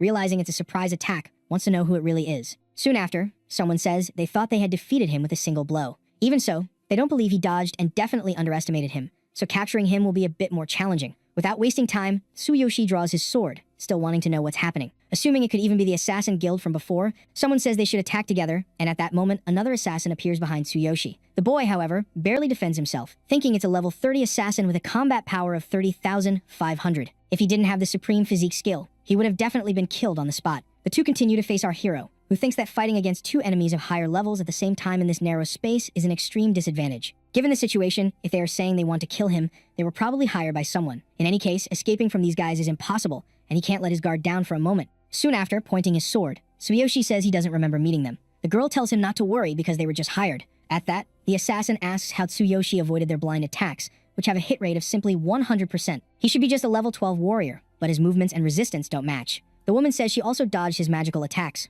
but it still doesn't matter, and taking him with her is enough. At that, the battle between the three continues, and Tsuyoshi seems to be having some kind of trouble. Still, he was managing to dodge the blows, saying they shouldn't have thought he would accept that situation by staying quiet. At that moment, they invoke the lightning skill, and that woman appears in front, summoning a magic shield. The assassin says that if the protagonist's level were a bit higher, he might not have escaped unscathed. However, unfortunately, he is only level 12, and fighting will only cause him unnecessary pain. Man, the guy really went all out, throwing a bunch of attacks to make things worse. The mage did the same. Tsuyoshi was being targeted from all sides, thinking that fighting against two higher level enemies at the same time is truly impossible. The girl says it's already a miracle he has lasted this long at level 12 and should drop his weapon and surrender at once. However, it's obvious that Tsuyoshi won't accept while wondering if he should risk using the divine hammer. In that case, there will be no other way, and suddenly a different energy envelops everything around. But then another person appears, asking if he is hiding something. Our boy recognizes that voice, and with that, Kevin appears. Huh, I thought it was this guy who sent those assassins here. I'm not understanding anything anymore. However, as life is not a bed of roses, Kevin activates that seal he had placed on Tsuyoshi's back. Wow, I had even forgotten about that. At the same time, he says there is a mysterious energy surrounding Tsuyoshi, asking if it's the source of his amazing talent. Meanwhile, Tsuyoshi was trying to understand what happened, questioning if everything he had done for him was just a lie. Kevin says he is an idiot in this cruel continent and thought he was pretending to be innocent, but it's not what it seems. Then the assassin says she never expected the master to leave, and with these injuries, the MC won't be able to escape. Then Kevin thanks her, saying he will prepare a potion for them tomorrow, and the only thing they will need to get are the materials, asking Tsuyoshi to give up soon because he had placed a seal on him while healing him. Our boy asks why he is doing all this since he never did anything to him, and the guy says that his talent alone is already a threat, and because of that, he must be killed, because envy is tough. If you want to blame someone, it should be yourself for not having enough power to protect yourself. Now I understand why Sakura doesn't like this guy. Hearing this, the MC laughs, asking if the great master Kevin was perhaps afraid of him. At that moment, he already hurt the guy's pride, who without wasting time cast a spell to finish our boy. Suddenly, Fulin appears in the place, asking to let him go. Even being so powerful, he is picking a fight with someone as insignificant as Tsuyoshi, asking what the boy did, because he will find a way to make him apologize. Kevin is surprised that she feels compassion for this human, but she is still too young to understand. In this case, she should leave, otherwise she will end up facing problems later. At the same time, the girl receives a blow, and Kevin, furious, says that today will be the protagonist's last day. Meanwhile, the assassin wants to know what the MC did for Kevin to use this ability, but the woman says it's none of their business, and anyone who messes with the master must suffer. Tsuyoshi remains motionless, and then the system alerts that the update is at 10%, absorbing the energy around to repair the user's body. At that moment, Kevin's attack stops, and an explosion occurs. The guy wants to know what happened because his magical energy was absorbed in seconds. Everyone was staring at the boy, who, getting up, says it was thanks to Fulin that he gained more time. When the seal on his chest detonated, the system triggered an emergency alert. Thanks to that, his body could recover, but during the update, the system has to receive energy continuously, and if interrupted, it won't end well. To make it easier to understand, it will turn into barbecue. Given this situation, there's no choice, and one of them will have to die. Man, look at the big dragon again. And Tsuyoshi says it doesn't matter how much pain he has to endure. Even if his body were destroyed, he will finish all of them here and now. At the same time, he grabs the divine hammer, and the system warns that the conditions are insufficient, so the true power of the hammer cannot be fully unleashed. Meanwhile, Kevin thinks that his body is being torn apart by a devastating energy, and yet continues regenerating, wondering how he is doing this. Soon after, the two assassins say that the boy is not normal, so they will have to work together to defeat him. On the other side, the MC was tanking everything alone, saying he will end this once and for all. Kevin activates his shield, and the boy, not wanting to know anything, attacks without thinking. The other guy says he is an idiot because no matter how strong he is, there's no way to break a double energy shield. However, man, Tsuyoshi broke it as if it were glass. I don't know why, but the boy is all dark now, saying he had said he would make them into pieces. At this point, the scene shifts to a forest with someone running, very injured. Another person was also following him, and the beast begs to be spared, apologizing for everything it had done. However, the girl says she didn't spare her father back then. The orc says it wasn't the mentor and always thought she had left this world with the old beast king. Then, Sakura says that even if it wasn't the mentor, he is still an accomplice, and everyone's name is written there, and she will take revenge on all those who insulted and incriminated her father. The guy continues to plead for his life, saying that if he hadn't obeyed the orders, he would have been killed. However, the girl tells him not to worry because soon she will make his comrades go to the same place he is going. The orc, drawing a sword, says that if she really intends to kill him, she also needs to be prepared to be killed. At that moment, Sakura draws her sword, striking the orc. The beast, about to fall to the ground, is surprised that she has mastered the Flower Storm ability inherited from her father. Meanwhile, Sakura continues to make some notes in a book, saying that the rest of them should just wait. She never expected to find him while planning to kill Kevin, assuming that Guardian from before secretly opened the gate and let him infiltrate. At that moment, Sakura feels something. Recognizing that presence, quickly, she starts heading towards the place. Thinking that her master is in danger, and returning to the battle, that giant dragon was circling the sky, poor Tsuyoshi was suffering a lot, thinking that his bones are finished and his soul feels like it's on fire, wondering how powerful the divine hammer is and if the divine selection system can even repair this damage later. On the other side, the assassins were shocked, not believing that this kid is really just a mere level 12. Kevin says it's just a special ability, asking if they don't see that he's constantly taking heavy damage. It's probably some secret technique that sacrifices his life, and there's nothing surprising about it. At the same time, the assassin advances towards Tsuyoshi, saying he will finish him off in one blow, so there's no need to hold a grudge. Then Tsuyoshi stares back at him, and for some reason the man can't move anymore. Tsuyoshi asks if he wants to be killed for approaching him like that, with just one blow from the hammer. He sends the guy flying. At that moment, the system appears, asking if he wants to use the energy from the defeated enemy to upgrade the system, and Tsuyoshi answers yes, without thinking. Kevin, observing the situation, then asks to avoid close combat. There's something wrong with his energy, and the girl, trembling with fear, says there's no way the kid is just level 12 and doesn't want to fight him anymore. Tsuyoshi, surprised, asks if she's surrendering and if she didn't want to kill him before. But even if she wanted to run now, it's too late. Man, the kid is ignorant now. Just dealt a massive blow to the woman. Huh. Kevin thinks he was planning to use those two to delay Tsuyoshi, but that idiot is trying to use this strange power to take him along with him, and invoking the power of the laws. He says he cannot be killed by him. Still, he doesn't believe that the boy made him use this kind of power. Then he invokes his spell on his staff, and at that moment an explosion occurs. Looking at that power, Tsuyoshi becomes curious, wondering if he should take it too. Either way, he will do what he can to further increase the power of the divine hammer. The system warns that the physical damage is approaching the collapse limit, nearing 93%. Meanwhile, a giant tornado was swirling around. Oh, they were fighting in the middle of a city. An orc was watching all of this in silence, and his grandson asks his grandfather to come inside the house. However, he says he has heard about this lightning from his great-grandfather, as it appeared when the Beast King of his tribe emerged. Back to the battle, Kevin thinks that this level 12 had the courage to face him, assuming he has to kill him and obtain the secret technique within his body. He then asks if Tsuyoshi thinks that using secret techniques can neutralize the power of the law of destruction. Obviously, it won't help at all, but he should feel honored that a foolish human is dying by the power of his law. At the same time, the system warns that the physical damage will reach the collapse limit in 30 seconds. On the other side, Fulin was being hit by the magical power, and Kevin says it's her fault for being there, thinking he has to finish off that human and can't stop his magic because of her. After that, he intensifies the spell even more, and Tsuyoshi, seeing the situation, grabs Fulin. The girl is surprised and then says there's something behind him. A huge magical serpent appears and an explosion occurs. In that, Kevin says that after taking a hit of that magnitude, he definitely won't come out unscathed. Fulin asks if he's okay, and the kid, surprisingly, still remains standing despite all the debuffs. Seeing that, Kevin is surprised, assuming that resistance to the power of the law is getting stronger.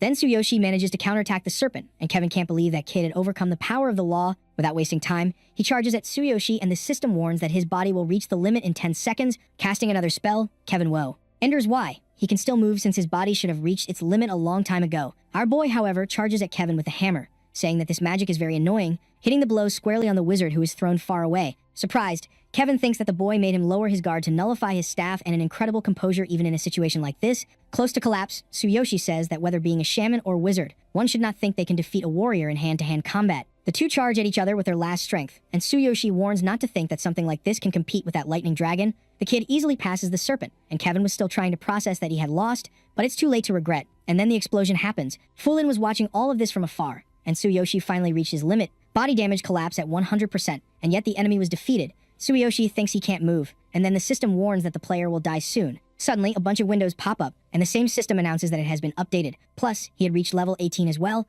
A little later, Fulin was lying on a bed, and Sakura asks if he has woken up. The girl asks where her teacher and the protagonist are, and Sakura, without hesitation, says that Kevin is dead. When he got there, in that place, the guy had already been reduced to pieces by his master's hand. Kevin was envious of Tsuyoshi's potential and probably launched that attack to aim the mysterious power within his body. In any case, he was a completely despicable guy. Hearing this, Fulin asks what happened to Tsuyoshi, as at that moment, his body was completely wearing out. However, Sakura says it's none of her business, and if it weren't for the debt of gratitude for helping her master, she would have killed him along with all the others, since she doesn't trust her. Now that he has woken up, he can leave. But soon after, someone says that the child is innocent. Recognizing the voice, Fulin realizes it was the protagonist, and upon looking out the window, she is surprised, Wow, the kid got the law skill. Now he's going to be even more overpowered to make things worse. He says that when he woke up, he was already like this, thinking that thanks to the energy of the law of wind and earth, he enhanced the system and managed to survive even on the brink of death. The excess energy even made him level up 6 times. Plus, that blessed energy is increasing more and more. Changing the subject, he asks why Fulin went to that place at night.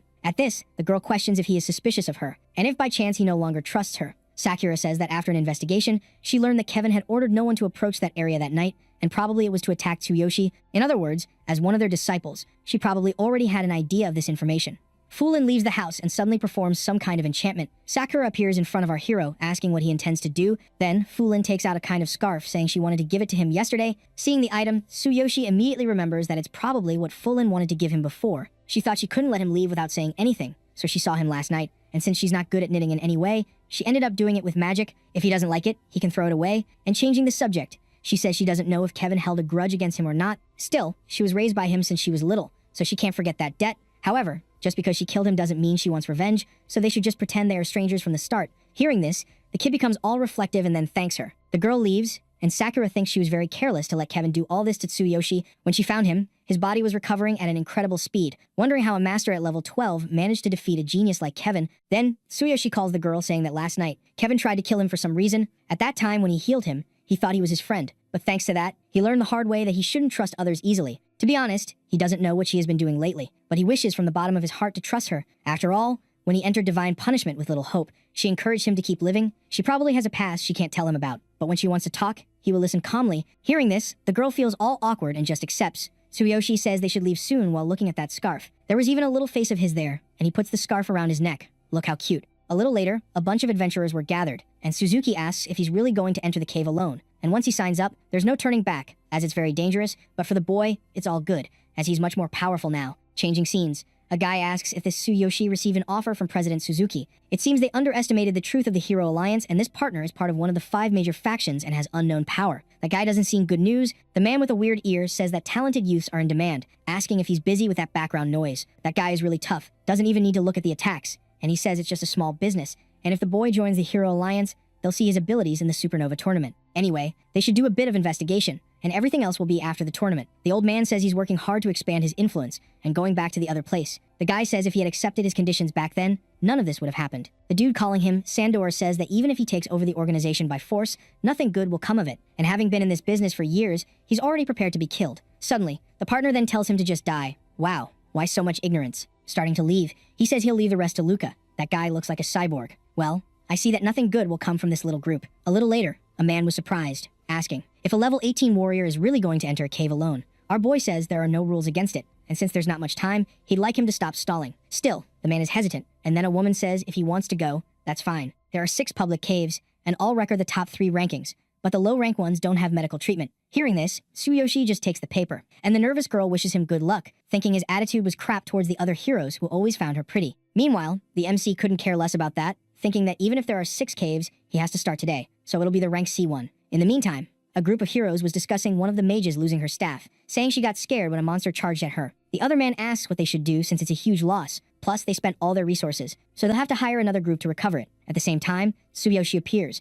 asking if they could let him pass. Then the partner apologizes, asking if he's going to enter the rank C cave. The guy with long hair says he's never seen his face before, asking why he doesn't ask his group, and the man says they can't look desperate. However, the poor guy's strategy goes down the drain. The girl looking like a child begs Tsuyoshi to recover her staff. Then the leader apologizes, asking if his group will go in there, and if he can recover the item, it would be a great help, and of course, they'll reward him. Next, the MC says he doesn't have a group and will go in alone. Obviously, everyone is surprised, and the guy with long hair asks what his level is, as he seems too young to do this. Our hero replies that he's level 18 and is class D, and then enters the portal.